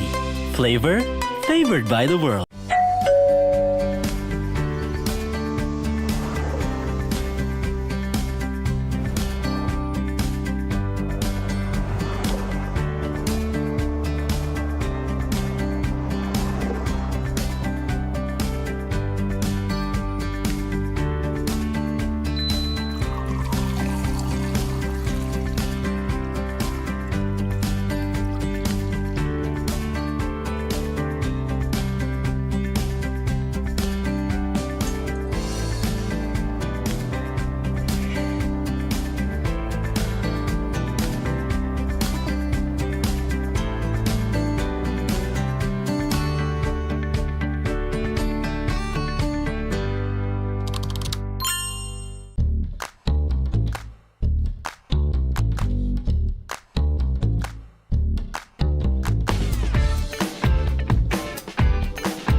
What makes my team strong is the fact that we've been training very early from the start before the regular season, and that makes us very good stability in our gameplay and foundations. We adapt fast. I usually adjust my headrest so that my neck doesn't get soiled throughout the game. I believe that consistency is the most important in our team, and that will be the main factor to winning MPL SG 11. 5 of us will gather together at a place, and that's how we prepare for our upcoming games. To be a champion.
Indomie.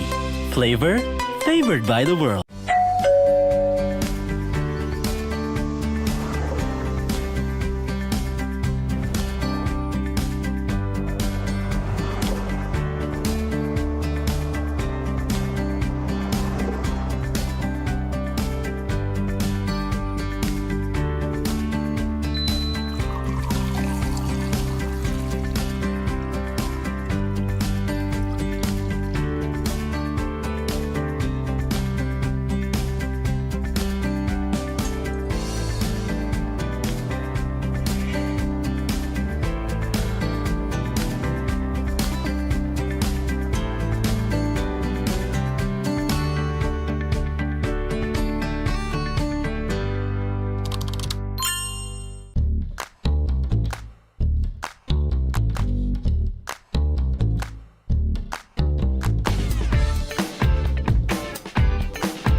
What makes my team strong is the fact that we've been training very early from the start before the regular season, and that makes us very good stability in our gameplay and foundations.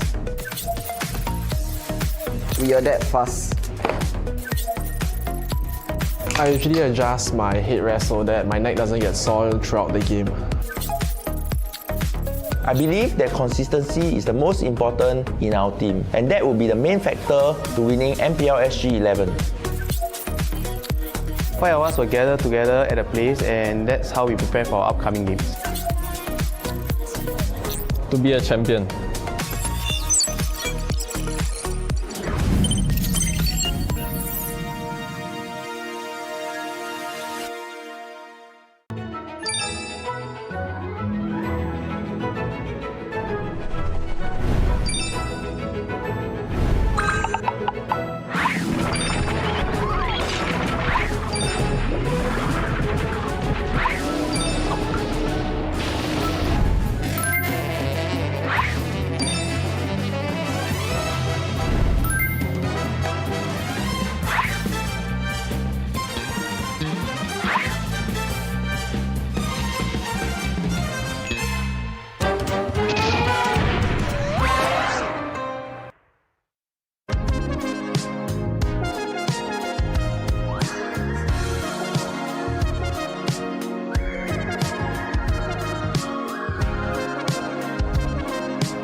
Indomie.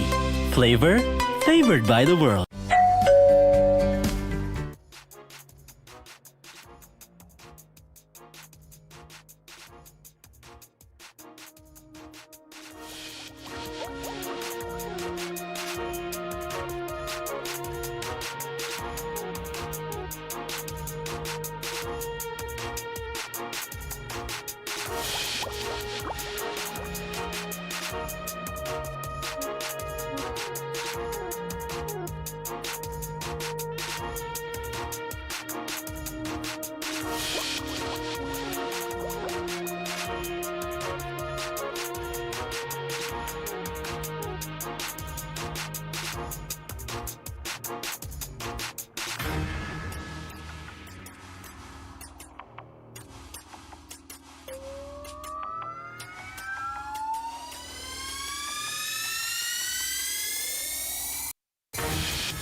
Ladies and gentlemen, welcome back once again to MPL SG Season 11. We bring you the final game of the day, and that is going to be Clarity Gaming, and that is going up against Kingdom. Kingdom. Yes. Ooh. A bit of a juggernaut matchup given the results of yesterday's game. I would say it is a tough matchup, especially for CG. Honestly, CG, they have quite a lot that is in front of them, and considering that considering their performance yesterday, I think that they definitely do want to pick up a few of their pieces, and hopefully they will be able to give Kingdom a pretty good fight. Yeah, I think for the most part, Kingdom look to be the favorites coming into this season. Obviously, defeating the defending champions in EVO yesterday in a 2-1 very tight series, despite the outcomes of the individual games themselves. And coming into today's game, I think it's important for Kingdom to maintain the momentum, whereas on the other side, CG looking, like you said, to pick up the pieces, get some points on the board. That being said, still looking very difficult because of the opponents today.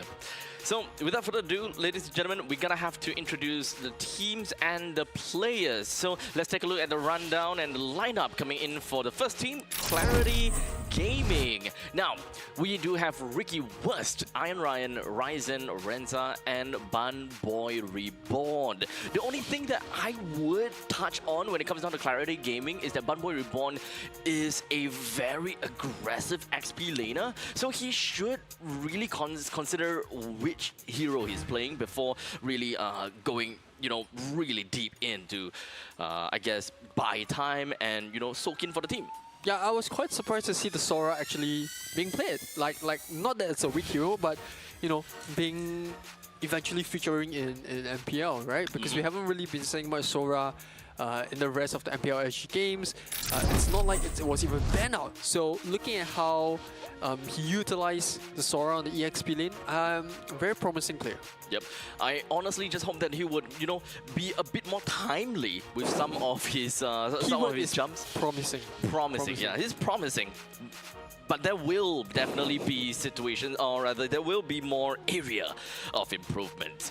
Now, Clarity Gaming, all by itself, they have many areas of improvements as well. And of course, it is backed by Riston as well as Simple. I think that the two of them should be able to guide Clarity Gaming to victory.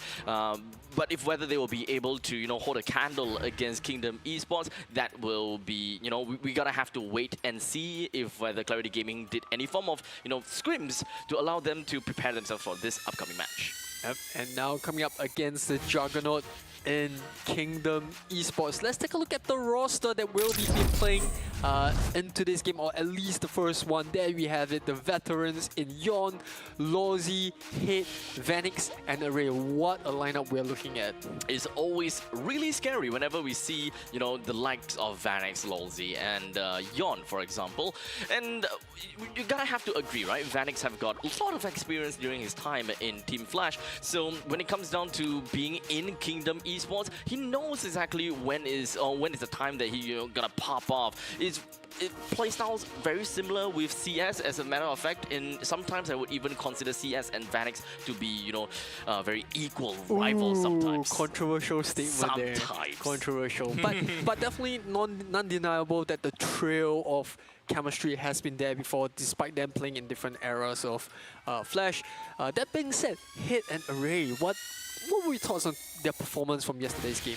Honestly, when it comes down to the both of them, I feel that they haven't exactly shown too much of what they are super capable of, because I have a feeling like Longzi, Yon, as well as Vanix, they were stealing the one the limelight. Yes, that is right. So Hate as well as Array, they play more of a supportive role, right? However, I do want to commend Array a little bit more based on yesterday's games, because he's always capable of being in a very good situation going up against the likes of Bumboy Reborn, right? So there were points in time whereby the XPs are just throwing themselves over a body of 4. They gotta have to single-handedly, you know, buy enough time against the entire team on the opposite side, buy enough time for your own team kind of thing. And Array has always been, you know, the better counterpart as compared to Bumboy Reborn.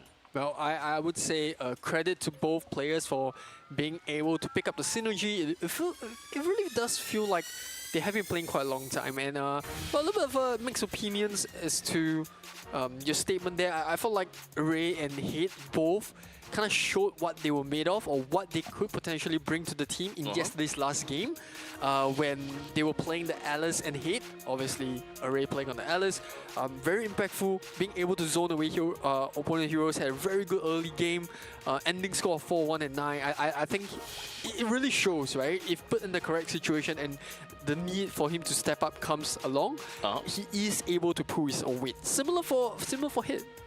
Well, to be fair, they did manage to put themselves in a situation where them going up against Evil really pulled out the best from them, right? They gotta have to do whatever that they can, they gotta show whatever that they can, and in this case, going up against Clarity Gaming, I think that there will be more cases of probably Yawn as well as Hate that will kind of pop out a little bit more, because the main thing that we want to look out for is the early stages of the game, being the mid laner, the jungler, as well as the roamer in this very case.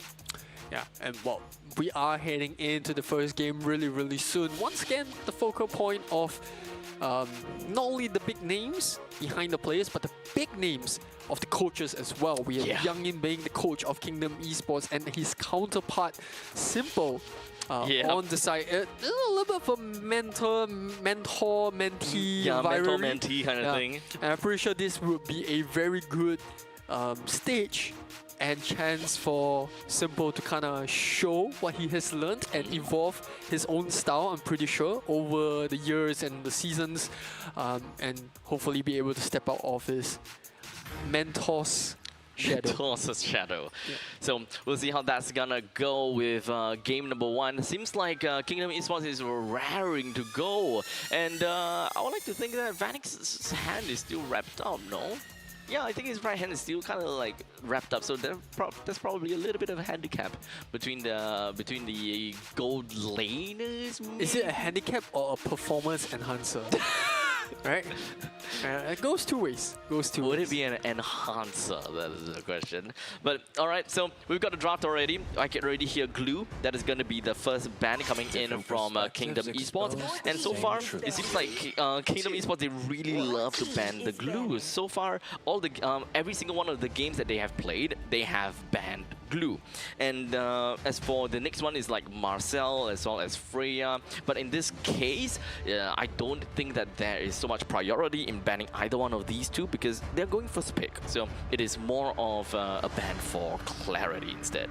Yeah, I think on the side of Clarity Gaming, this is a good test bait. Obviously not doing too well against Ignite Gaming in yesterday's games. That being said, they will ban away the Khalid, so we're starting to see a lot of this roamers getting focused, being banned out, with the Fowiz gets taken out as well. Now the question is, with so many other open picks on the board, who are they going to take out? Because there is still the Harley, the Freya is also still open, there's the Kalea, Suyo, it's just choosing, you know, I can just go on and on as to heroes that have priority picks and bans. So now coming on to the last ban with the Khalid getting taken out, do they actually take out the Zhuzing or do they take out the Freya? Or do they just open both and take the other two? Yeah, so at this point, okay, so Uranus is gonna be the one that's gonna be thrown into the banning phase. And Freya, first pick, almost immediately by Kingdom, that will allow the Juicin to pick up quite a bit of other heroes. You know, there's Suyo, there's Leomore, there's Juicin. Many of these are something that Clarity Gaming very likely would want to pick it up. Yeah, I think another hero that you can actually look at is also the Alice. With Freya in the picture, you need someone that's able to frontline, soak up the damage output coming out of the Freya. So maybe something like an Alice and a Zhuzing. It's a very good combo. Two heroes that can kind of sustain the fight, delay for the rest of the team to join in. Does pretty decently well against early game aggression as too. There's also the Hilda, but instead they choose to go for the Harley and Grok. Harley and Grok doesn't. Interesting choices, I would say, right? Given the plethora of options that was open to them, and now those options are available to Kingdom. Yeah. So given the current circumstances, they have a very strong flex pick available right for them. So I think that picking out the mid laner right now would be great, so that you'll still be able to kind of have the ambiguousness of where this Freya could very potentially go. So picking up a jungler, picking up a mid laner, that's gonna be great. So Jusin, as expected, will come up. Both Suyo as well as the Leomord is still yet to be unpicked, and Kingdom have decided to go for the Cho instead. Yeah, this is an overall pick. I think we kind of expected to choosing, since it was thrown over by Clarity Gaming here. And I think for Clarity Gaming, but you can consider 13. The 13 is still open. That being said, Play for the high ground at all? Yeah, because at the end of the day, you already have a Harley. There's a lot of magic bursts. I think what they need is a bit more control to follow up with the Grok. We saw a very good wombo combo coming up from the side of Syndicate when they use the 13 and the Grok, but it is going to be the Alice that's prioritized. Indeed, like we said, Alice does really well in being able to soak up the damage. Now, coming over to the banning phase, I think we're going to be seeing a couple of MMs, or rather a couple of marksmen is getting taken out by the side of CG, or they could still focus on taking away the jungle, because this Freya could go to the goal lane. Yeah. All right. So let's identify the tags that are situated for both of these two teams. So far, for Clarity Gaming, they do have sustainability in the front lines. They do have a decent amount of burst coming in from back lines as well. They have good crowd control off of that Grog and the Alice. Well, in the meantime, for Kingdom Esports, they have got a pick off coming in from Cho. They have very strong, I would say, very strong damage from Freya. I guess scaling from Freya is something that I would look out for. I think flexibility is the word you're looking at, right? Because she can go to the jungle, she can go to the EXP lane, she can go into the goal lane. You know, that kind of keeps CG kind of guessing, right? On the side of, for Simple, at least he will have to kind of think, okay, where are they going to put it? That's why they take away the YSS. Also another very good hero that's also very flexible, but they take away the Leomord. So that's two sort of junglers in some sense taken out of the picture, whereas for the side of Kingdom, they focus the ban on the 13. Like I said, 13 is kind of like an anti-dive, not what you want to go up against, especially with a Cho and a Freya. So a good ban here. I think another hero that they can consider banning is actually the Eve, right? Someone that adds on to the crowd control of the Grok as well as the Alice. Sounds like there will be quite a bit of magic damage coming from the side of Clarity, but I think that there is no choice, considering that they haven't yet picked up any form of mage in the middle lane as of now. So there are still quite a bit of chances and other heroes that they could have picked. Selena is banned out from the side of Kingdom instead. More on the damage factor. Doesn't want them to double down onto that bursty element, I suppose. Yeah, a bit of a mixed ban for me. Mixed feelings about that Selena ban. I think taking away heroes that provide a little bit more crowd control in team fights. But hey, you know, not exactly the worst ban, right? I think at the end of the day, the focal point here for Kingdom is to just take out heroes that generally stop the momentum that they can create with this Cho, Jusing, and Freya, because these are the only three heroes that we've seen now. So this Selena ban could, account for something else. It could be something that they want to set up in terms of the pick. But we do see the Claude getting picked by CG first. Very versatile marksman, skills pretty decently, provides a ton of damage to his late game, decent wave clear with the Blazing Duet. So yeah, pretty safe pick. Yeah, so far, Clarity Gaming is going for the pretty standard, kind of protect the precedent kind of I suppose composition for them. They want to bring themselves all the way to the late stages of the game. Doesn't necessarily to be late stages, because they do have the Grok and the Harley. Both of them have pretty good skilling off of the early to the mid stages of the game. If they're able to accelerate the growth of Claude, they would definitely try to end it by 15 minutes or so. Yeah, the other question is, do they go for the Guinevere? Because Guinevere is also still open. Suyo is also still open. So it remains to be seen how they play. But instead, they do pick up the Fedrin. Okay. I like this pick. It's pretty decent. Combos really well with the Jusing. Provides the crowd control that's sort of lacking in terms of team fight. And they follow up with the Moskov, one of Lozzy's, or not Lozzy's, but Vanix, Vanix's signature Main pick. comfort, yeah. Something that we see out of Vanix a lot. And finally, we've got the Valier. So kind of like a counter dive kind of thing, and especially since we are looking at a Fredrin, we're looking at a Cho, and in fact even the Freya, right? They all want to get down and really personal against CG. So what CG will want to do is they want to create some distance. They want to drag out the time, they want to drag out the fights a little bit more. Especially since Kingdom Esports, they do seem like they have a lineup that can really make full use of these dive elements, especially if Cho is the one that manages to breach through the ranks. Yeah, I think what's really smart coming out from both teams is that they have sort of their own ideology. There really isn't too much counter banning or picking in some sense. It's just two teams really wanting to play their very distinct playstyles on the side of Kingdom Esports. They're looking for a lot of crowd control. They're looking to play a little bit more of a 4v5 fight. Let Moskov and let Vanix playing the Moskov to split push. And on the side of Clarity Gaming, it's a little bit more bursty in some sense, right? You have the Alice for the front line, but there's the Grog, Harley, and then you've got the Valier. So very mixed in terms of the balance. In terms of how they want to take the fight. That being said, this is game number 1 between Kingdom Esports and Clarity Gaming, the last series of the day, the last series of week 1.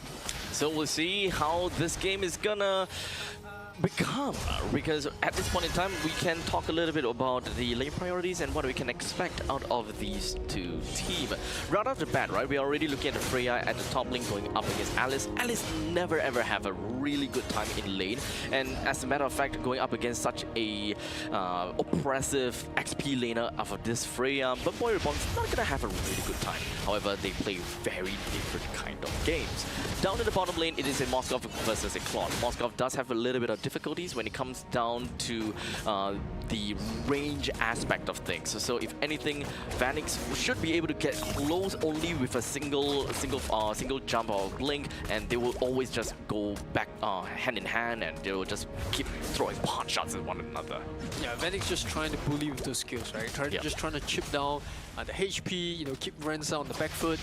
And the rest of the team is just, it's been a slower tempo of a game compared to the first two series. Two teams just drawing really close, just trying to micromanage the rotations and lane advantages. That being said, Clarity Gaming looking for a gank here. Harley hitting the level 4, same for Yon on this Fredrin. Yeah, so far, both of them are just seeking for opportunity. Both of the Romans, okay, at least for the side of Iron Ryan, he's already scouted out a little bit as to how the top lane looks like. So as much as possible, he will just kind of hover around the place, give information of clarity, and kind of decide if whether they actually want to take on to this fight. Because as you can see right now, with the Longsi as well as Hate, that's pushing Iron Ryan all the way up north. Well, in the meantime, Array joins in. We've got the Valkyrie's Descent pushing all 3 of the other members away, but he's got to be really careful still, as now Array continues up to the fight. We've got a little bit of a taunt coming in from Yon. The DOR will be able to land right down into Hate as well as Yon, putting Ricky Wurst right in front of the Drusin, gets himself that 1 kill, and ta-da! We even have got a quick Renza that joined into the fray with that ultimate. So pretty good thus far. A lot have been expended in that single fight. Yeah, Kingdom Esports walking out the battle of it, taking away the total, as well as, but as I said, the Jinx comes in. Ricky Wurst using the Retribution to, or rather, Yon using the Retribution to slow him down. Hit joining up into the fight. I think this should be a bit Fredrin. Fredrin sounds like the case, but a quick little dash got himself out of that. Oh, perhaps not, as it does seem like Ben Boyerborn will be able to catch up just in the nick of time, but I don't think that he's got any healing factors available. There we go. Was so close, but not exactly. We've got a good way of the dragon coming in from Longzi. Immediately kicked Ryzen into a pretty darn hard spot, and now that's goodbye to him. Yeah, very dragged out fight from both teams here.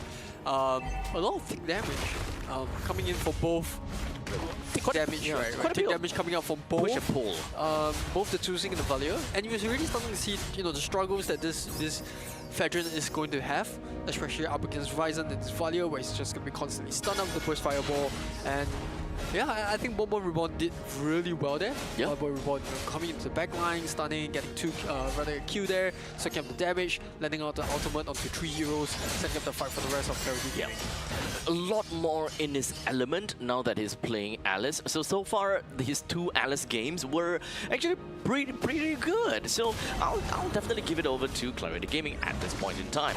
We've got a turtle that will be spawned up to the bottom lane. The priority goes over to Kingdom with a quick little lantern pickup onto the side of Iron Ryan. Goes for the tectonic charge, lands onto 3. Well, in the meantime, the blazing duet coming from the side of Rensa will deal a decent amount on all 3 of them, pushing Phoenix all the way back. However, we are looking at 2% that went down for the side of Clarity Gaming, allowing Kingdom Esports to pick up the kill down onto the turtle. While in the meantime, Bunboy Reborn all alone, having to fend for himself against all 4 members. He will still go down. Yeah, this Frederick, you know, is just doing so much, right? He's so thick, he's in the front line, he's just making it hard for the Harley to just dive in because he can't afford to get caught up by the taunt.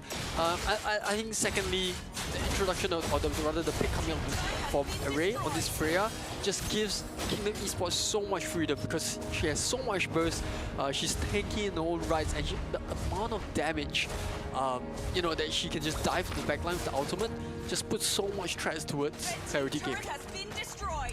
And at this point in time, 5 minutes into this game, Kingdom Esports have got 2,500 gold lead on top of Clarity Gaming. The main thing that we want to look out for is definitely going to be possibly Ricky Wurst from Clarity Gaming and possibly just Array onto the side of Kingdom Esports, because Array already have got 5 kills to his name, Ricky Wurst with only 3. However, we've got Array with 4,400 gold as compared to Ricky Wurst at 3,300 gold. We can very clearly tell that Array is in a really darn good spot with that War Axe and the Golden Staff. Yeah, it's very vital for Ryzen to pick up the Glowing Wand at this moment just to reduce the healing coming up from both the Freya as well as the Fredrin.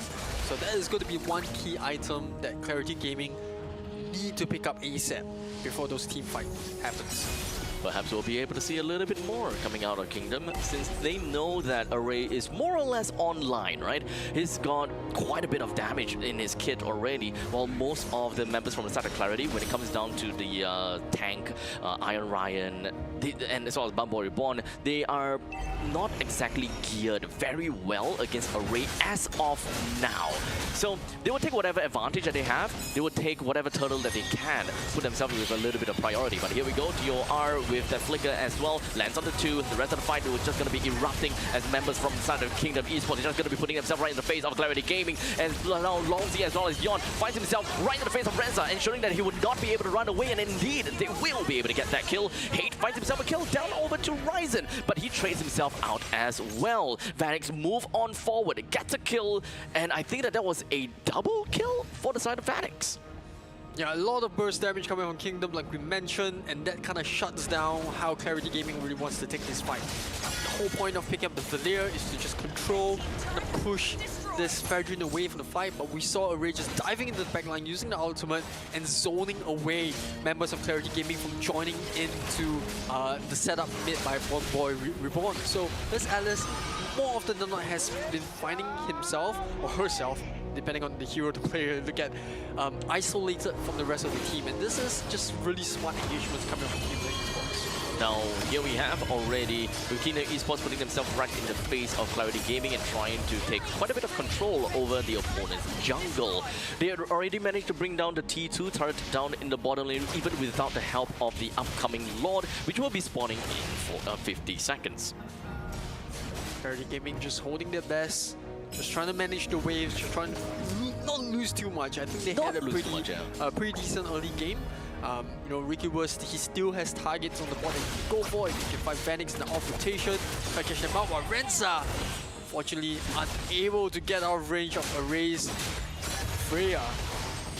Look at how mobile Array is, right? And this is one of the reasons why we've been seeing Freya getting like 100% pick ban across all the MPL regions. She just offers so much, especially after the rework. This is kind of crazy of a fighter that really just goes absolutely ham. So much dashes, so much ways that you can entry or you can even exit, so much I think the biggest threat is still the Valkyrie's Descent, right? Her ultimate. The fact that she now has, she doesn't really have to only depend on the second skill. The fact that she can just get close, dive from the back line, immediately just one-shot someone. That, speaking about one-shot, Well, that is going to be a taken out. We didn't even have a chance to blink.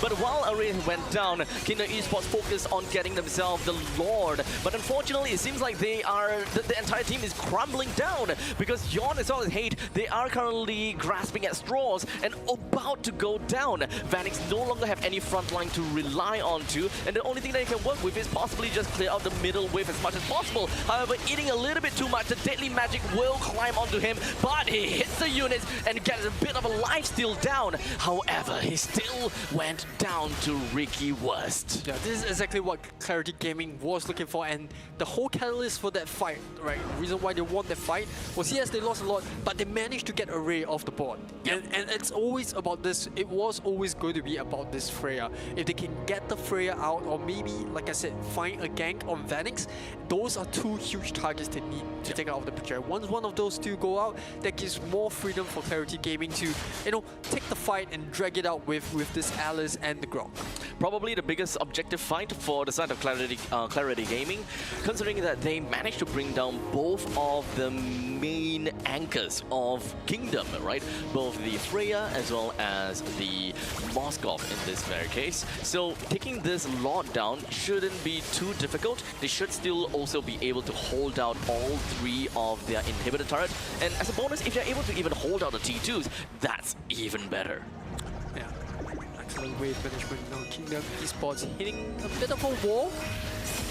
But Iron Ryan gets lifted up by the Lantern. Everyone else is just going to be focusing all of their resources onto Iron Ryan. The Tectonic Charge goes in, but it doesn't seem like you managed to keep everyone flying up in the sky. Iron Ryan actually walks away with just a sliver of health, but unfortunately Array went pretty deep in, very committal. As such, he will go straight down. Bambori Bond puts himself right in the middle, flickers himself on forward, and he's still alive through all in all because of a single passive. As such, it opens up the opportunity for Ricky Wurst. That single basic damage actually clinches him with that Savage. The first Savage of the day, and this could this, you have to say, really, really well played coming out of Clarity Gaming. We started off with Iron Ryan being caught up by the Way of the Dragon on this Grok, but what a quick follow-up coming off of Bomboy Reborn on this Alice, stuns both of them, opens up the rest of the fight. Reza coming in with the Blazing Duet, lowering them, and then Ricky was just doing what Harley does best. Comes in, picks up these members just one by one. But I expected him to get 1-2 kills there, but Savage, that was just, this is the perfect game. I wouldn't say perfect, but a perfect scenario for the Harley there. I was really expecting that, yes, they would be able to win, considering that Iron Ryan got out of that completely, you know, okay, he's super injured, right? But the main thing is Bumble Reborn, as well as Iron Ryan, managed to siphon out so much resources out of Kingdom Esports. And unfortunately for Kingdom, they were unable to kill both of these two frontliners, which opened up an avenue for Ricky Wurst to come in and clean up whatever that's left over from the side of Kingdom. Yeah, I wouldn't say it's a bad play coming from Kingdom Esports, but I think maybe a bit of miscalculation on their part. Thought they could burst the Grok down quick enough, and look at Reds are slowly chipping away at the Fragile's HP. Lawsy trying to look for a kick. But it doesn't seem like he's able to find anything as of yet. It's a little bit tough, but he's taking quite a bit of pot shots. But Reborn is just going to be putting himself right in the middle of everything. But in the meantime, Ricky Wurst will be able to bring down the lot for himself as well. And that is going to be a complete engagement from the side of Kingdom Esports. They're just going to be wrecking himself and themselves all over one another. But Kingdom Esports lost 4. Vanix is still alive though. He makes his way all the way up to the northern side. Rensa and Iron Ryan lives, and they will try to look for a way to push down to the middle. 1v2, what could we possibly see out of this whole entire battle? Yeah, that could have been a lot worse for Kingdom Esports, but good catch coming from Lawsy. Flicker into the back line, catches Ricky Wurst on this Harley with the Way of the Dragon, and that, you know, kind of evens out the score, makes it harder for Clarity Gaming to have any sort of impact with this lot. However, they will settle for the tier 2 turret at the bottom, as well as the tier 1, most probably at the top. Now, this is indeed a very even Stevens kind of game, right? It's a push, it's a pull. We have Kingdom Esports that have got a really good start. Clarity Gaming took the game by the storm with a single savage game brought from Ricky Wurst, and immediately threat assessment from the side of Kingdom Esports. Losey went in for the kick on the Ricky Wurst. It helps to neutralize the game just by a little bit. Yeah, I think for the most part, you know, you're starting to see the game sort of shift in terms of the tide of favors, right? The favors are starting to shift onto Clarity Gaming's advantage, right? You're starting to see this Alice make a lot of plays for, following up with the Grog, and that gives a lot of license for both Renza and Ricky Wurst to find angles to go in. Obviously, this makes it really, really hard for Vanix because he needs his front line to survive, basically. And if the Alice is going to constantly his face, it's going to be hard for him to play. I think one thing that Clarity Gaming have managed to do really well is negate that effectiveness of the Freya. Right? We're not starting to see this Freya find 1v1 pickoffs because of these huge team fights, and they are able to burst down this Freya as well because they have both the Harley as well as the Claw. Yep. Throughout the entire chaos in the battlefield, I think that it's starting to get a little bit tough for Array to get a proper threat assessment, right? Because there's, number one, very tanky front lines that is really done annoying to Array himself. And not to forget, there is always underlying assassins that's just waiting right inside the brushes, such as Ricky Wurst, Renza could just pop in at any point in time as well if the time deems fit for him. So there will be a lot of surprise factor over to the side of Clarity Gaming, and if Kingdom Esports were to commit a little bit too early or the wrong timing, they might just find themselves in the fangs of a really hungry wolf. At this point, I think for the most part, Clarity Gaming, they're just waiting for a lot now, just going to wave manage. They froze the bot wave. They're probably going to clear it really, really soon, but Kingdom Esports, they have an inkling that they might be able to spot Renza out here. Iron Ryan just staying very close behind him. Claude is nowhere to be seen as of now. Bambori Bond goes in for the flicker, finds Losey as well as Yon, but Clarity Gaming wasn't able to be fast enough to follow up on that take. That is a flicker and a TOR that has been expended. That is, unfortunately, that means that in terms of resources, Clarity Gaming is now down. Clarity Gaming waiting for Ricky, takes the rip bar first. Yon just taking a bit of damage, setting up. Building those stacks. You can sense the tense moment right here because both of them is just looking for the right entry. I think they're just buying time for Alice to wait for the ultimate to be back up as well. This could very potentially be the final battle between these two teams. They understand that at any point in time, if it goes wrong, it will go very wrong. And take a look at this. We do have the TOR that is already back in store for the side of Bad Boy Reborn. Two flies up to the air. But in the meantime, the Lord is still standing. They're looking for the time. Yon goes in, snacks away the Lord. He will go down, but it's still gonna be okay. The rest of Kingdom Esports, they will just put themselves right in the face of Clarity. With all 5 members remaining, they walk right down to the middle with only Vanix and Longzy in tow. Clarity Gaming, they look for an opportunity. Things looking very grim. Iron Ryan with the wall. Harley just chipping away at Lozzy's HP, and thankfully they do have the lot. And look at Vanix! Look at the amount of damage he's doing. Oh, but Boribon, he will go down to the hands of Vanix with a quick little spear. He stuns them all, but unfortunately, Iron Ryan pulls him right in, brings him down. Lozzy flickers away, trying to buy a little bit more time. Immortality is going to be popped up. However, Clarity Gaming, they will find that wave rushing in the middle lane to clear it off. Very, very close game, and look at what this has done for Clarity Gaming. It must be a huge morale booster. And I think, really well played to kind of come back from a tough early game, especially against a Freya, against a Fedrin who look very, very dominating in the laning phase. Indeed.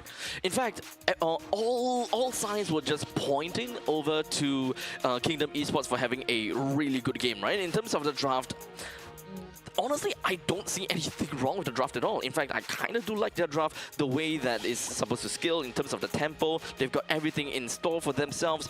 But unfortunately, it just boils down to that one big play from both Iron Ryan as well as Bunbo Reborn that opened up that opportunity to allow Ricky Wurst to catch up in terms of economy. And from that point on, both Renza and Ricky Wurst, they were online enough to be a significant threat to Kingdom. I felt like the MVP for me, as much as Bomboy Reborn did a lot of the catching at the back line, I think one of the more understated players who put up almost, I would say, vital part that allowed Clarity Gaming to win this game was actually Ryzen on this Valir, right? I think the Serene Torrent just provides so much crowd control, followed up by the Burst Fireball, constantly stunning up away, making sure that the Fredrin just catch the back line. It's so hard for the Freya to just dive in. Every single the Freya dives in, Ryzen just pops the ultimate, pushes away with the Serene Torrent, and that just gives so much problem for Kingdom Esports. Because you look at the way Kingdom Esports wants to set up, they want this Freya as well as the Fredrin to be able to frontline, right? To be able to be in the face of the back line. But because of the Valir, how many times have we seen Freya just getting stunned the moment she dives in? And look at this, it's just a slow roll, slowly moving forward as 5, slowly basing off the crowd control of the Valir and the Alice to provide the space for Renza to slowly chip away at the front line of Kingdom Esports. Yep, it is a very invisible kind of impact coming in from Ryzen. Burst Fireball and, or rather, as long as you land the Burst Fireball and the passive stacks up, especially if the Ryzen did pick up himself that, what was that, the Ice Queen's wand, it pretty much disables Freya and Fredrin to a certain extent. It's really difficult for them to play catch up the moment that they have been hit by one of these fireballs. And if they don't, it's just a single Serene Torrent and they got completely disabled. Yeah, that being said, credit to the MVP of game number 1. It is going to be Ricky Wurst on his Harley. 12, 3, and 8. 91% kill participation, as well as the first Savage of Day 2, Week 1. And with that all said, 838 GPM, 91% kill participation is indeed pretty darn good. As now we break down the stats, I really just want to see Ryzen's itemizations, right? So he's got the Wishing Lantern, he's got the glowing star, glowing wand, plus that Ice Queen's wand. Every time I see the Ice Queen's wand as well as glowing wand, I always look at it and just be like, okay, this Valir is gonna be a pain in the butt for all melee users. Yeah, like I mentioned, the moment he picks up the glowing wand, that's when you really would see the impact of this Valir. Yes, the crowd control is nice and all, but the fact that he's able to reduce the regeneration, pardon me, the regeneration of the Freya and the Fredrin, I think that is where we start to see this Valir shine, right? And these are two heroes that's going to be very focal, I would say focusing on diving the back line, or at least, you know, going in and counting on the lifesteal as well as the shield coming up from Freya to kind of just soak the damage. And this Valir was just so pivotal. Yes, he wasn't the MVP, but he did the dirty job, right? He just ensured that, you know, it gives space for the rest of the team to follow up and make sure that, you know, they can't do what they do best, which is diving. Yep. And so far, I gotta have to say that Clarity Gaming, they did what they could, right? They really did what they could, and ultimately, whatever that they have got in the early stages of the game, they just braced for impact, and eventually they found themselves that opening. I gotta have to give it to them. They played it passively, and they tried to ensure that they don't give too much over the Kingdom. Even though Freya at one point in time was like 6 kills, no death or something, you should expect quite a bit of snowball from them. Yeah, let's just look at the kill participation of every single player of Clarity Gaming, right? That's the entirety of the draft. Just making sure that they're kind of sticking up as 5. Yes, you know, Ricky Wurst does have the most kills, but look at where the majority of the fights came out from, right? If you minus away the Savage, most of the fights were purely true team fights, right? Getting Ryzen to keep the opponents at a distance, Iron Ryan and Bomboy Reborn setting up the fight, and Bomboy Reborn 160,000 damage taken in just game 1. As such, ladies and gentlemen, we got game number 1 done and dusted. Clarity Gaming has got a, well, I would say, definitely it is not a fluke. I think that they played this game very darn well. That was by no means a fluke. I think it was a very enjoyable game to watch. It was very even at the start. Yes, we did see it. And I think this is where you start to see teams, or rather at least between these two teams, they kind of shine in their own way. Right? on one hand, Kingdom Esports, they pick up the Fedrin and Freya. You knew what they were going to do at the start. They had the juicing as well, and Lawsy's game plan was to just go in, catch someone out. Ideally, either the Claude or even if the Harley, if he can catch, and he did manage to do that a couple of times. But I think for the most part, the fact that because not Clarity Gaming, sorry. But the fact that Clarity Gaming were constantly grouping up as 5 and looking for huge team fights, that didn't allow Lawsy to find a single target, let alone the backline, right? Just find a single target that was good enough to kick. The one time that he did in the opponent's raid buff, he kicked the Grok and they lost the fight. So, you could definitely see two teams with very different ideals and different executions, where it's not only just the draft, right? It's about how they want to play the heroes and how they want to, make their mark in this engagement. In this game, yeah. Now, I gotta have to say, like, if this is gonna be a 2-0 in favor for Clarity Gaming, I think that this will set a very interesting storyline for MPL SG altogether, right? We're kind of looking at like a Bermuda Triangle kind of thing, right? Where one team is each other's kryptonite, because it's very common for us to be able to see the top number 1 team and the top number 2 team. They kind of win. They kind of like go push and pull with one another. But it's not always that you see there's like 3 top teams where they win against one another, and for some reason that other way around doesn't work, kind of thing. Yeah, I think throwback to yesterday's game. Clarity Gaming, I think they had a bit of a rough patch against IG. I think the heroes, yes, they look really good on paper, but it's really more about execution. In today's game, or at least in game 1, we saw a lot more synergy. They were a lot more clean in terms of not only their execution, but they were very patient, right? They didn't really rush a lot of the fights. They grouped up. They were disciplined. They waited for the right moments to take the fight. Alice misses a stun. It's okay. Let's reset. Wait for it. Let's just wait for Kingdom to overextend. And I think they didn't really give much for Kingdom Esports to work with. Kingdom Esports kind of brute forced their way through because of the Freya pick, which credit to Kingdom Esports, that's what they should do exactly. But a good comeback and a good response coming from Clarity Gaming. Now, all in all, is there anything that we would want to see from Kingdom in this case? I want to see a 2-1. I want to see a 2-1? I want to see Kingdom win this game. Okay. And then we go all the way to the series. Okay, well, in terms of, if you really had to mention and nitpick, right, about Kingdom, right? Because they did a really good job against Evil, but yet coming into, okay, to be fair, they did lose their first game against Evil, right? So we will never know. Maybe this is kind of like a Kingdom's identity, whereby they will always lose game 1 and then come back for game 2 and game 3. They're just getting the data. They're like, you never know. Make me better. Maybe a kick in the butt, just to get the performances going. But if I were to nitpick, maybe not the Cho, the Kaja instead. Not because, the Cho, but because with a Cho, you need it's a bit of a luck and timing as well, right? You need to wait for the opponent to be in a bad position. You need to dive in the back line and then single them out, and then that puts you in a bit of a tough position, right? Because you need to find the right angle. But with Kaja, you just flicker in Divine Judgment, hook someone back, and that gives a little bit more a guaranteed, right? You know you're gonna catch the target that you're going for. Whereas for Cho, you need to reposition. You need to be a bit of aware where the opponent is gonna be, and that's if the opponent is there in the first place. So that's just a nitpick. But I think the Cho was a good pick, right? It's Lawsy's signature hero. We've seen him play the Cho fantastically throughout the years that he's been as a player. So yeah, I mean, it's just nitpicking. Yeah, it's kind of you asked, so I asked, right? So this is kind of TLDR is more of like an execution metric for you, right?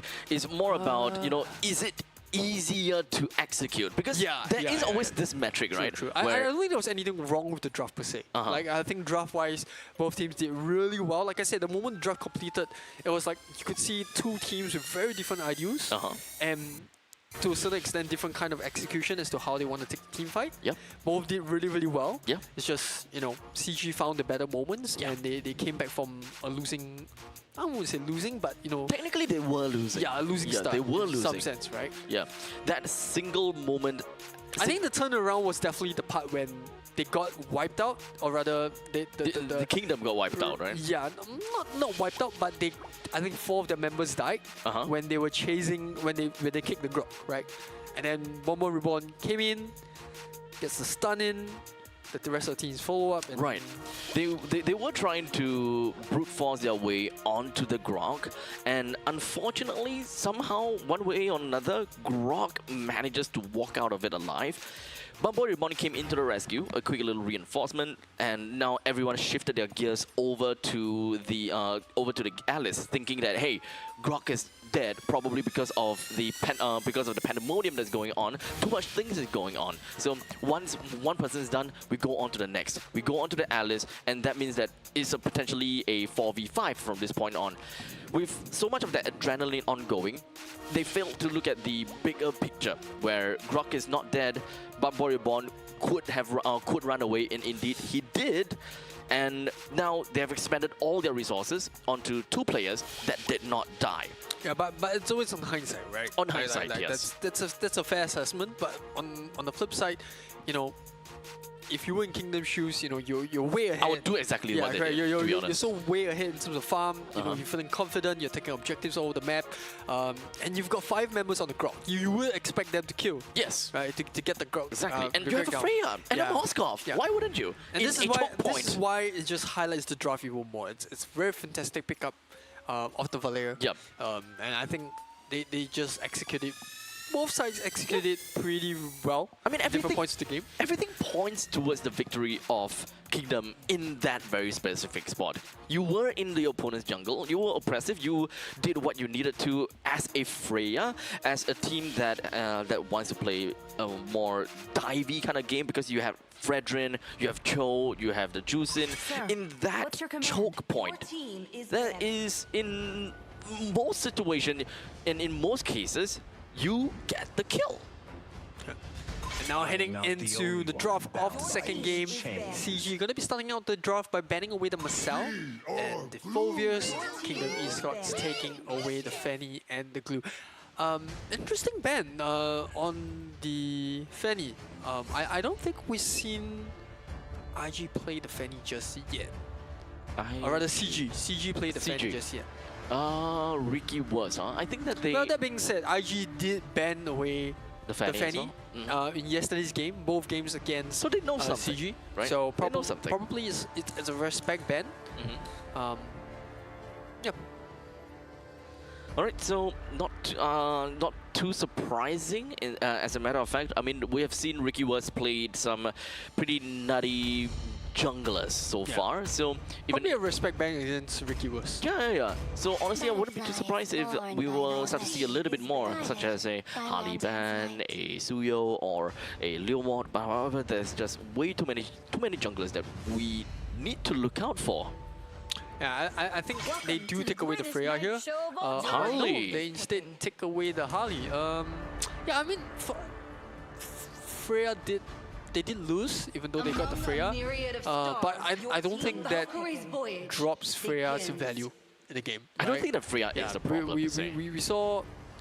No. What I'm trying to say is like, even though Freya they lost the game, that doesn't take Freya's value away from from draft. Right? It's still a prio pick. It's still a really strong hero. We saw Freya, you know, executed to a fairly decent degree in the first game. A lot of effectiveness. So yeah, Freya, I just don't see past Freya getting licked through. And this is like, at least it's either going to be picked up or banned. Yep. Most of the time it's going to be a ban, but so far we have seen a Freya being played out quite a bit now. So I think it is pretty a-okay. We should be able to have some fun with this Freya, which will very likely be in the hands of Rensa, to be in my honest opinion, but still a little bit too early to say that. The Yisushin as well as the Uranus will be picked up, coming in from the side of CG. What says you about Yisushin? We did see an Isushin ban in the previous game. I do believe that it was actually on Clarity Gaming's part. On the second pick, they actually banned the Isushin in the second phase. So I like Isushin. A bit of a mixed opinion with him in the jungle in this current moment. for the first phase of... Is this actually going to be a jungle Yuzushin? No, I was expecting it's go. probably a goal lane. So, Oh, okay. So the point that I was making is I have a mixed opinion About- of Risushin in the jungle Right. in this current season. Okay, okay. Just because of the other options that's available. Yep. You know, with Harley, Suyo coming to the picture, Isushin just does slightly better in the goal lane. You Yeah. have a bit more protection. That being said, I think Funny level you say 4, that though. Yeah, the fact that he has that level 4, Crowned by heaven's mandate. it's always nice to have global vision. Yep. So I wouldn't complain too much if there's an Isushin on my team. But you know, funny you said that because we already have a Uranus being picked up. We have a Yizun and a Freya. If we want to see a gold Yizun, that means that Uranus is one. That means it would be a Uranus in the XP and probably a Freya in the jungle. Yeah, or they could just put Isushin in the jungle. Yeah, so That's if fine. they put Yizun in the jungle, Yeah. then it would kind of make sense for the Freya to be in the gold and the Uranus in the XP. I think the assessment for CG is, you know, let's just see what they do. what heroes Kingdom Esports pick up, right? So, depending on the matchup for the goal lane, they might just go Isushin jungle, Freya goal lane, that's fine. Okay. Vice versa. There's quite a lot of ambiguity of coming in from the side of CG. I think that is really nice to see, right? Makes things a lot harder for KE to kind of decide and make to decide how they want to play. As such, they have decided to go up for a Granger, and with that Granger pick, does that change anything about who goes to goal lane for CG?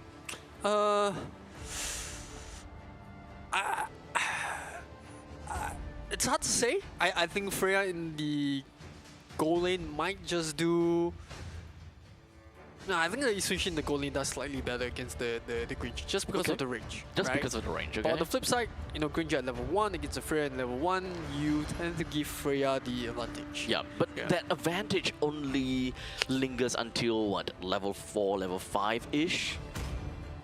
Sure, but then again, you get Valkyrie's Descent, so the Freya can just dive onto the Granger. Okay. That means that looking at the rest of the draft, you know, you're starting to see something very different coming out from the side of CG. They pick up the Odette as well as the Chip. So looking for team fights here, right? Setting up, making sure that they can join the team fight. And this is very similar to the ideology that we saw in Game 1, right? Looking for huge team fights, setting up the fight, letting the Alice go and stun. This time around it's Uranus. So while they don't have the big setup coming up from the Alice, they do have the Chip. So it's like a like-for-like replacement coming in for the side of CG. I think for Kingdom Esports here, the Granger, very good backline just to provide the damage. They have the Wings by Wings. They did ban out the Valentina. So that just means that, you know, they don't really want to give the Wings by Wings towards CG. I think the main problem coming in from Clarity Gaming is that they don't exactly have a very good way to penetrate through the front lines, the vanguards of Kingdom Esports, and actually touch the Farsa. Because that would mean that the poke game from Kingdom Esports is actually pretty darn strong, right? With the Feathered Airstrike as well as even from the side of the Death Sonata from Vanix, I think that they should be able to do quite a number to the front lines in order to whittle them to a low enough health for the assassination to happen for Yorn. Yeah, I think the early game aggression-wise, kind of leaning towards the side of Kingdom, just because of the Kali. And well, question throws back to Clarity Gaming. Can they deal with this early aggression that Kingdom Esports will try to exert? Because you have the Farsa, huge ton of bursts, you know, you've got the Granger, as well as the Kali. They will look to punish in the early game. And that being said, on the side of Clarity Gaming, well, a little bit more wholesome in terms of the team fight, without that being introduced. Okay, alright, so here we go. We do have Ricky Wurst that will be playing the Yizun in the jungle instead, while Renza is onto the Freya into the gold lane. So probably some bullying that we can very possibly expect, right? When it comes down to Terizla going up against a Uranus, this does seem like to be a bit of a skill-based matchup to a certain extent, because Uranus does have inbuilt regeneration, while the Terizla does not. But you still need to remember that Terizla have very good base stats when it comes down to his hammer swings. The Kingdom Esports here looking for the aggression, but Vanix doing pretty decent well against Renza. And this is what I mean, right? You're gonna be seeing this Granger just try to bully this Freya in this early game. And Does have range superiority. Yep. For now. The only point in time once you get the Valkyrie's Descent, I think that it can close the gaps up a little bit more, but that would also bring a lot of attention up to the goal lane. Yeah, it's always a level 1, level 2 thing, right? Yep. At level 1, yes, the Freya can have a bit of advantage, but once Phoenix hits that level 2, he has the dash. It's gonna be hard for the Freya to stick on him. A lot more difficult. The tables gets turned, and then once the Freya gets to level 4, the tables get turned again. Yep. So yeah, what that chemistry is kind of interesting to watch, I think, for the rest of the teams.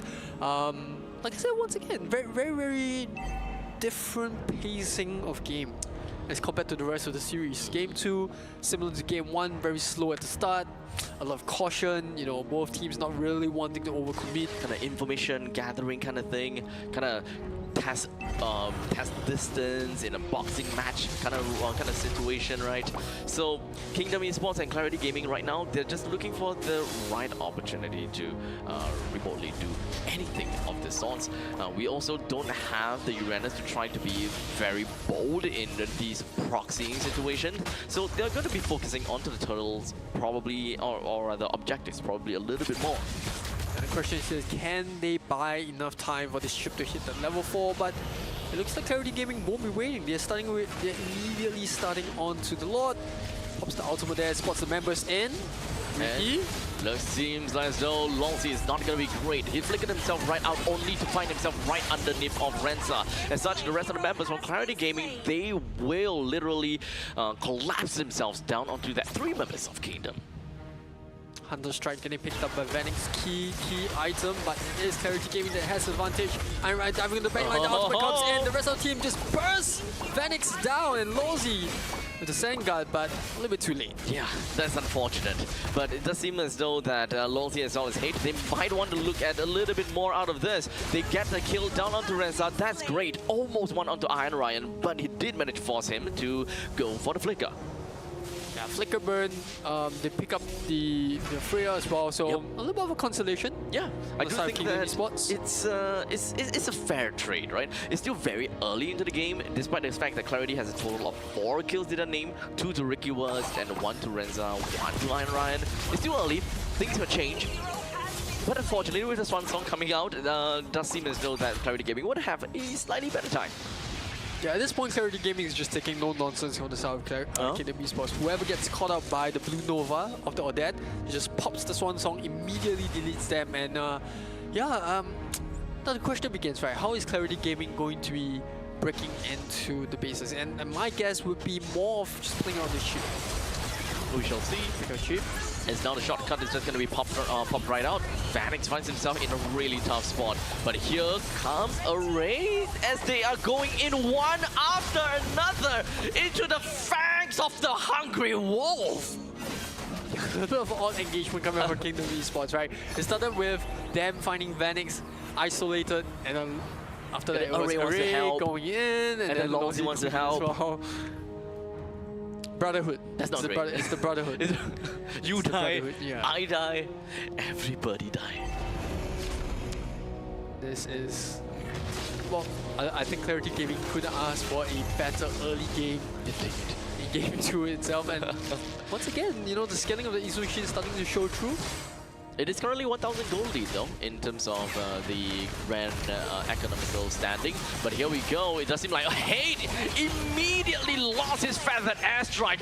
Way too much pandemonium going on about. While Ricky Wurst finds himself a kill down over to the Turtle, while the rest of Kingdom Esports literally just left with 2 members right in the middle of it, hoping they will be able to get a kill down on Horizon, which indeed they did. But Moribond now puts himself right in the face of Array and Beyond and forces them all the way backwards because there's no way they're gonna kill the Uranus. In the middle of it, Isushin does manage to pick up the middle tier 1 turret. And that's value. Yeah, and this Isushi is just going to continue to scale, and that's what we see from most Isushi players, right? Whether it's the gold lane or the jungle, they're always looking to scale, and you know, a fat Isushi is a scary Isushi face. Yep. In the meantime, Lolzy did manage to find where Ricky Wurst is at this point in time, so probably understand that, you know, the rotation coming in from Ricky Wurst will eventually make his way up to the top side. So Kingdom Esports, if they do want to, you know, catch on to Ricky Wurst, it would be wise for them to, you know, hover around the top lane, gain control and get priority of the Northern River first. Kingdom Esports playing on the back foot, not something they're unfamiliar with. Now, can they turn this around? Because at this point, it doesn't look like they have an answer for this chip. Wherever the chip goes, you know, bloodshed follows. And Clarity Gaming don't look like they're stopping here. Yeah. Getting for a team fight, and well, this gives a lot of opportunity for One Boy Reborn to split push, because he can just follow up without when Chip just uses the ultimate. Kind of what I would expect coming in from a Chip, being all-encompassing and just being everywhere. Here we go, shotgun gonna be brought out, and the rest of the members coming from the side of Clarity Gaming will just ensure that they will melt down Lolzy as much as possible. Iron Ryan did go down throughout the entire ordeal though, and Kingdom Esports, they will bring down the shortcut portal as well, making sure that Clarity would not be able to go back into the portal and get a fast access to the turtle pit down below. Turtle spawning, like you mentioned, I think this is pretty much a straightforward take for South Clarity Gaming, but they might just find a Ray in the mid lane, taking that last burst of damage. Lolzy gonna be hoping to delay as much as possible. Here comes Renza on this Freya. Probably taking quite a bit of pot shots. Hate pretty darn close to Renza as he opens up the feathered airstrike. Renza made a dive in, only to find himself in a very precarious situation, but he's managed to get himself right out of that entire danger. That opened up the possibility and the opportunity for Clarity to pick up Array and Lolzy. And this is probably going to be the tier 1 and potentially a tier 2. Clarity Gaming wants to push for it, but it looks like they'll back off, so a little bit of a safety net for them. I'm quite surprised at the discipline play that Clarity Gaming is going for, right? They're not really rushing for fights. They're always waiting for Iron Ryan to have a shortcut up before they take a fight. And this is exactly how you would want to play when you have a chip in your team. Whereas for the side of Kingdom Esports, I think they're doing pretty decently well, but it's all about buying time for Vanix. Yeah. In the meantime, Bubble Reborn can pretty much see that there are 3 people all the way at the back, so opens up the portal, coming in all the way to the front is actually perfect for them. They take 3% down, make that 4, make that 5. Clarity Gaming, they are just showing exactly how they want to feel Ricky Wurst in this jungle position. Back to back, Savage, and then a Maniac for Ricky Wurst on this Isushin. And I'm a little bit lost for words because it's very hard to kind of stop Isushin when he's on a roll. But all this has been enabled because of the draft, right? They pick up the chip, they pick up the Odette. You as Kingdom Esports, you know what's coming, and the toughest part about it is stopping it. Right? It's easy to know what they're trying to do, but how can you stop it at this point? There's no one that can kind of soak up the damage. They're really tanky at this point, and the scaling coming out from this Isushin is just a problem to deal with. On top of it, they have the Freya, like the perfect gold laner at this point. Not perfect, but you get the point. Yeah. 5,600 gold in favor for Clarity Gaming. Kingdom Esports is far, far behind as they are lacking in a lot of farm for a 9 minutes and 30 seconds game. Vanix has just picked up the Malefic Gun. So with that all said, the Lord is also available. Hate has already used the Feather Airstrike, pretty much conceding this upcoming Lord's take, and for the better, since they can't contest for this. The moment that they try to contest for this, I'm pretty confident that Clarity Gaming will just sweep Kingdom off their feet. Once again, a huge team fight initiated at the bot lane. Lolzy goes down, gets isolated from the rest of the team. Yep, it's a very fast rotation coming in as they all manage to get themselves a quick shortcut in. Hate opens up the Feathered Airstrike, forces the rest of the members from Clarity Gaming away. Bumboy Reborn ensures that he will be able to cut off any form of reinforcements or any form of follow-ups from Kingdom. They do secure the tier 2 at the bot lane, and that is even before the Lord spawn, so CG now in such a good lead, 7.5k. over Kingdom Esports. And I feel like Kingdom Esports have a bit of a question mark here. Like, where do they find the fights, right? Because at this point, Clarity Gaming is like, they're all hidden. It's only the chip that's constantly showing on the map. They can't really gank the Uranus as well. They don't have enough damage at this point to just burst it down. Yep. Don't have any form of shred, realistically, for Bunboy Reborn. He's got a lot of assists, sure, and he's giving information. And the Maniac play up to the top lane is solely because they have the information given. And they're like, okay, the front two are completely isolated, all the other three are at the back, and Bunboy Reborn has got them covered. So these kind of information gathering and information tools that Clarity Gaming is getting for themselves is super darn important. And as a matter of fact, that's what Bunboy Reborn is doing. He's diving all the way to the back and he's trying to open up some space. They managed to get a kill down on the Array while Array went straight in for the penalty zone, only to find himself all alone. Look at the Freya just diving in, gets Lawsy, jumps out, and on top of it all, they lose no one. They lose absolutely no one. Look at how quickly Array got shredded, right? The Tourism goes in, you would think, okay, with the penalty zone, he's going to be able to, you know, get some survive the lifesteal, but instantly gets deleted. Yep. Even before the rest of the team can follow up. Yeah, you're honestly a sitting duck going right into the face of a Freya. There's really no counter answers to that, especially when a Freya is so kind of farmed up. And not only is that Freya farmed up, but the Yusujin is really happy the moment that you walk it right in, even if it's a penalty zone. 10k goal lead for Clarity Gaming at this point. Clock spawning in 30 seconds. You know, you just look at every single row and look at the goal difference between each of the members. It just feels almost illegal. You feel like there's no way out for Kingdom Esports, but at the same time, I feel like there is a glimmer of hope. If Lawsy can find one catch, just one, right? It could be on the chip, it could be on the Undead, it could be on the Freya. They just might be able to turn this fight around. At this point, they do, Kingdom Esports, they do have quite a bit of crowd control if we really want to talk about that, right? Both the penalty zone and the Raging Sandstorm can be stacked and layered upon one another to really extend the crowd control duration to buy more time for Yawn, Hate, and Vanix to eventually kill. But I think the problem is that Vanix is not really farming up all that much in terms of kills, so even when it comes down too much, he will not be able to get the stacks. But for now, here we go. Right as we are talking about that, they managed to get a kill down and of course a shutdown onto Bunboy Reborn. But the rest of the members coming from the side of Clarity Gaming, they will be able to get a win onto Yawn, Vanix, and Lawsy, leaving Hate and Array all by themselves, trying to fend alone against this three other members and 3 lanes pushing in. Yeah, 6-1 and 13 as he stands for Ryzen, and he just might not stop. The chip goes in, stops the feathered airstrike coming off from Hit, and look at the burst damage coming from the Isunshin. Array!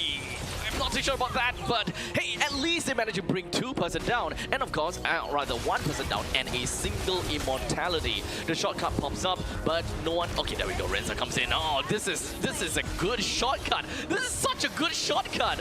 They cycle Kingdom, Bunboy Reborn, and Renza comes back in.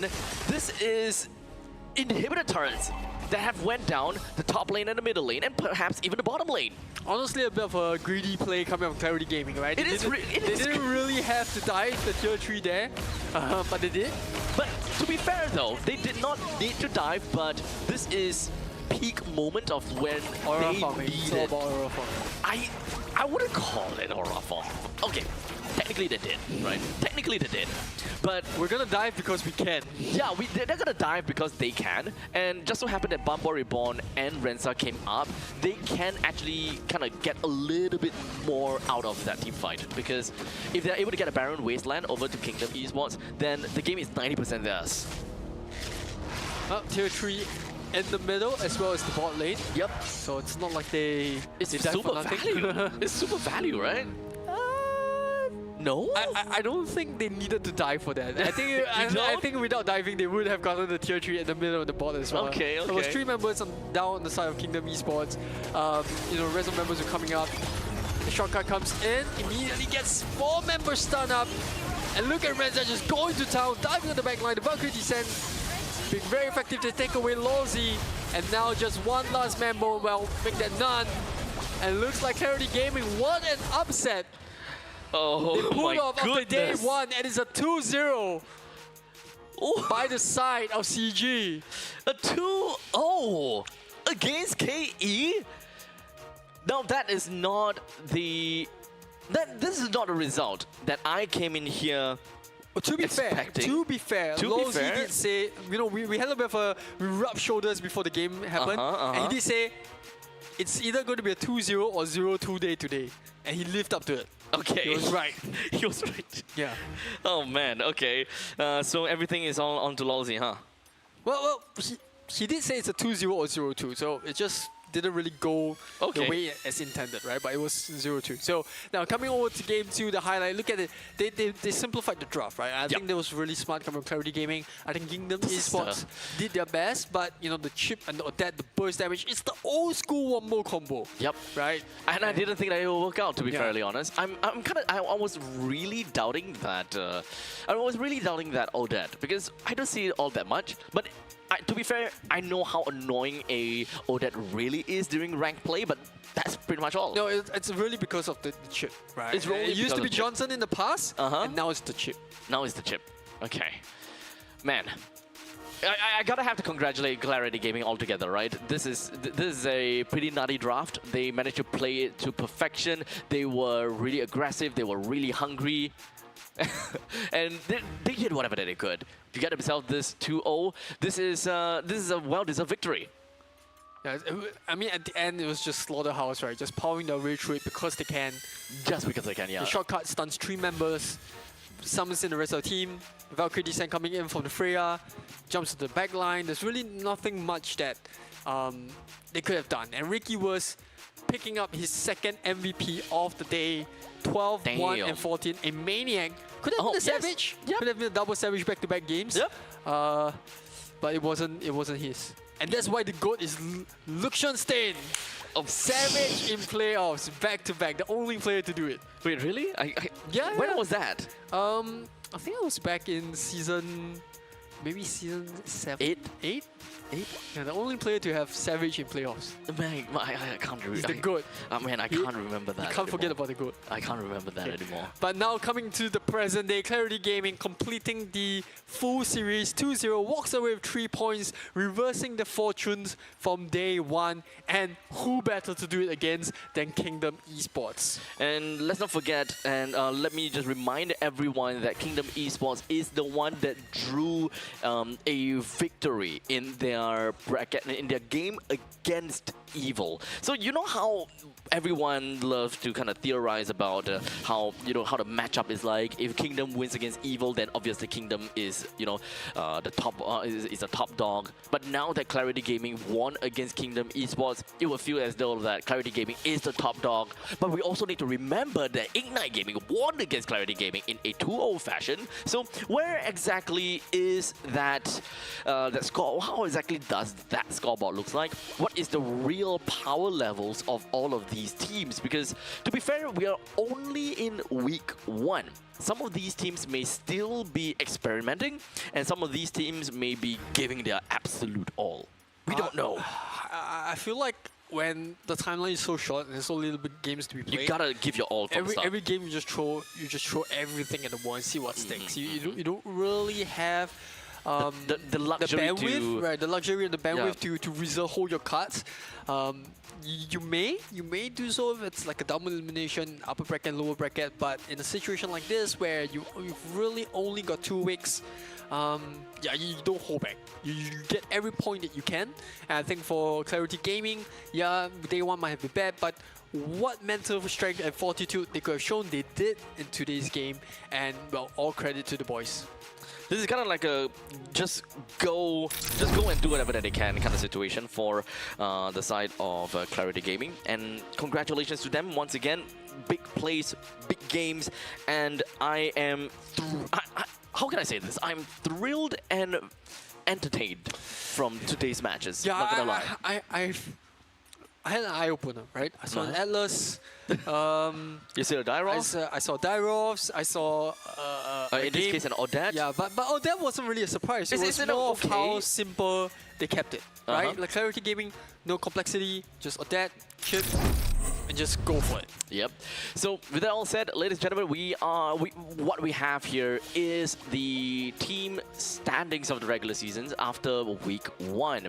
We've got Ignite Gaming at the top of the leaderboard with a total of 6 points with their 2-0 victory against 2 other teams. While in the meantime, we've got Evil coming in on the 2nd place, total point 4. Clarity Gaming comes in shortly after with 3 points. That 2-0 victory in today's game shot them up all the way to 3rd place. While Absolute Zero finds himself at 3rd place, however, because of, I think due to tiebreaker rules, they are currently 1 shot below of Clarity Gaming, followed by Kingdom Esports with 2, Syndicate Esports with 0.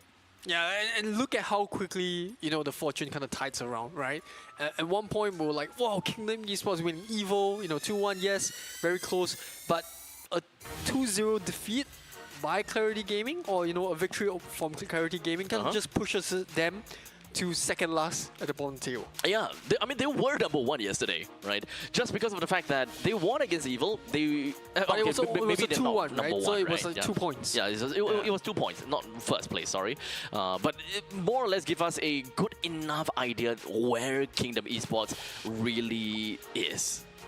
It's tough, it's tough. Yeah. The sample pool is just too small. But speaking about the rest of the games earlier on, next week we have more exciting games coming up for you. It's going to be week 2, day 1.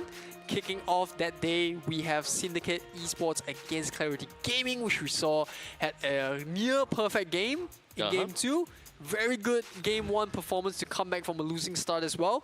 And then on to the afternoon's games, or rather the later part of the afternoon is going to be Evo against AZ, Absolute Zero. And last but not least, finishing off with a banger, it's going to be Ignite Gaming against Kingdom Esports. Ooh. Can Kingdom Esports find their momentum back? I hope they do. These games are the games that you guys gotta have to watch out for, because at this point in time, we don't even know what to expect anymore. Which team is the top dog? Which team is the actual dark horses and all that kind of jazz?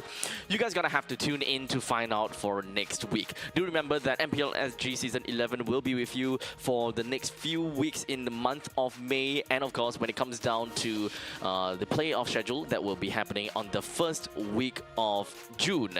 So, hope that you guys totally enjoyed MPL SG thus far, because if we gotta have to take this moment to thank all our sponsors and of course all the partners that made MPL SG possible. Huge shout out over to Pulse Nova, as well as the fact that it's powered by Moonton, with our partner in esports SGEA, Kelby, Indomie, Roto, and Future.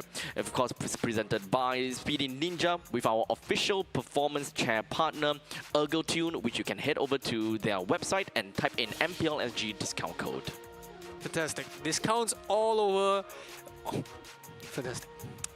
Fantastic. Very nice. Very nice. Today's game, very nice. This is also very nice. Very nice draft. Very nice. Very sedap food. This is gonna be my 2nd packet Very today. good. Very good. Nothing else. See you next week. Goodbye. Take care. Bye bye.